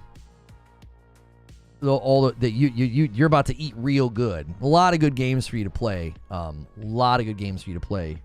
Getting into the PS5 brand new. Yeah. Street Shadow with 8 months of membership says, I thought about this recently. Sony's best exclusive in Cerny. Oh, Sony's best exclusive is Cerny. He really has a vision for the tech into the future. I think Xbox needs a Cerny. I love that you said that. So here's what I like about Mark Cerny is he does seem to understand that everything needs to keep moving forward. But what I like about what he does is he sets his eyes on the horizon while anchoring himself to developers. It's like, instead of getting super like high-minded, too visionary, too doe-eyed or whatever, he's like, that's where things are headed, which I think he's done a very good job at navigating that and predicting where things will go. And this partnership with AMD, with Amethyst, is a smart play for likely most of that's for the PlayStation 6. But I like that he anchors himself to the developers. I feel like that's such a safeguard to say, whatever we do, it's got to orbit around the console and the developers. If it doesn't, we're gonna misfire. We're gonna make a bad calculation. We're gonna end up on a bad trajectory or a bad pathway. Like, I really do think you're right. He's like one of their best assets. Like, one of their best assets is Cerny. Like, what he's been able to do. And I'm telling you, I told people that the PS5 Pro will be market disruptive because what it's going to do is it is signaling to the development world, you want to come over here and develop first. And that will be significant over the course of the next 10 years. They're going to win the content war, not by buying studios, but by being magnetic. The magnetism of the platform and the tech that Cerny is pushing for, I think, will be magnetic. I think that's where the disruption will happen. 5 gifted members from Grumpy Exile hits us to 670. We are so close now. I really, really want to do this without any of the big boys. Come on. Rally, boys. Don't let MASH come in here and steal this glory. Let's hit 700 without MASH. So when he comes in, we can be like, we hit it, we're done. Wait till next week, right? Let's make him. I would love it if he showed up and it was already done.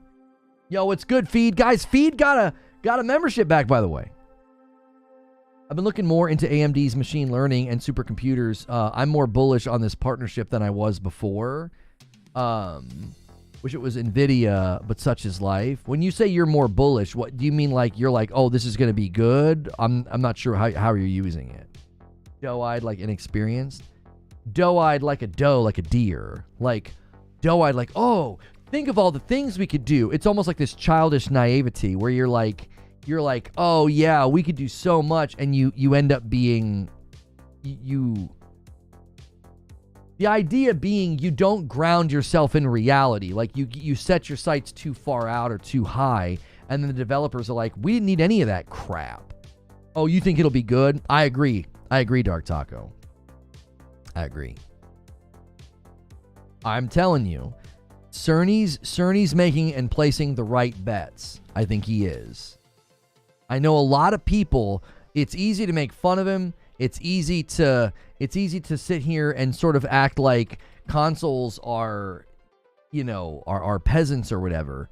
But the reason that those PC guys still to this date have not made the videos, not a single one of them went out and made the video to say, hey, I can make a $700 PC that will match or beat the Pro. The reason that none of them did it is because they know that they can't. And I want you to think about what that means in the grand scheme of things. Darren comes out with a gifted member. There it is. Many hands make light work. Come on, we can single train this all the way. We only need 29 more. Keep it going. I really want you to think about that. Cerny walked out earlier this year and rattled all their cages, and they all seethed, and they were mauling and yelling and screaming, oh, the price. Look how stupid they look now. I mean, they just look stupid. No facts, no evidence, no research, no empirical effort at all. Just absolutely intellectually bankrupt grifters. They don't care. And he won the fight and didn't even have to shoot a single shot. All he did was walk out and say, this is what we're doing.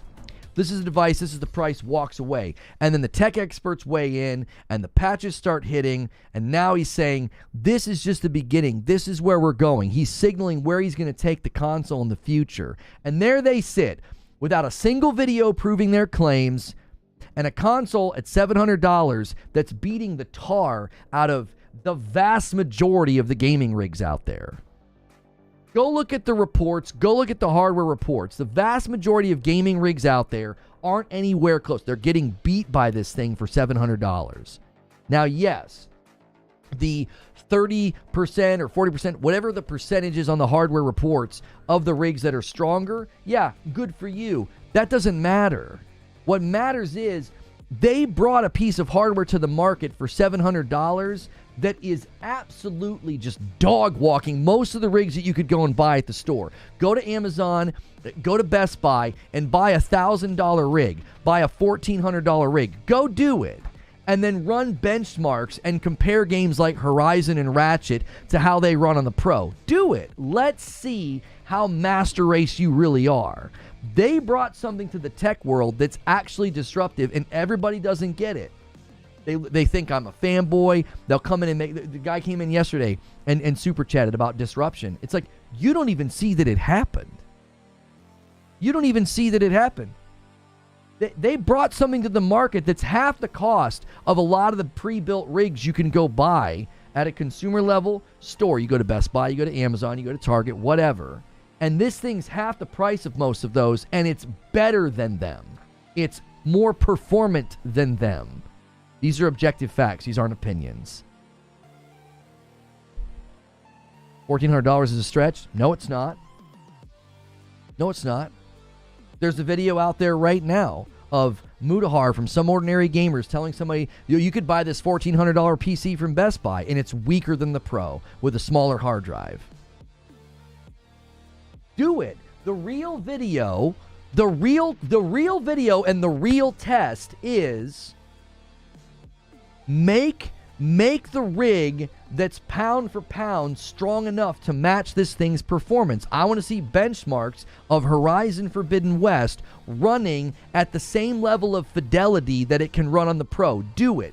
John Linneman from Digital Foundry said that playing Horizon Forbidden West on a Pro is like playing a high-end PC game. Okay, there you go, PC boys. You have your videos. You could make a video right now and say, what's it going to take to match this?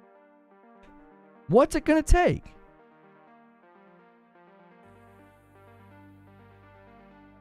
I think it's disruptive to the console landscape, but not PC. When I say disruptive, I'm not saying disruptive to the PC landscape. I'm saying it's market disruptive. It's coming into the market. It's doing something that people didn't think was possible, and it will have a magnetism to developers. It will. It already is. You don't think it's interesting that they're all clamoring to do patches and updates and get the label? You don't think that's interesting? What these people don't realize, what these obfuscators and grifters don't realize is them claiming that PSSR has failed because a couple of bad patches is actually symptomatic, and they're proving me right. It's already being market disruptive to the point that development studios are pushing out patches too fast. They want so badly to be on the train, they want to be able to get in there and get that label and get that goodness, that they pushed out patches too fast and they made their games run worse. That's already being market disruptive. You're already causing developers to do something that wasn't happening before. That's what market disruption is. It's coming into the market and saying, we're now going to be this centrality, this centrifuge, this causality of like, you're going to do stuff for this platform. Lona says disruptive, and people hear this will destroy X. Yeah, disruption doesn't mean destruction. It doesn't. I'm not saying destruction. I'm saying disruption. It's like, this is a disruption. It already is. You're already seeing it happen. Developers are making the Pro a priority, and it just came out. And Cerny's like, we're going to see new implementations over the next couple of years we're not even seeing right now. He doesn't even know where it's going to go. He just gave him tools. He's like, here you go. Sam Taylor with a super chat tip says, don't get me wrong, I am pro complaining to game companies when they do something wrong, but my take nowadays is that we have cheap hardware that runs current gen games very good compared to PCs or even pricey phone market. Thank you for the super chat. What's the timer on that? You guys have 35 minutes to get the confetti. We only need 2 more. And then I'll add 5 to the total. I can help you guys get there. The super chats get funneled through me, and then I give some of it back as a gifted.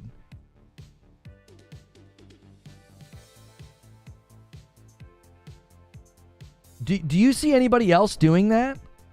I'll tell you something that's been disruptive. Games trying to get Steam Deck certified.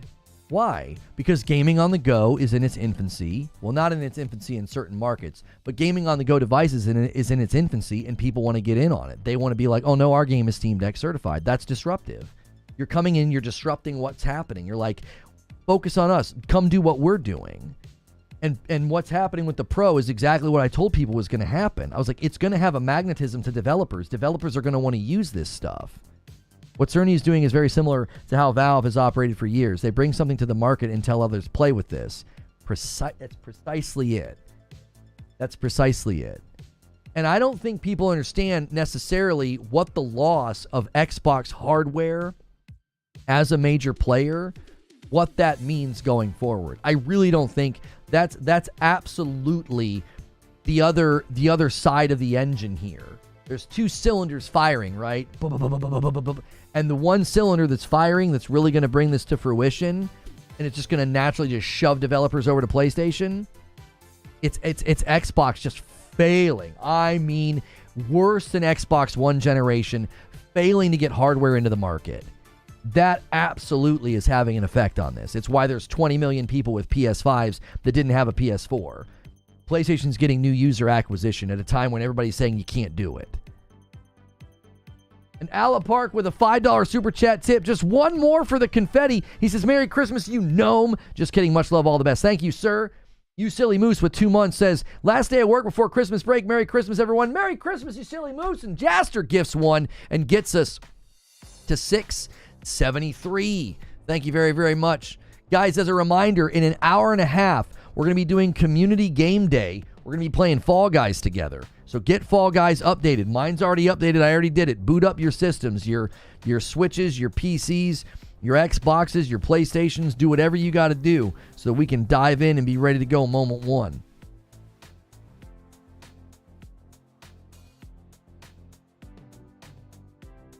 Wait, hang on.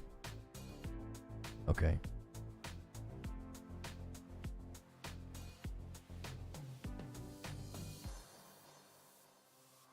I ain't going to be around watching Lord of the Rings anime later. No worries.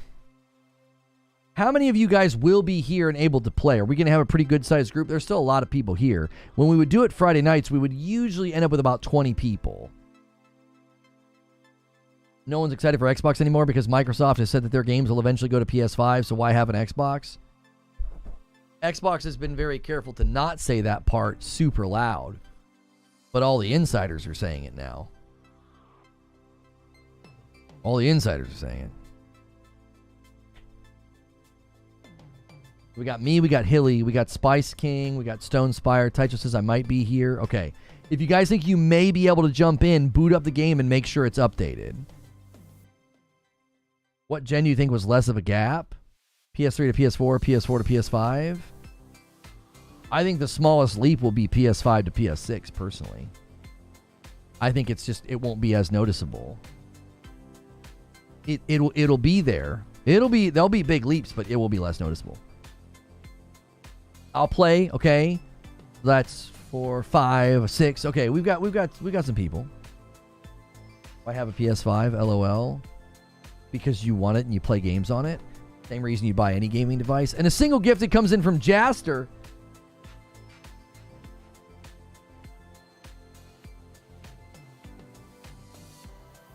Thank you so much. Jaster's doing his part. He keeps bumping the line. He's like, make this man decorate a tree later.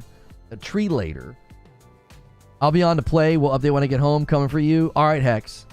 You might want to phrase that a little bit differently, but I appreciate that.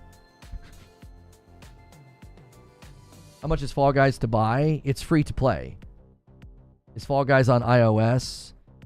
I don't know. It's on Switch and all consoles and PC, and it's free. So there's no reason to not come play.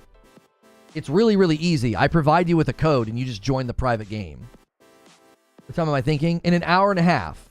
1.5 hours from now, and we'll play for, I don't know, we'll play for an hour or two. It'll be fun. You guys earned that this week. That was one of the goals. Christmas, the Frickmas celebration tonight you earned, and now we're 26 members away from you guys getting the very, very final piece, which is I have to decorate a very small tree. I thought it was a bigger tree, so I bought a ton of ornaments, and so we just came up with this today. I now have to get all of those ornaments on that tree somehow. You'll leave the phrasing? Well, you can't just leave the phrasing, right? It's... I'm coming!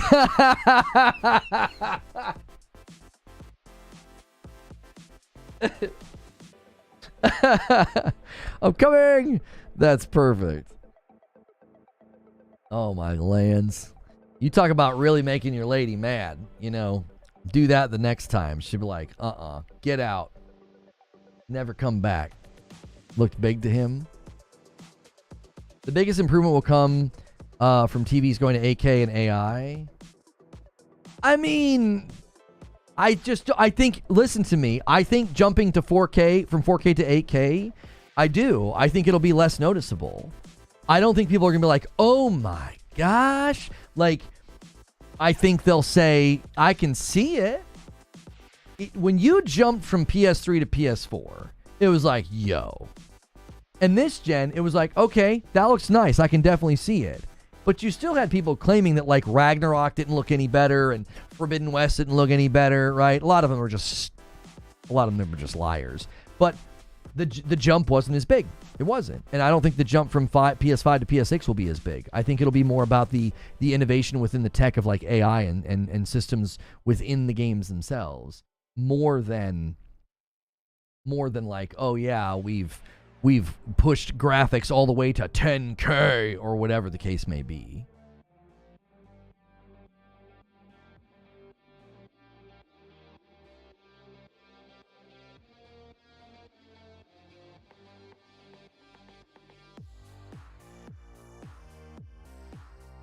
It's mostly going to be incremental now. I agree. I'm 43. I'm sticking with 4K. And there it is. Did that make the confetti or did we miss it? There it is. We did it. Chat confetti to celebrate Hex arriving. 8K will never be mainstream. Why would you say that? You think technology is just going to stop? So you think in 15 years, 8K won't be mainstream? Why do you think that? I have to add 5 members to the total now. This is, you guys can make me add to the total. 679. Here, I'll reset it. We'll do another 5. We'll do another 5 super chat goal for 2 hours. I will gift 5 members. Start the goal. All right, we got a new one. You guys can make it. Do confetti again. We just need 5 super chats. And this makes me gift not just to the community, but I add to the total. I typically don't add to the total, and you guys can make me. So thank you.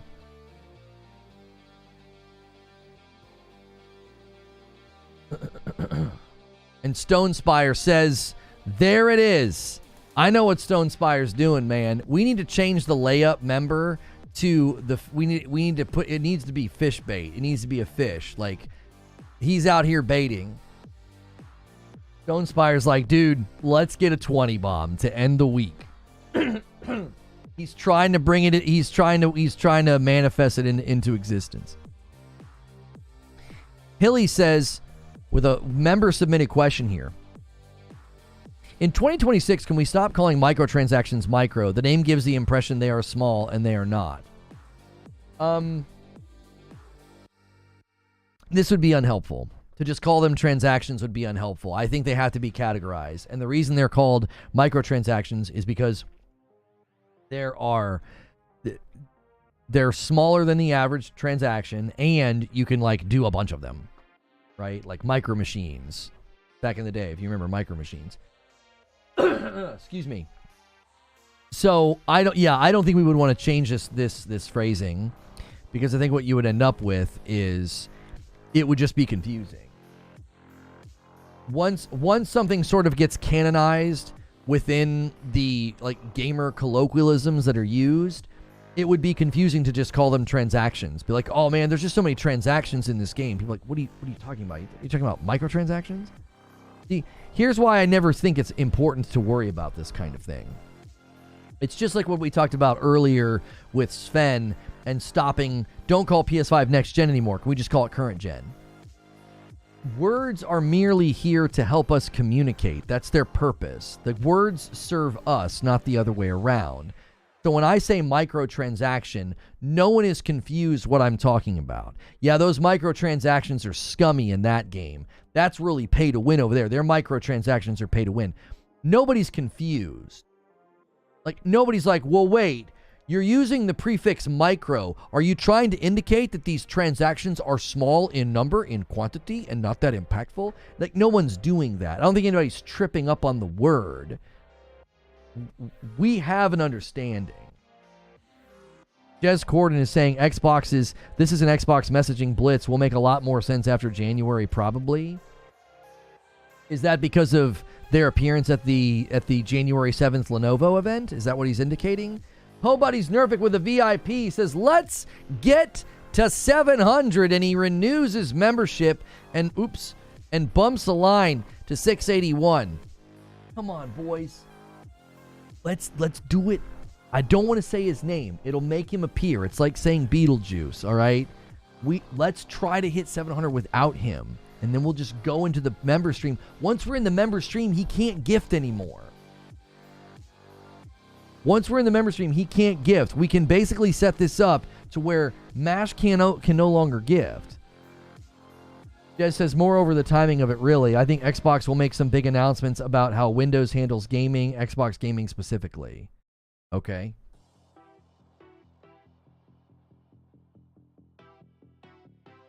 I like to complain about the name because it highlights how much you can spend. Nothing micro about 37,000. I don't disagree with what you're saying, Hilly. I just don't think it's necessary.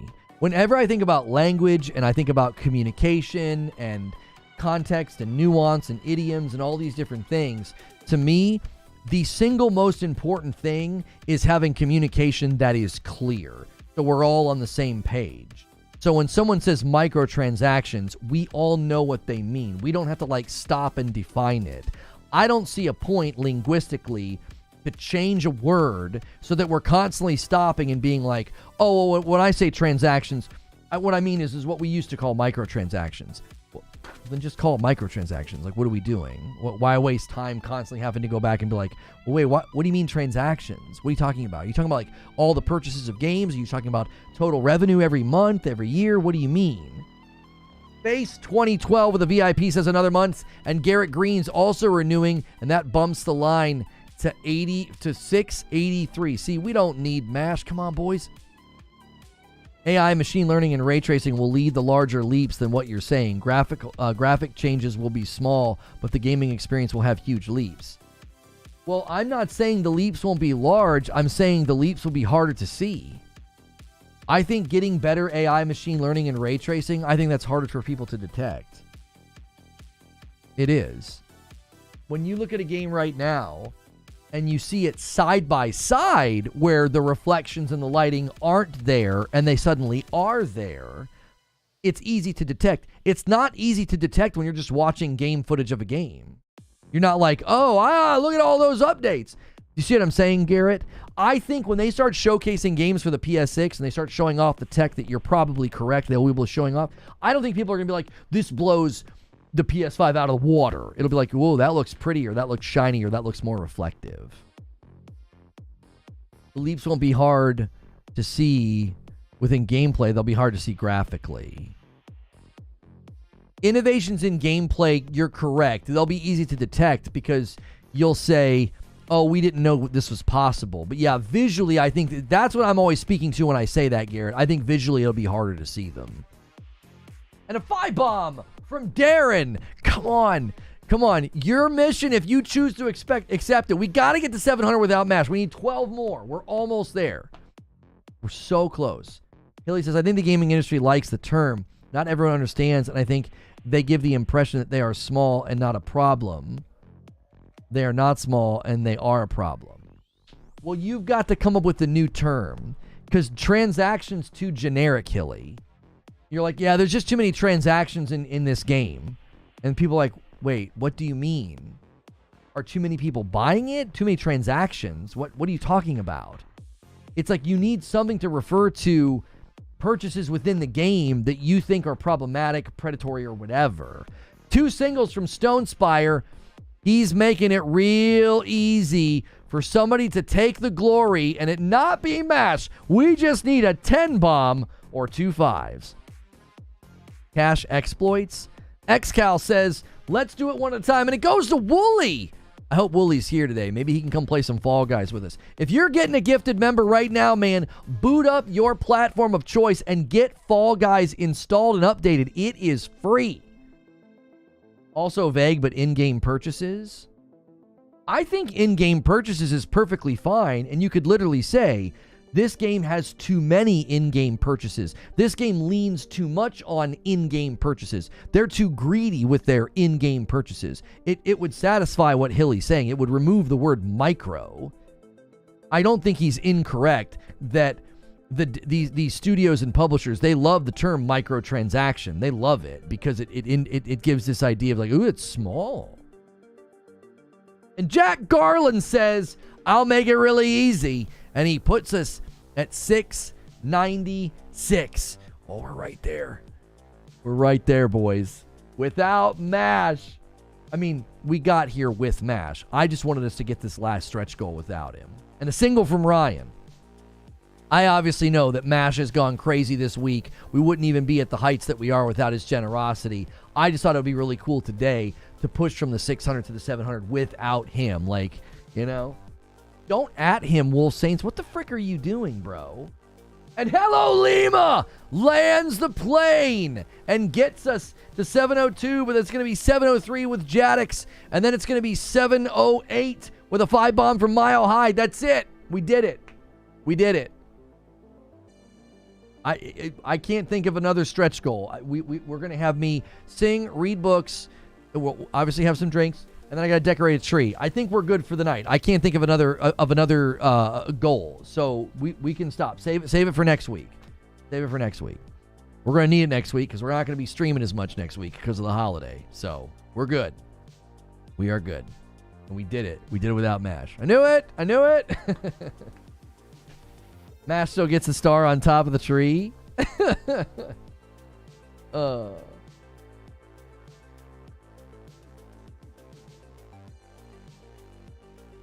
Oop, sorry, switching to water here.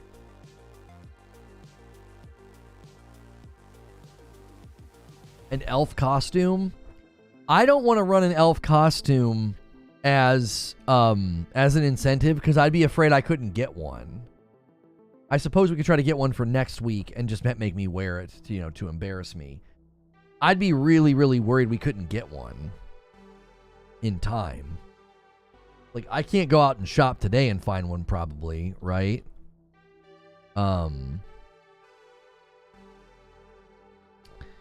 They definitely have elf costumes on Amazon that I could have here by the 22nd for next week. But we could run that as an incentive for next week and do another night of Frickmas. But then it would be after Christmas. It would be on the 27th. Well then, everybody, Merry Christmas. Merry Frickmas!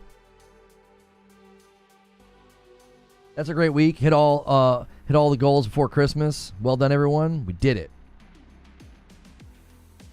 I'm sure elf costumes are the perfect size for you. Just use the one that's on the elf on the shelf. There it is. There's the joke.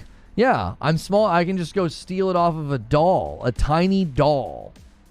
The hardest thing with this camera is to trick you guys into thinking that I'm like, a human-sized person. I'm actually the size of a doll. Wait, I actually have Christmas PJs that are kind of like elf PJs. I already have them. I would just have to find them. They're in a box somewhere. When's your first dope nog happening? It would be during the stream tonight. I'm not going to get started that early. I'll get too tired. I did that recently. Like, we had dinner and we were like watching a Christmas movie and I had like a drink with dinner. And like later that night, I couldn't even keep my eyes open. I was like trying to watch the movie and it's like, I can't. I start too early and I just get too tired. I know people bash you for being a Sony fan, but what do you really think about YouTubers that are actually fanboys and bash on other companies? I was a fan, but every time I said anything, he would delete. Oh, you watch somebody and they would just delete what you're saying? I mean, if I were going to do the fanboy fanfiction grift, then I wouldn't ban people who are on the other side. I feel like that person's making a tactical error. One of the best things, if you're doing like the fanboy grift, one of the best things you could ask for is people on the other side so you can make fun of them. You can, misrepresent their argument. Look, guys, look, we got another pony in here. We got another X-bot. Like, I like the idea that the large blackboard you write your show on is 8.5 by 11. Yeah, it's the size of a piece of paper. I don't know. For me, Sam Taylor, I only ever ban people from the chat when they make it personal. So track with me here. I don't want somebody coming in and personally attacking me because they're going to personally attack chat and they're just going to create toxicity. So if you go into somebody who's doing the whole like fanboy fan fiction, they're cheering for Team Blue or Team Green or whatever the frick, and they ban you for just, stating your opinion or disagreeing, they're doing the same thing. They're taking it personal. I mean, if you really think about it, the guys that make it personal and the guys that take it there, it's because that's how they experience everything. They're actually showing just how like emotionally immature and insecure they are. They take everything personal, so that's why they're always lashing out and making it personal. Do you see? It's like they're always on that note of mockery, name call, make it personal, attack the person, don't attack the argument, right? And the reason that they're doing that is they're exposing how they're like an exposed nerve. It's really easy to trigger them. It's really easy for them to feel like they're being attacked personally, so they always respond personally. Like what we did earlier. I was perfectly willing to help a guy that's like, oh, you need games for your PlayStation, blah, blah, blah, blah, blah. And as soon as I felt like he was doing the console war thing, I didn't make it personal. I just told him, I was like, dude, I don't feel like you're being genuine. I feel like you just wasted all of our time. I could have been like, you're an idiot, you're a moron, you're an X-bot, get the frick out.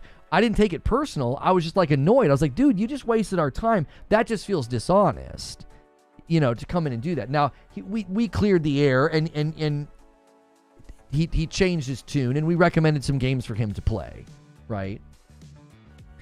So I think that's one of the reasons why I've never responded in kind and made it personal or attacked people personally, because, like, I don't take it personal. I just see it as beneath me. It's like, I'm not going to do this. I'm 43 years old. The last thing I'm going to do is get in a name-calling, like, shouting match with some buffoon on YouTube or Twitter. It's like, I don't have any interest in that. It's why I just tapped out. I don't really engage with a lot of it. Like, it's just like, I'll watch it. I might chuckle at it. I've seen some funny tweets from the guys that are ponies, but I also disagreed with a lot of them recently. When a lot of those guys who were like hardcore ponies on Twitter and they were acting like Wukong ran perfectly and had no problems, I was like, no, that's not true. You're just being a pony. That's not true. You're misrepresenting how that game runs. You know, and nobody got mad. Nobody hated on me or blocked me or said I was an idiot. They were all just like, oh, I'm having a good time. And then they moved on. They're like, well, I'm having a good time. Seems to run fine for me. I'm not having any issues. That's generally how a lot of them took the conversation, which I appreciated. It was like, they didn't go out on the attack. They didn't turn into like a, nah, dude, you just did. They were just like, nah, dude, I'm having a perfectly fine time. Console war's gone a bit cold. It certainly has. I'm not able to play Fall Guys at Stonespire. They force installed an anti-cheat software, and now my FPS is 10. I'm trying to find a workaround. Has anybody heard about what Stonespire's talking about? Fall Guys anti-cheat hurts FPS.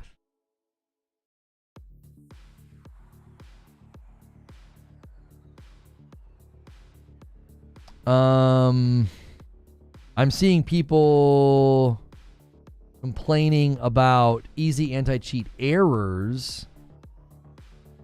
Easy anti-cheat is causing system lag and FPS massive drop. This person's saying, but that's like a year ago. Has anybody run into this? He's not even playing Fall Guys. He's playing something else. Yeah, that's not even Fall Guys.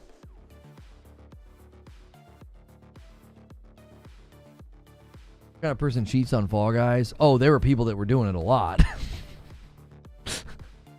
There were people that were doing a lot, dude. They'd like float and fly and go all the way to the end. Oh, yeah. Oh, yeah. Yeah, you gotta watch out. You gotta watch out for those cheaters, dude. People will cheat in basically anything. They don't even care. You know the type. You know the type. You played against these people. They'll cheat in checkers against their grandma. Like, they don't care. They don't care.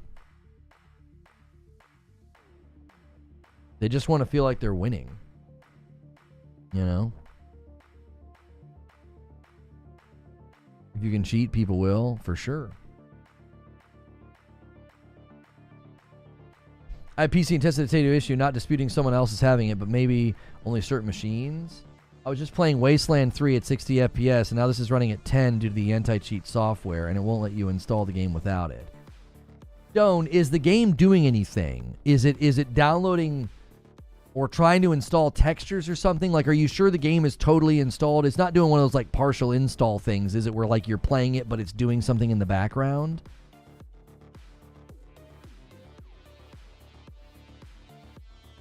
Console war nonsense is just about done. Only stragglers left, hoping for their 15 minutes of fame on a podcast. Feels that way.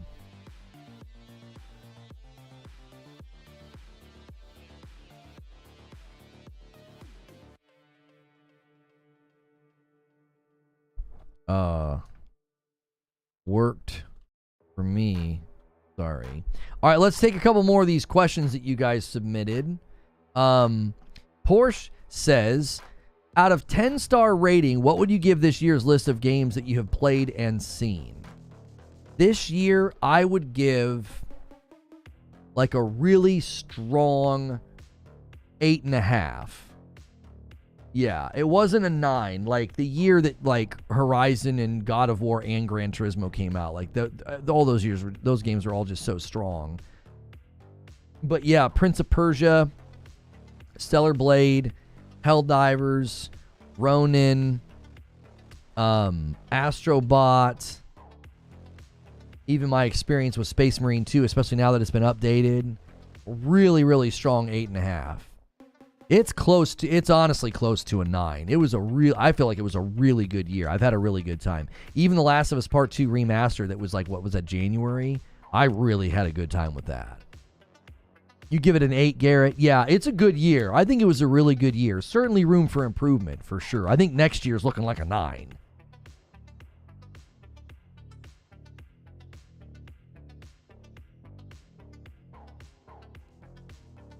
James says, to be fair, just from seeing Lono play other games, graphic and performance things that ruin a game for him are typically things that average gamers don't notice or make a big deal about.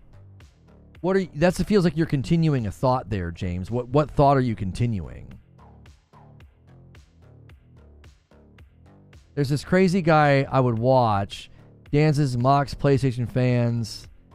His name is this. The only thing is that he's Spanish, but he is something else. He imitates Mark Cerny.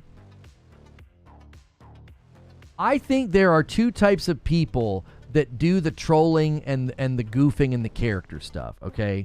There are guys like Doc Dark, and Doc Dark does it with a smirk on his face, and there's no malice in his heart. I think he's just having a fun time. He's just being a goofball, right? Doc is a friend. Then there are people who do it with malice in their heart. They're being unkind.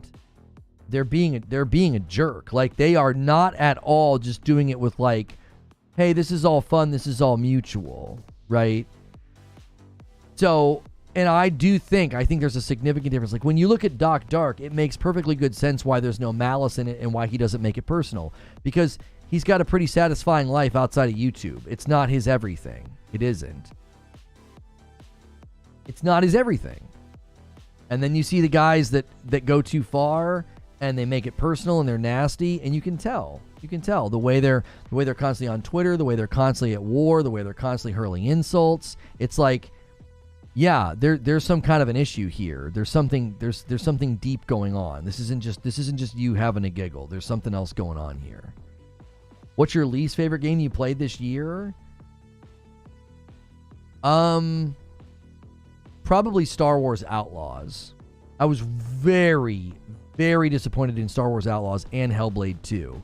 Hellblade 2 I finished, and it at least stuck to sort of the core principles of the first game to a certain degree.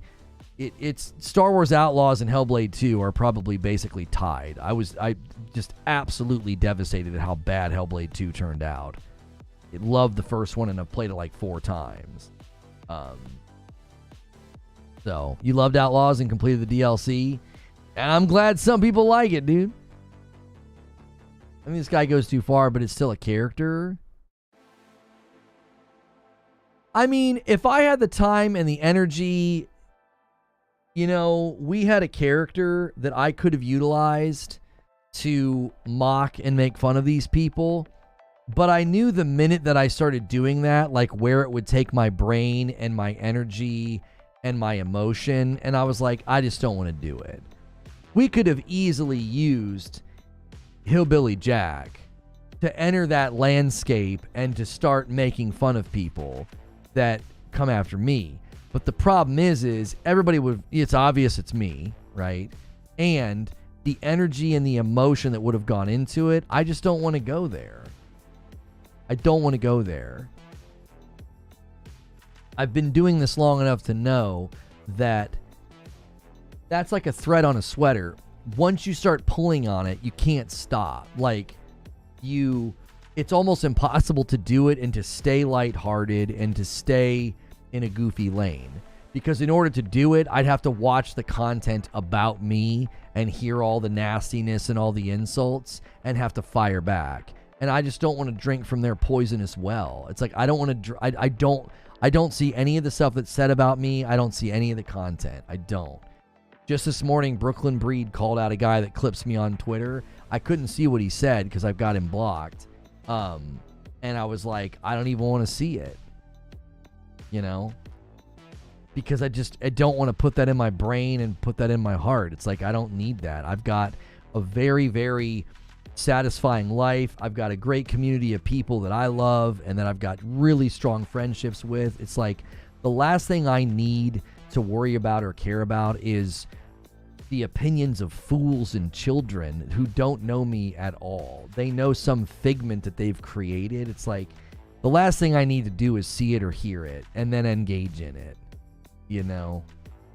So I just don't pay attention to it,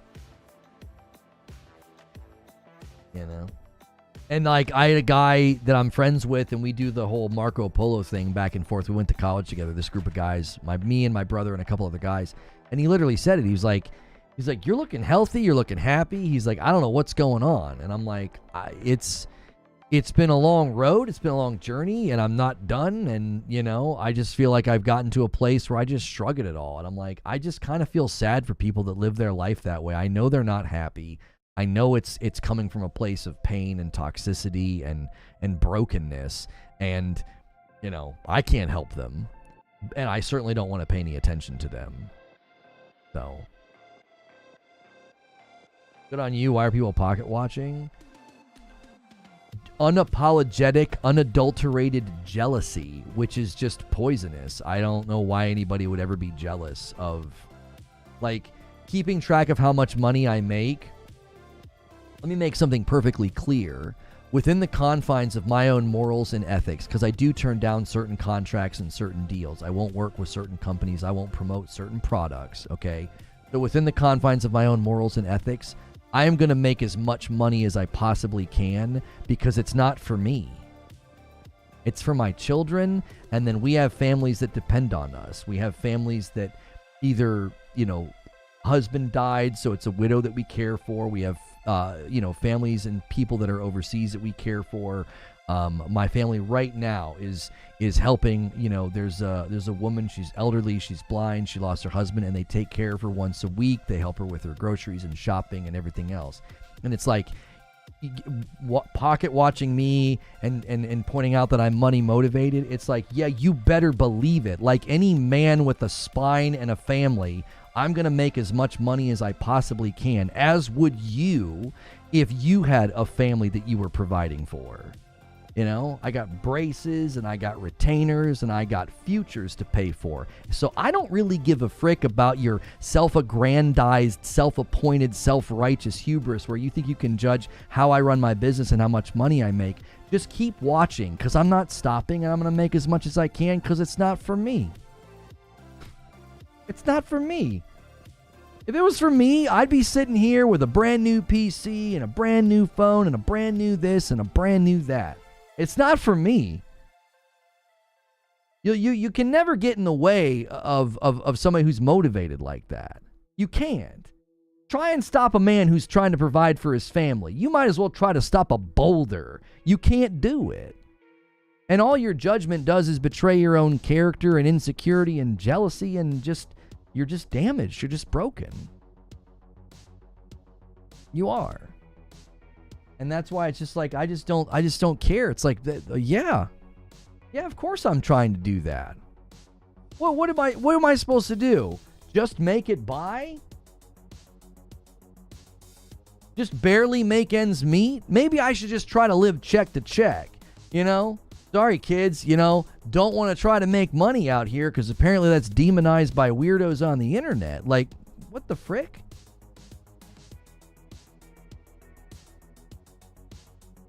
Don't make no sense, bro. The minute you have people attached to you that depend on you, everything changes. All priorities change. All priorities change. You know? People act like you're this person. You've never shamed the viewers if they can't afford a membership. What? What'd we spend last year in gifted memberships when I added it all up? It was like 20 grand or something like that. How many e-beggars do you know that gift 20 grand worth of memberships to their own channel? It's like, what are you talking about? You're not, like I said, you're not talking about me. You're talking about some figment of your imagination that you've created, some fan fiction version of Lono who's an e-beggar, toxic liar villain that you can wail on to make yourself feel better about your own pathetic life. That's not who I am.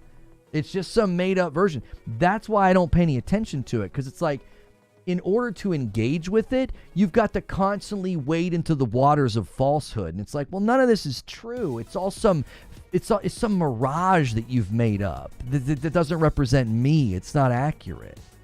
So it's like, I guess go ahead and wail on some mirage, some comic book version of me where I'm the villain. I guess, go ahead. What are you going to do in 10 years when your life still sucks? You still going to be doing that? You still going to be making fun of me and any other YouTuber that you don't like? Your life's not going to get any better doing that. You know what I mean? Grab a hold of yourself. Change your life. Wailing on me ain't ever going to do that. It isn't.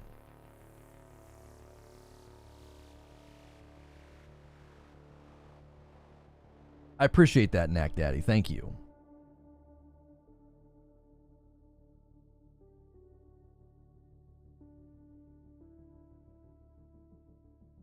So people who make money off of content farming are complaining that you make money from making content.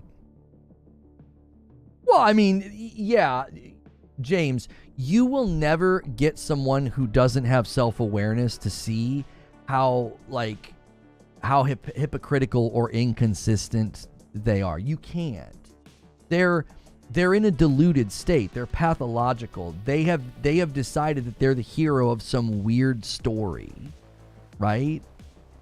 So, like, you're never going to be able to point out to them that they're being hypocritical, because in their mind, they're the hero. And if they're the hero, they can do no wrong. The minute somebody thinks they have the moral high ground, like, they can do no wrong. Everything they post, everything they say is right. So there is no inconsistency in their world, in their actions. Probably turns lots more down than you'll ever tell us. Like, I doubt you would push gambling or Raid Shadow Legends. I get a Raid Shadow Legends offer once a month, and I don't do it. I have been afforded opportunities to push at least 2 different gambling companies, and I don't do it. The Raid Shadow Legends contracts that I've turned down over the last decade would probably add up to being like an entry-level salary worth of money that I've turned down. It's just like, no. Especially when I was on Twitch. There was easily every month an offer. It was like $5,000. Every month there was a $5,000 offer to push Raid Shadow Legends, and I said no. I think when it all added up, when I was on Twitch, over the course of at least 1 year, I believe I turned down roughly $50,000 worth of deals, because I was like, I'm not doing that. It's why I parted ways with G Fuel and went with the company that I did. I was like, I have a daughter with an allergy, and I wanted to work with a company that was open label, because open label is very important to families with allergies. Now that I've been on YouTube, I've probably turned down Raid Shadow Legends 5 or 6 times, and I think each time it's probably been about $1,000, maybe. So somewhere in the vicinity of $5,000 that I've turned down, because I'm not going to do it. It's not worth it.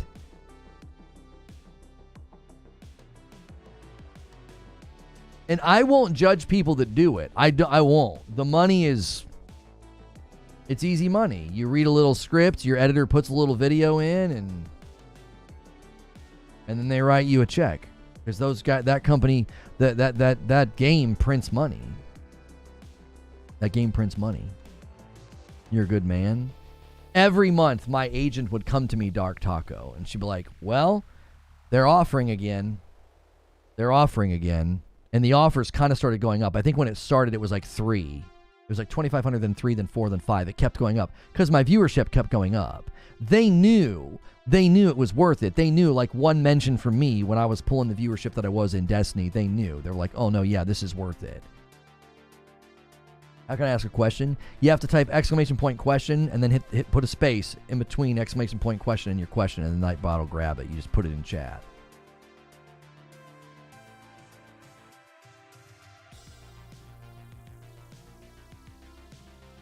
Yeah, I don't judge people that push it. I just won't do it. It's just, to me, it's not worth it. It's like I don't like how those companies operate. I don't like how they monetize, and so it's like I'm not going to do it. It's why I stopped streaming Diablo Immortal. I felt like I was promoting a game that was going to push people in a direction that I didn't support. You know, I had a lot of viewership, and I had an opportunity. We could have regularly streamed Diablo Immortal, and I entertained the idea of like, well, what if we showed people how to play Diablo Immortal free to play? But then I thought, no, I don't want to encourage people to play this game. So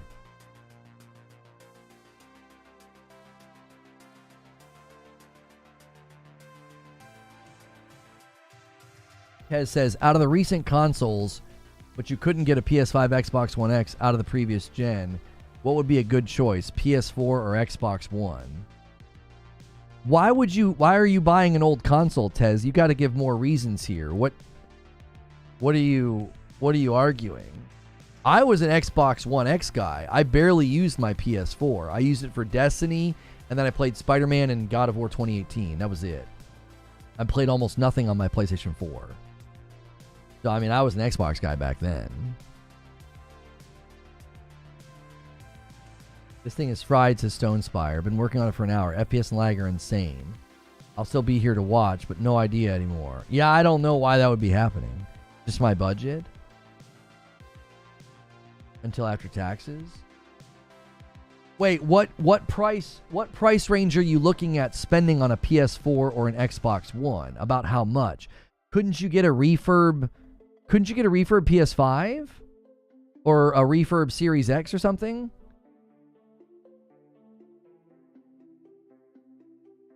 Or like Zubair is saying, maybe just wait. Set aside the money that you would spend on an older, PlayStation 4 or Xbox One. Cheap? Yeah, I don't know. I'm always of this opinion, Tez. Like, you're better off just saving the money than doing a half measure.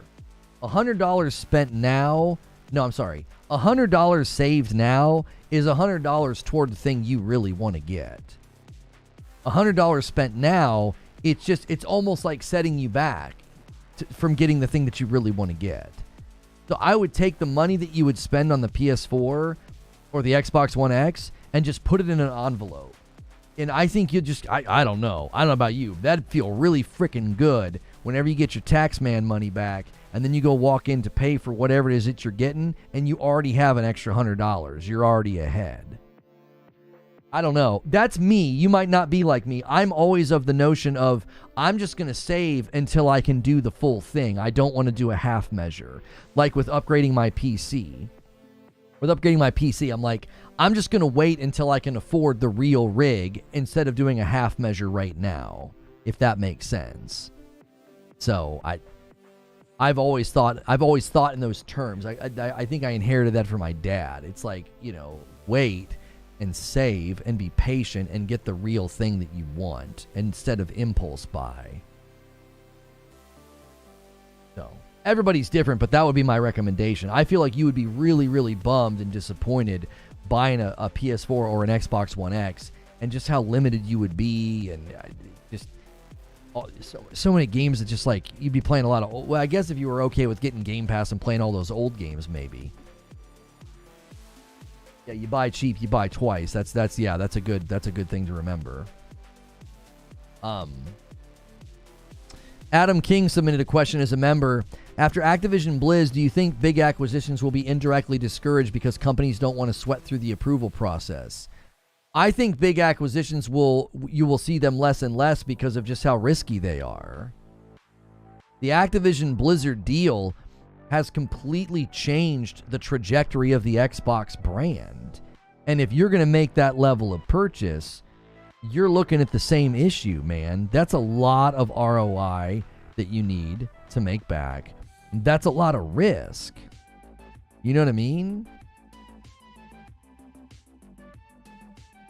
That's a lot of risk. And I just don't think you're going to see a lot of companies want to do it. Like, this thing with Sony and Katakawa was basically them paying them a professional courtesy. They were protecting them from a potential hostile takeover from a Korean company. Like, we'll buy your shares in January so they can't do it.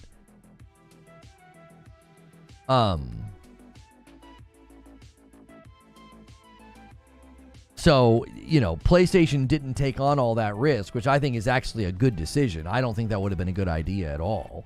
To suddenly be like, yeah, we're buying Katakawa, and it would have been however many billion that that it would have cost. Or they spend $350 million, pay their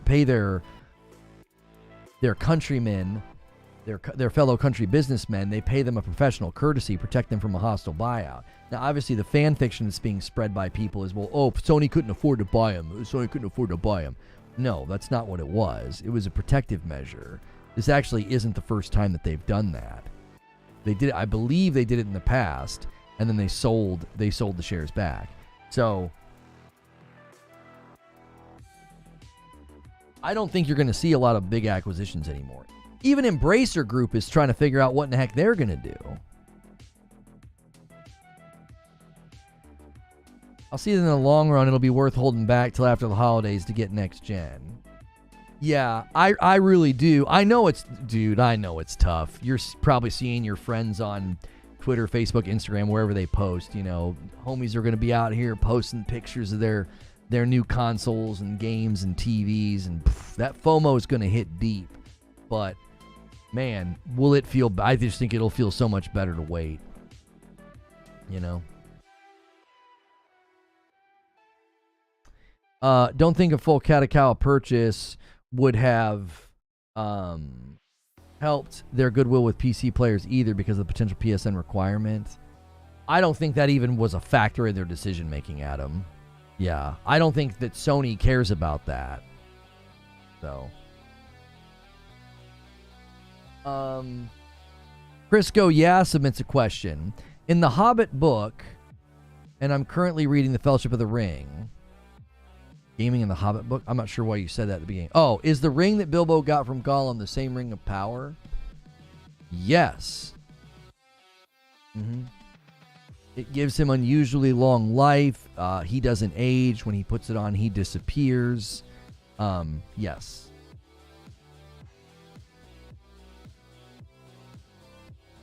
Same exact ring. Yep. JC says, look into the portal.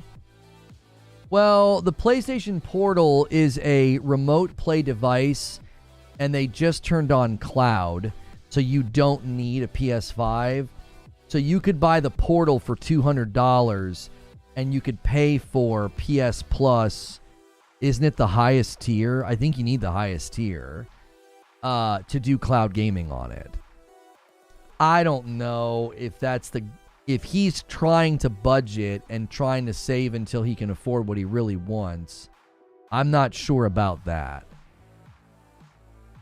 I don't know. I think the Portal is a great introductory, device to somebody who might be traveling a lot, is always around fast Wi-Fi, and doesn't really want to buy a console. But I don't know if you would suddenly want to be like, well, I'm waiting to get a console, and let me buy a Portal so I can cloud game. He's also going to sign up for like the highest subscription tier. That doesn't seem like that's fitting. That's going to fit his budget right now.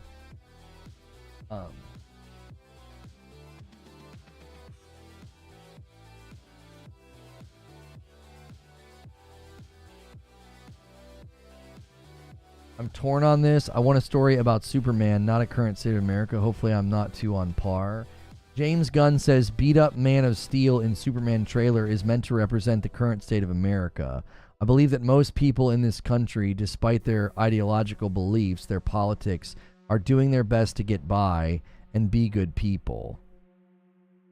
I don't know. That seems like a pretty non-divisive statement to be like, we're all in this together and we're trying to get by and we're trying to be good people. I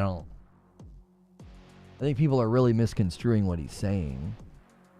Like, Superman is beat up and down in the clip. Even the best of us get, fall on hard times. Yeah, the Portal's really handicapped if you have bad internet. Yeah, if you don't have the best Wi-Fi. Like, when I played it at my brother's, it was consistently having like little dips and lags and little stutters. Yeah. Devil Shooter with a question says, long-term consequences of Xbox leaving the console market. I mean, the long-term consequences are, it's hard to really measure it out because I don't think it's going to change what PlayStation would do. I think PlayStation had their plans in place and are going to continue to push for what they think was the right path for their business. So I don't think they're going to be like reactive and you're going to wake up one day and like PlayStation's a completely different company because they decided to, I don't know, they're going to charge $2,000 for the next console or whatever. I don't think it'll be that drastic. I do think you will see PlayStation being more bullish in the market because they'll be the only real console left. The Nintendo Switch is going to be very different. I think the Nintendo Switch 2 and the PlayStation 5 and the Pro and the PlayStation 6 can all exist in parallel to each other. And I think the absence of Xbox, I don't know how much it's going to change. I think long-term effects within software, I got to think in categories here. So within software, third-party developers are going to primarily default to PlayStation. I think that's going to be an easy, that it's going to be really easy. It's going to be easy to see that meet out. It's like, that's just what's going to happen. Because they're going to be the de facto high-end console to build for. And a lot of developers have shown they like to do that. Rockstar has already shown, build for console first, come to PC later. So I definitely think you'll see that happen. It's really, really hard to predict what this will look like. I have a hard time predicting what Xbox is going to do with their studios with respect to, if I'm correct about the magnetism of the PS5 and the PS5 Pro, then what's it going to look like when Xbox is making games 4 or 5 years from now? I really want you to think about that. So here's a great example. Doom the Dark Ages is going to ship next year in 2025. And let's say id Software immediately gets cracking on their next game, and their next game is going to come out in 2029. Okay? What does that look like internally? Are they going to be telling id Software that they have to build their next game and it's got to run on the Series S all the way out in 2029? Or are we going to start to see the pivot away? And it's like, well, no. Prioritize, the Pro and the PS5 and sort of make sure that you're ready for PS6 dev kits if they get pushed out. PC, Switch 2. You see what I'm saying? Like, I just don't know. The Switch 2 could help because if Xbox devs are being tasked with making a game run on the Switch 2, that will basically be like a protective barrier from leaving the Series S behind because the Switch 2 is likely not going to be stronger than the Series S. But even Mag, middle-aged gamer guy, even he said last night on Crossfire that like a lot of games aren't going to be made for the Switch. Maybe he didn't say a lot. I don't want to put words in his mouth. He seemed to intimate that not every game is coming to the Switch 2 because of the Switch 2's power. But basically every game is getting ready for the PlayStation. Dan Zatastic with 39 months. Merry Christmas, homie. Been a while, but I keep the membership. Hope your family's well. Man, that is so kind, bro. That is so kind. 39 months. And look at that. 709 members on the week. Thank you.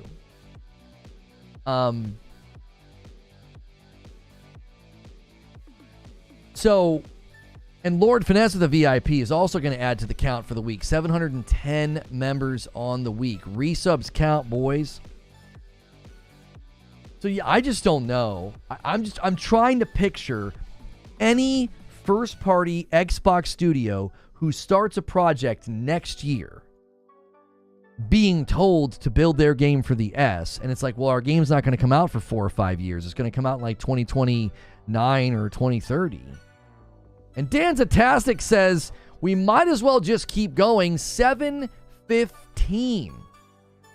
7:15. Listen, I can't get an elf outfit, but I have an outfit that's basically an elf outfit. It's basically like elf PJs. I don't think you guys can do it. I don't think you can. But if that hits 800, I'll wear that for Frickmas tonight. And I swear to Frick, if Mash shows up, I'll be grumpy about it. But Danzatastic just came in and poked the line, so we'll see. I don't think you can do it. In 40 minutes, we're switching to members only. Get Fall Guys installed and updated. It's free to play on all platforms. That's what we're playing. Me, Hilly, and y'all. All right? So get your Fall Guys ready to go. So, good question from Devil Shooter about the long-term consequences of Xbox leaving the console market. I know people are going to say, you know, oh, but they said they're making a console. They said they're making a console. They said they're making another device. Phil was really careful in that internal email, and so was Sarah Bond. All they've said is they're making another device. So, I don't know, bro. I really, really don't know.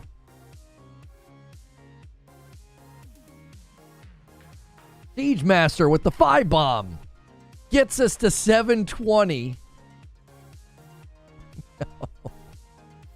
And GT5 King does a Member Plus, and I'm a man of my word, those count as 2. Anybody who upgrades to Member Plus or signs up brand new to Member Plus, you guys count as 2. Thank you so much. Oh boy. Define console. I think whatever device they bring to the market will not be a traditional console, and I think it's already having effect. I want you to think about what happened at the beginning of this year. At the beginning of this year, Chris Dring from Business Insider, which I believe he's parting ways with them, or they're downsizing or something, which is kind of a bummer because I think he did good work. Chris Dring said that when he was at Gamescom, was it Gamescom? No, GDC. There were devs that were like, we don't really know what we're going to do if we're even going to land on Xbox. What do you think they're thinking now? Arrow Odd with the Member Plus. Happy holidays, Lone and Chat. Keep up the good work. And there it is, 723. Here, I'll update this so people can know. You guys want to make me dress like an elf? There you go. You got 40 minutes to do it. GT5 King says, I used to watch you all the time on Purple playing Destiny 2. Great to see you thriving here. Well, man, I greatly appreciate that. Thank you. Spread the word to all the old homies that we didn't leave. We're still here. Zinthos gifts a member.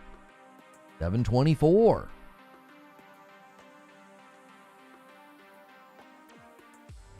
I think Microsoft are putting all the eggs into cloud.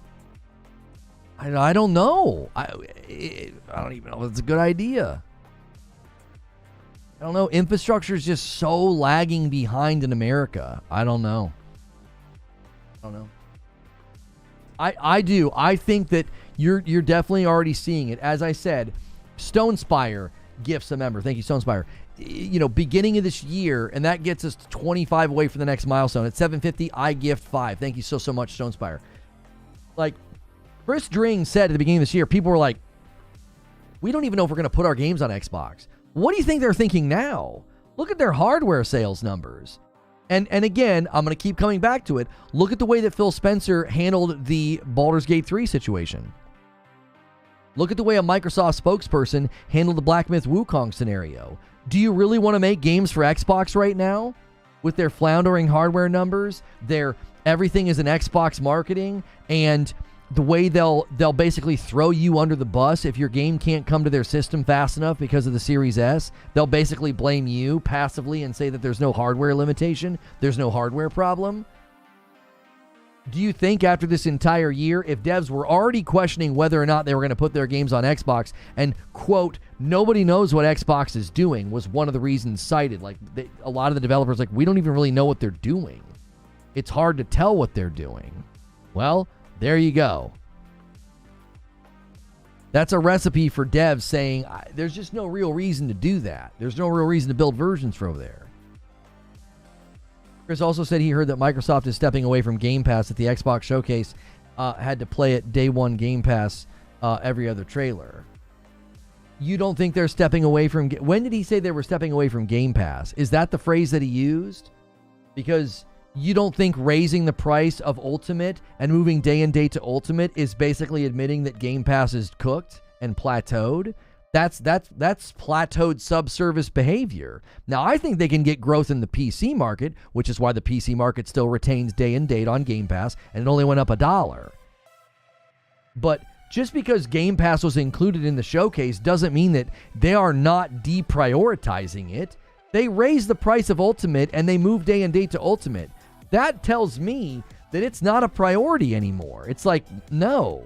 You can't even say play it day one on Game Pass anymore. It's got an asterisk next to it. Play it day one on Game Pass Ultimate and PC Game Pass. Not Game Pass Standard, not Game Pass Core. That's confusing marketing. It's not even a streamlined market offer. They can't step away from Game Pass? Oh, I bet you they're going to mention it a whole lot less going forward. This was the year that exclusives died. Next year is the year they mention Game Pass less. I bet you they do. Game Pass is their identity? No, it's not. No, it's not. Did you hear what Satya said? They're redefining what it means to be an Xbox fan. This is an Xbox, this is an Xbox, this is an Xbox.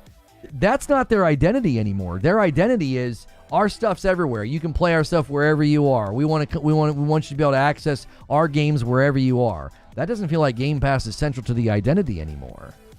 The minute you raise your price on your subservice as much as they did, the minute you move features to Ultimate the way that they did, that's it. Game Pass is plateaued. They know it's not going to grow anymore on console. Now, they're hopeful that they can get growth in the PC market, especially the PC market in the Asian market with PC Game Pass. But I don't think Game Pass is central to the identity anymore. I really don't. Aren't you surprised they didn't bundle in World of Warcraft subscription into Game Pass Ultimate on PC? No. No, they want to make that money. Why would you suddenly bake that in and make less money on it? You know, however many people are playing WoW, how many times they come back, cancel, churn, sign up again, like all of that. You don't want to lose money on that front. That's a revenue stream that's already humming. It would incentivize PC gamers to upgrade. I don't think they want to mess with that, Taco, because it's already a humming revenue stream. I don't know how much it's humming, but it's already running. They're just going to sell games. Their identity is the games. I think they are speed running becoming a publisher. I don't think they're going to see big ROI on this nebulous everything is an Xbox because I don't think it's going to turn into conversions. How many non-gamers do you know right now that are going to see that advertising and they're going to go, oh, wow, I'm going to do that.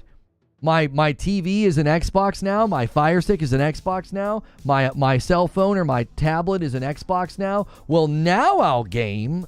What? No, I don't think so. They're not going to suddenly convert. This is an Xbox is an effort to increase MAU so they can go to their shareholders and say, our MAUs have hit an all-time high. But I don't think the ROI is going to be there. The marketing and infrastructure and spend that's behind that movement, I'm telling you, I just don't think so. I don't think you're going to get adoption rates with cloud or streaming through your television, phone, or tablet in high enough numbers to warrant what they're doing. I think that's going to basically say they're going to speedrun becoming a publisher because they're going to say we make so much more money on things like Call of Duty and Minecraft. And from what middle-aged gamer guy said on the podcast last night, everything's going. The exclusives are gone. There's no more. They're not doing exclusives anymore. Once they start doing that, and once they get a taste of steady cadence of launches like Doom and other games hitting other platforms and being sold, the last thing they're going to give a freaking rip about is Game Pass. It's just not. They're just not going to care. The money that they made from Black Ops 6, if anything, Black Ops 6 is another nail in the coffin. It's like there is no way they looked at those numbers and didn't think, good golly, did we lose a lot of money on this. between 20 and 30 million. I don't know what the number is. That many people didn't have to buy Black Ops 6. They could just download it and play it. And there ain't no way your number crunchers and your spreadsheet, analysts aren't like looking at those numbers saying, what are we doing? What are we doing? The biggest game of the year as far as sales goes, and look at what we did. We put it on Game Pass. Telling you, man, it's not Central anymore. I don't think that it is. I think soon we won't hear the word Xbox. I agree this campaign will tell them that. They will promote things through the studio names. People underestimate how good mobile networks are. I talk about that a lot.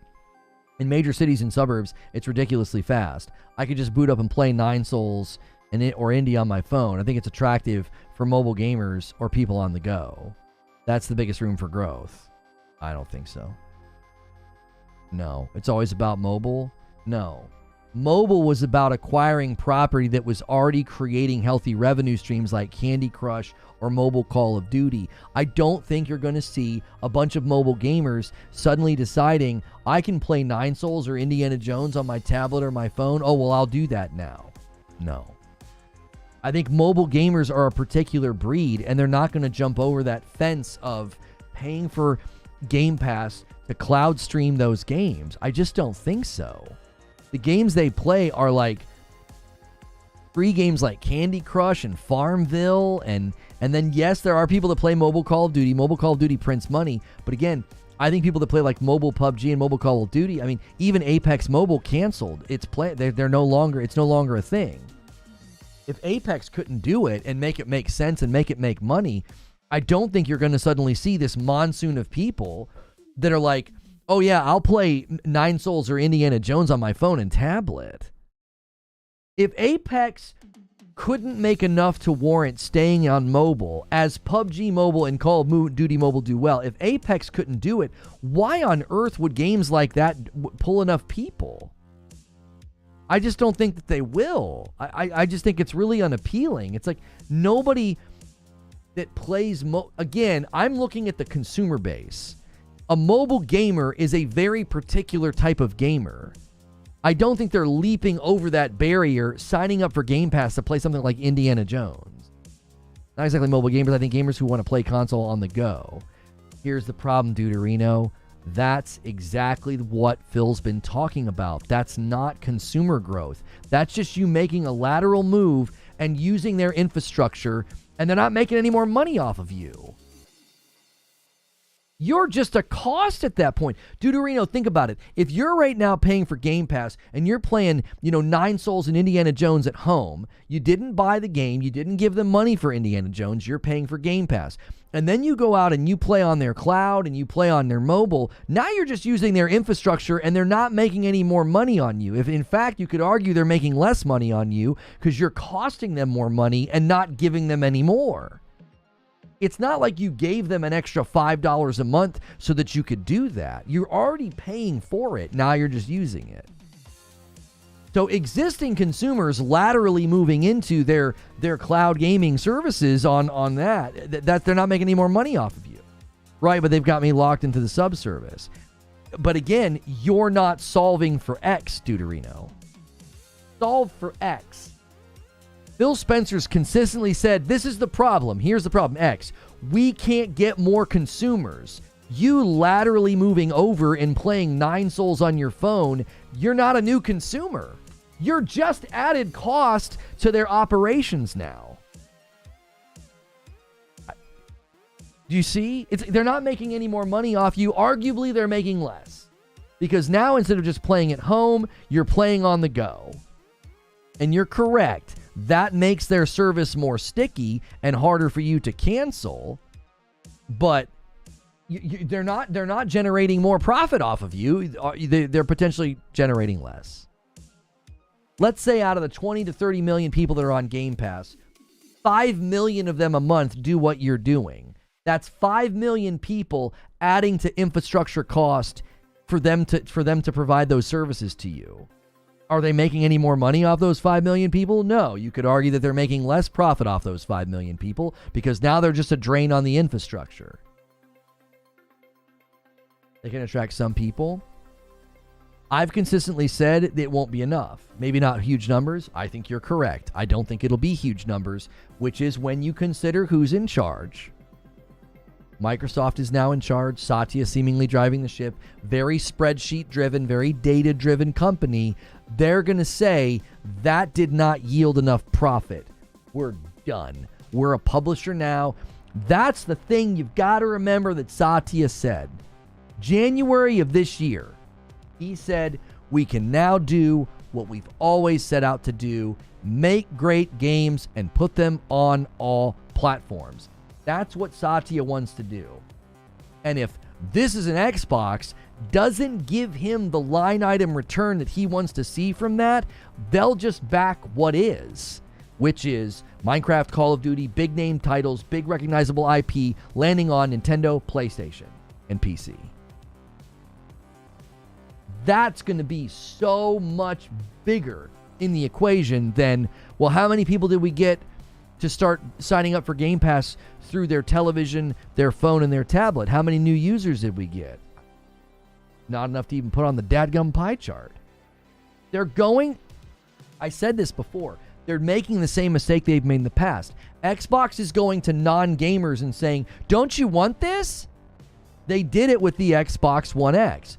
They made something that was TV. They went to non-gamers hoping, don't you want this? Don't you want this all-in-one entertainment box that also happens to play video games? And the gamers were like, we don't want any of this. This is too expensive. And the non-gamers said, no, thank you. And it murdered that generation. Xbox One X got murdered by that. Which, funny enough, they were ahead of the curve, because smart TVs are quite literally an all-in-one entertainment device that's always plugged into the internet and allows you to stream all your TV.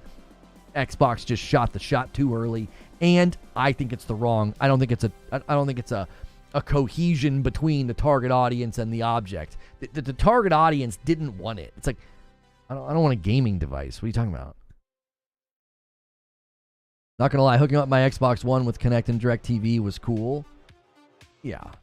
In general, people didn't really respond positively to it, though. It really hurt them, that gen. Leave out everything as an Xbox, which I think is still additive to what they want. Selling the games on PC and PlayStation is the goal. Now we're on the same page. As I said minutes ago, however long ago, they are speedrunning becoming a publisher. Not an ecosystem, not a platform, publisher. That's where they're headed. Satya's already said it. He's already said it.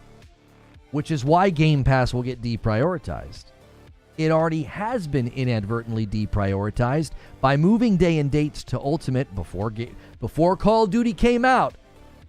Before Call of Duty came out, they very carefully moved day and date to Ultimate because they knew that people were going to be signing up new. They moved day and date to Ultimate and they raised the price on Ultimate. That's an inadvertent deprioritization of Game Pass because you're making it more difficult for people to sign up for. It's like now day and date's over here and more expensive. That's not a very compelling offer. The game is $70 and Game Pass is $20. Once that gap shrinks, your conversion rate probably goes down. And they knew that.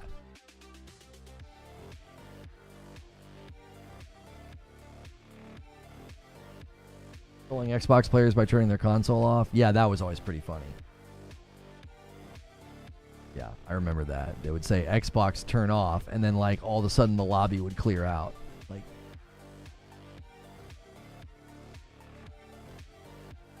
why don't they just be completely transparent with the messaging of becoming a publisher? Would it hurt their bottom line that badly? I think a handful of things are happening, Adam. I think it's a good question. I think Phil Spencer is still fighting for the soul of Xbox. I think that's why Call of Duty was on Game Pass. We heard rumors they were debating not doing it. I believe those rumors were true. I believe it was an internal discussion.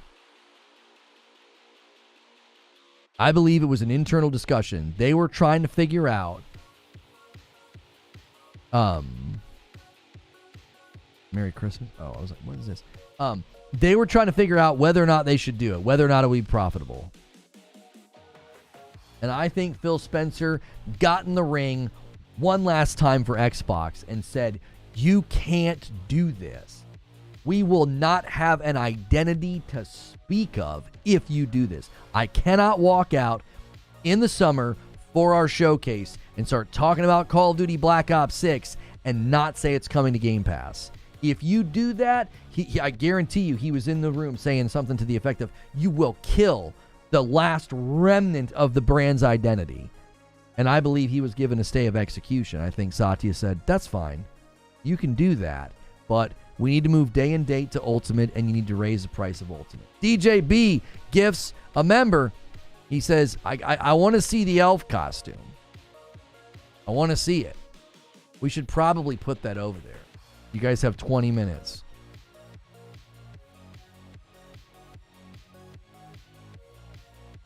I need a real one. There we go. That's not going to be a good one. We need like... Yeah, that'll work. All right. Where's the Santa hat? No, it should be in this room. Oh, it's watermarked. Freaking watermark. Get out of here with your watermarks. I don't think I'm going to be able to find one. I think they're all going to be these fake outs. They're all going to be these fake outs where it's not a real transparent image. Yeah. I can't find one. Ant gifts a member. Starting a solo gifted train. 727. Wish I had co-op friends to play with. Pathetic, I know, but It Takes Two and the new one looks so good. What are you doing? Why wouldn't you go into the Discord and play with somebody, DJB? We got a whole community of people in there you could play with. And Chris Muck, that is a heck of a name, with a white badge, is out here gifting members a 5-bomb to push us a little bit closer to embarrassing me this evening. I did remember, I don't need to get an elf costume or a Santa costume. I remember I have like elf PJs that my wife got us for Christmas the one year. And so you can make me wear that tonight. For the Frickmas celebration. Add the word transparent to your search. It's fine. You guys know. I mean, I could do one more. Chris Muck says, thanks to whoever gifted me earlier. Here's a few towards the goal. That's a way of paying it forward. That's awesome, Chris. Thank you. White badge gifting. It's so sad.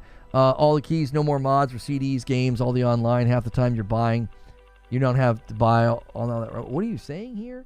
It's so sad now. It's all keys, no more mods or CDs, games. It's all online. Yeah, I don't really shed tears about that. I know some people do, but not me.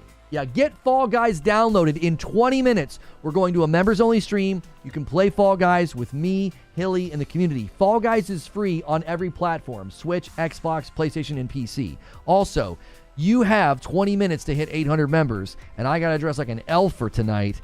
I made it a pretty big goal. I forgot that I had the outfit, but you guys are going to have to scramble or put out a bat signal. Let me answer a couple more questions here.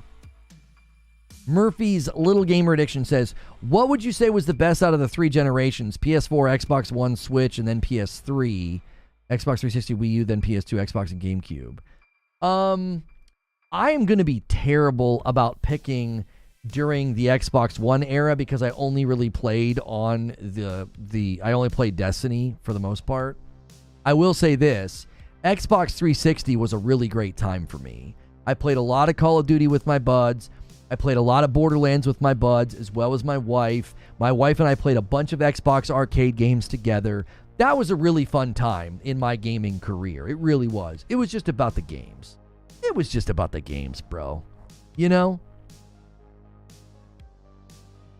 Switching to afternoons means I'm never going to be able to play. Oh, well. It would just give Hilly more memes to use against me. Bear, if tonight we kind of get to a spot where a bunch of people want to play some Fall Guys, I'll have it all set up. We could play some more tonight. Just if you guys rally the troops and we have a big turnout tonight, singing, drinking, decorating the tree, we might have some time. Lido says, Yellow Brick Games Eternal Strands. Happy holidays. Early stream keys are available now through terminals. Submit your key requests. All other platform keys will be delivered as soon as January 6th. Oh, they're doing it through terminals? I really, really like, I think that game looks so cool. So cool. So you guys have 18 minutes to get Fall Guys installed and updated, and you have 18 minutes to get 68 members. It's gonna be crazy if you guys pull this off, because MASH hasn't been here today. Platform, PS5, region, North America. Commenting on this since it debuted. Live stream of gameplay and review. Add request. Thank you for that heads up, Lido. You the man. Just leaving work, probably not make it for Fall Guys. We'll play for a little bit. We'll play for an hour or two. You might be able to make it. What happened to the Transformers Reactivate game? I don't know. It was showing early signs of being a gacha, so it's hard to know if and when or where it'll show up. Alapark says, Xbox was early in the streaming game with the online Xbox One era, but the TV won out most because it made more sense. It's a single purchase, adds the benefit, helps with uptick of streaming services. I think Microsoft has the best shot of making this whole thing work is by having it be an app on the TV. It will still require an additional purchase. They would need alignment with some of the streaming services then. You'd have to start getting them to bake in with like a Disney Plus or a Netflix or something. Or Prime. I don't think anybody's going to want to do that. They're Microsoft. None of those companies are going to want to work with Microsoft. They're competitors in so many different fields. Like Amazon doesn't want to work with Microsoft. I wouldn't think. Disney? Maybe. I have a little bit of time for Fall Guys. Never played it before. New at Insider Gaming. NFL excited about Madden NFL cast potential. Huh? All right, let's go to the next question. All right, you guys got 15 minutes. Do you think the PlayStation 6 will be $700 or $600? And will they drop the PS5 Pro down to current PS5 prices? This one's hard to predict. Because I originally stated, people thought I was crazy. I was like, that PS6 is going to be $1,000. And people were like, you're nuts, bro. I was like, I don't know. Inflation, cost of production, $700 PS5 Pro was 20% of the consoles sold for PlayStation in November. I don't know, dude. PS6 ain't gonna be cheap. It ain't. I think the PS6 will be somewhere between $800 and $1,000. It'll be up to the market to determine whether or not they could pull that off. Yeah.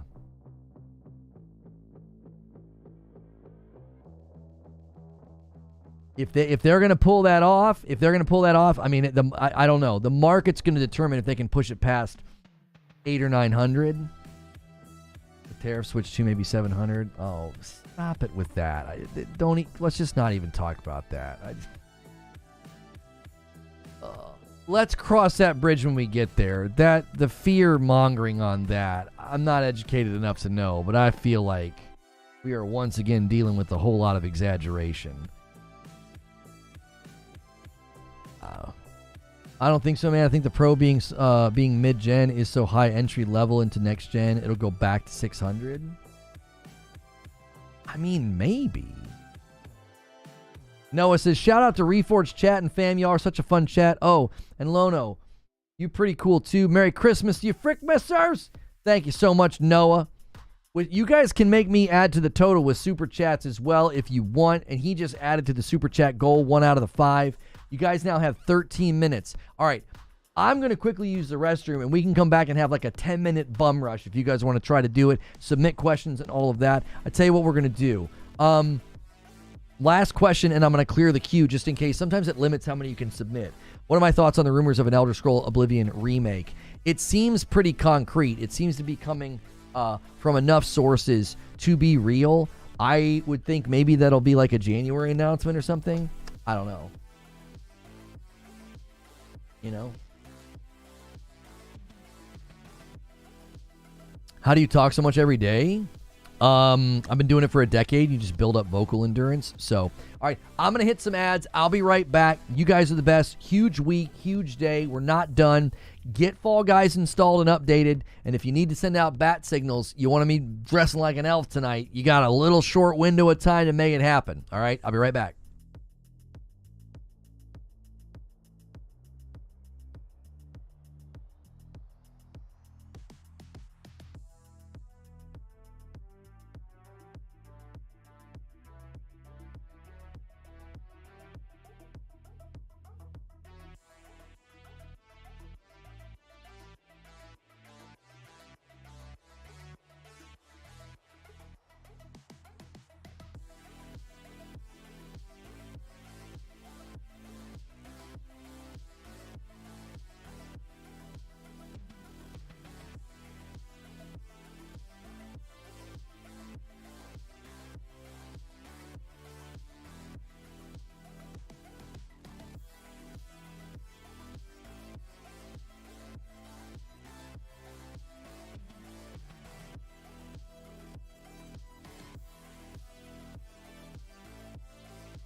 Okay. All right. You guys got 10 minutes. It's a 10-minute countdown. I need to schedule this stream with this hilarious thumbnail that Hilly made.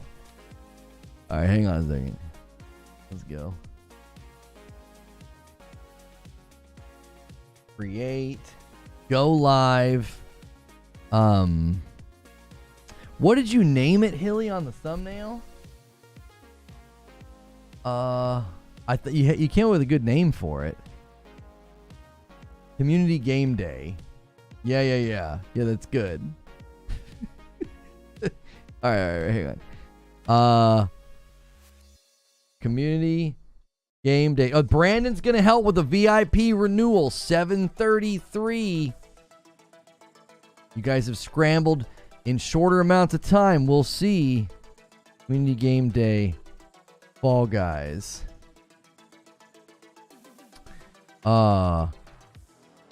Join all the members with Lono and Hilly in some Fall Guys. Okay. All right, Fall Guys members. Fall Guys Ultimate Knockout. Let's use this thumbnail that Hilly made for us. And a single from Joker Quinn. He says, every journey starts with a step, boys. 7:34. You guys want to make me dress up like an elf? You're going to have to scramble. Okay. Yes. And Brandon! doesn't just renew his VIP, he drops a 10 bomb. 744. Unbelievable. Basically to the halfway point. Oh, man. Can you guys do it? What a week we've had. Yes, Mashed helped us get here, but you guys have been crushing it today without him. Without the big man himself, you guys have been crushing it. Absolutely incredible. I'm scheduling the stream right now, and then I'll set up a redirect. You guys have 8 minutes. All right. That is one of the greatest thumbnails ever made. It's so good. Community game day. He's like wrote it with his finger on his phone.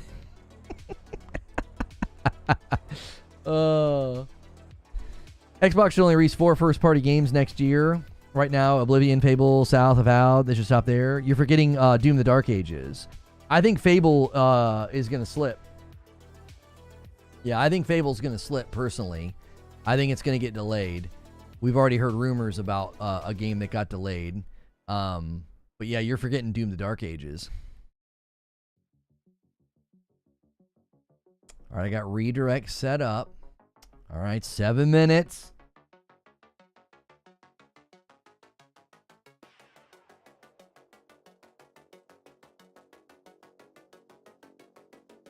Jeff Grubb thought that it was Perfect Dark.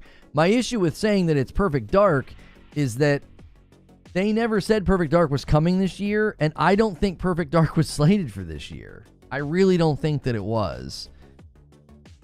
Unless internally Grubb heard that it was, and then it slipped out of 2025. That's why he's saying that. I think it's Fable. I really do. Fable just seems too ambitious. And thank you, Zybersword, for ordering a bundle, the best of both worlds. Can't see Hilly's thumbnail? What? I mean, oh, you're right. What's it doing? Hang on.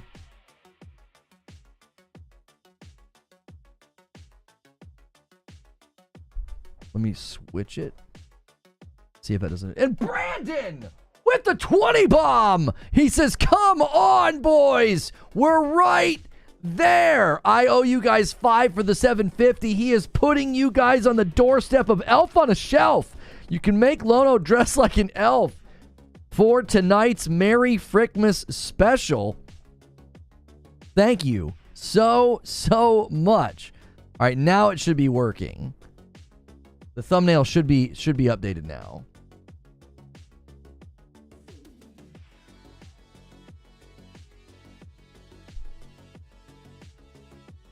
Rumors about Oblivion been swirling for a while. Yeah, the Oblivion rumors seem legit. And a single from Stone Spire bumps it to 765. A nice rounded out number.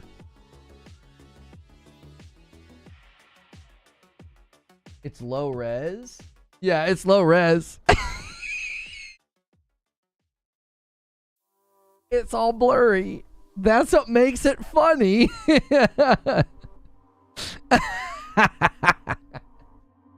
Oh, Stone always edging. He is. He's the master. He's the master.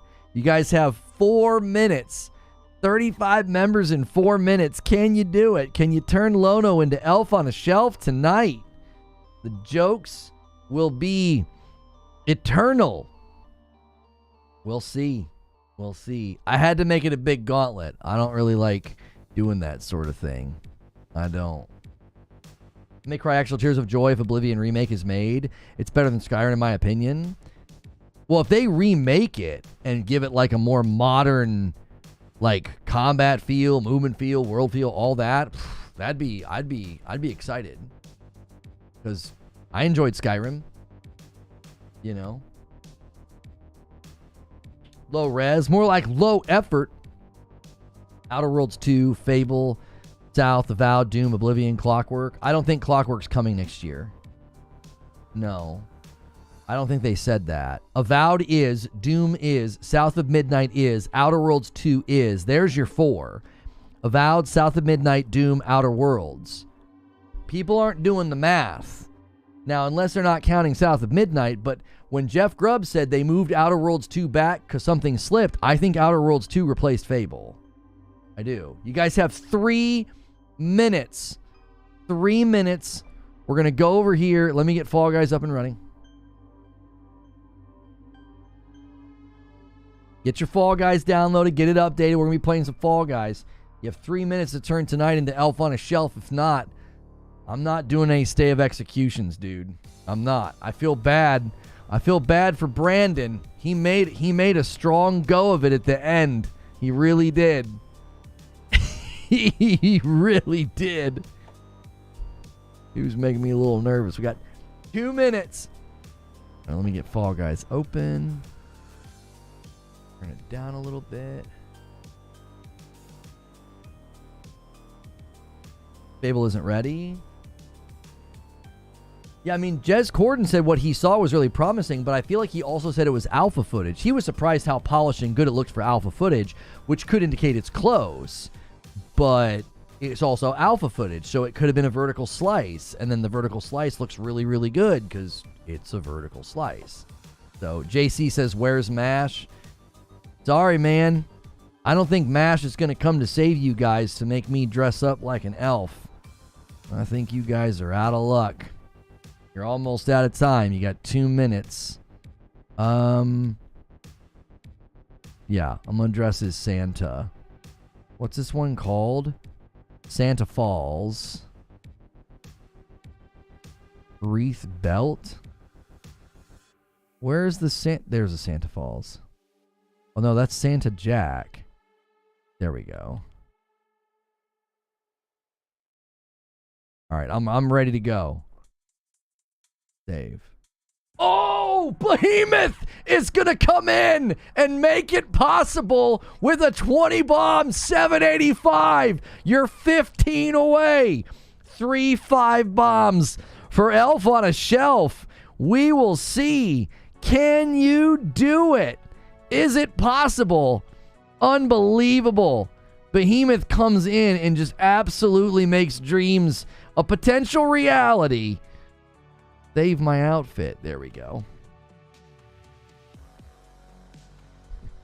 It's 3 o'clock, boys. We gotta go. Time's up. Time's up. John always hits another one and takes us to 786. Is 14 left? You guys, Hilly does one. Micah to Mike does one. You're out of time, boys. I don't know what to tell you. 788. 788. You need 12 more. I don't know what to... I mean, we got to go. We got places to be. You know? Someone's got an elf fetish. I mean, you needed 12 more. I've got to get the scene set. This is all you get. This is all you get. I got to get the scene set with the capture card. Hang on one. You need 12 more, and I'm almost done here. I've just got to reset the capture card. Deactivate, activate. Right, there we go. And I'm gonna spam a link in chat. It's 301. Then with the 5 bomb gets us to 93. 793. Oh, it's unreal. Wait, I still owe you guys 5 members. All right, hang on. Let me do the 5 that I owe. These 5 don't count. Oh, frick. Lumero with the 5 bomb gets us to 798. And another one from AGC 99. 5 from JC secures it to 804. And another one from Hilly. Stop. Stop. You did it. Stop. You guys did it. Lamero got us to 88. JC got us to 99. 80 JC got us to 799. And then JC pushed us over. We're done. Stop. Get effed, Elf Man. J-Dog and Dark Taco come in with a little bit of padding, a little bit of cushion for the pushing. You did it. I owe you another 5, dadgummit. Hang on, because you got the 800. You guys got 2 minutes of mercy. 2 minutes of grace. It'll be fun. It'll be fun. Grumpy gives us another little bit of padding for the week. 808. I'm going to leave it there as a celebration for tonight. You guys are awesome. Let me get Discord unmuted, and let me get Hilly on the stage. Invite Hilly to speak. You guys are the best, man. Thank you so much.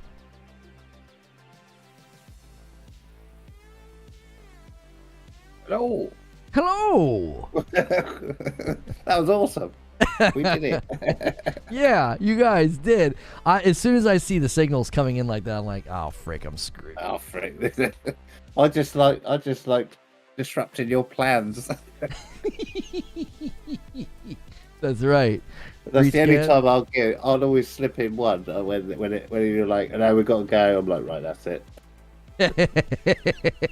Make him stop. Make him stop. It's just the Britishness in me. I'm like, oh, you wanted to go left? No, I'll go left, sir.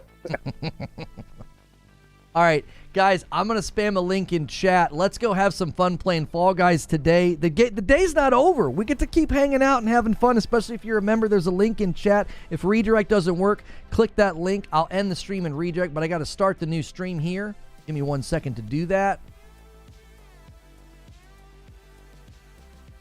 Thank you so much for being a member to this channel. We had an insane day. I got to show it. 808 members this week. That includes re-ups. That includes gifts, new. That includes some for me because you guys super chatted.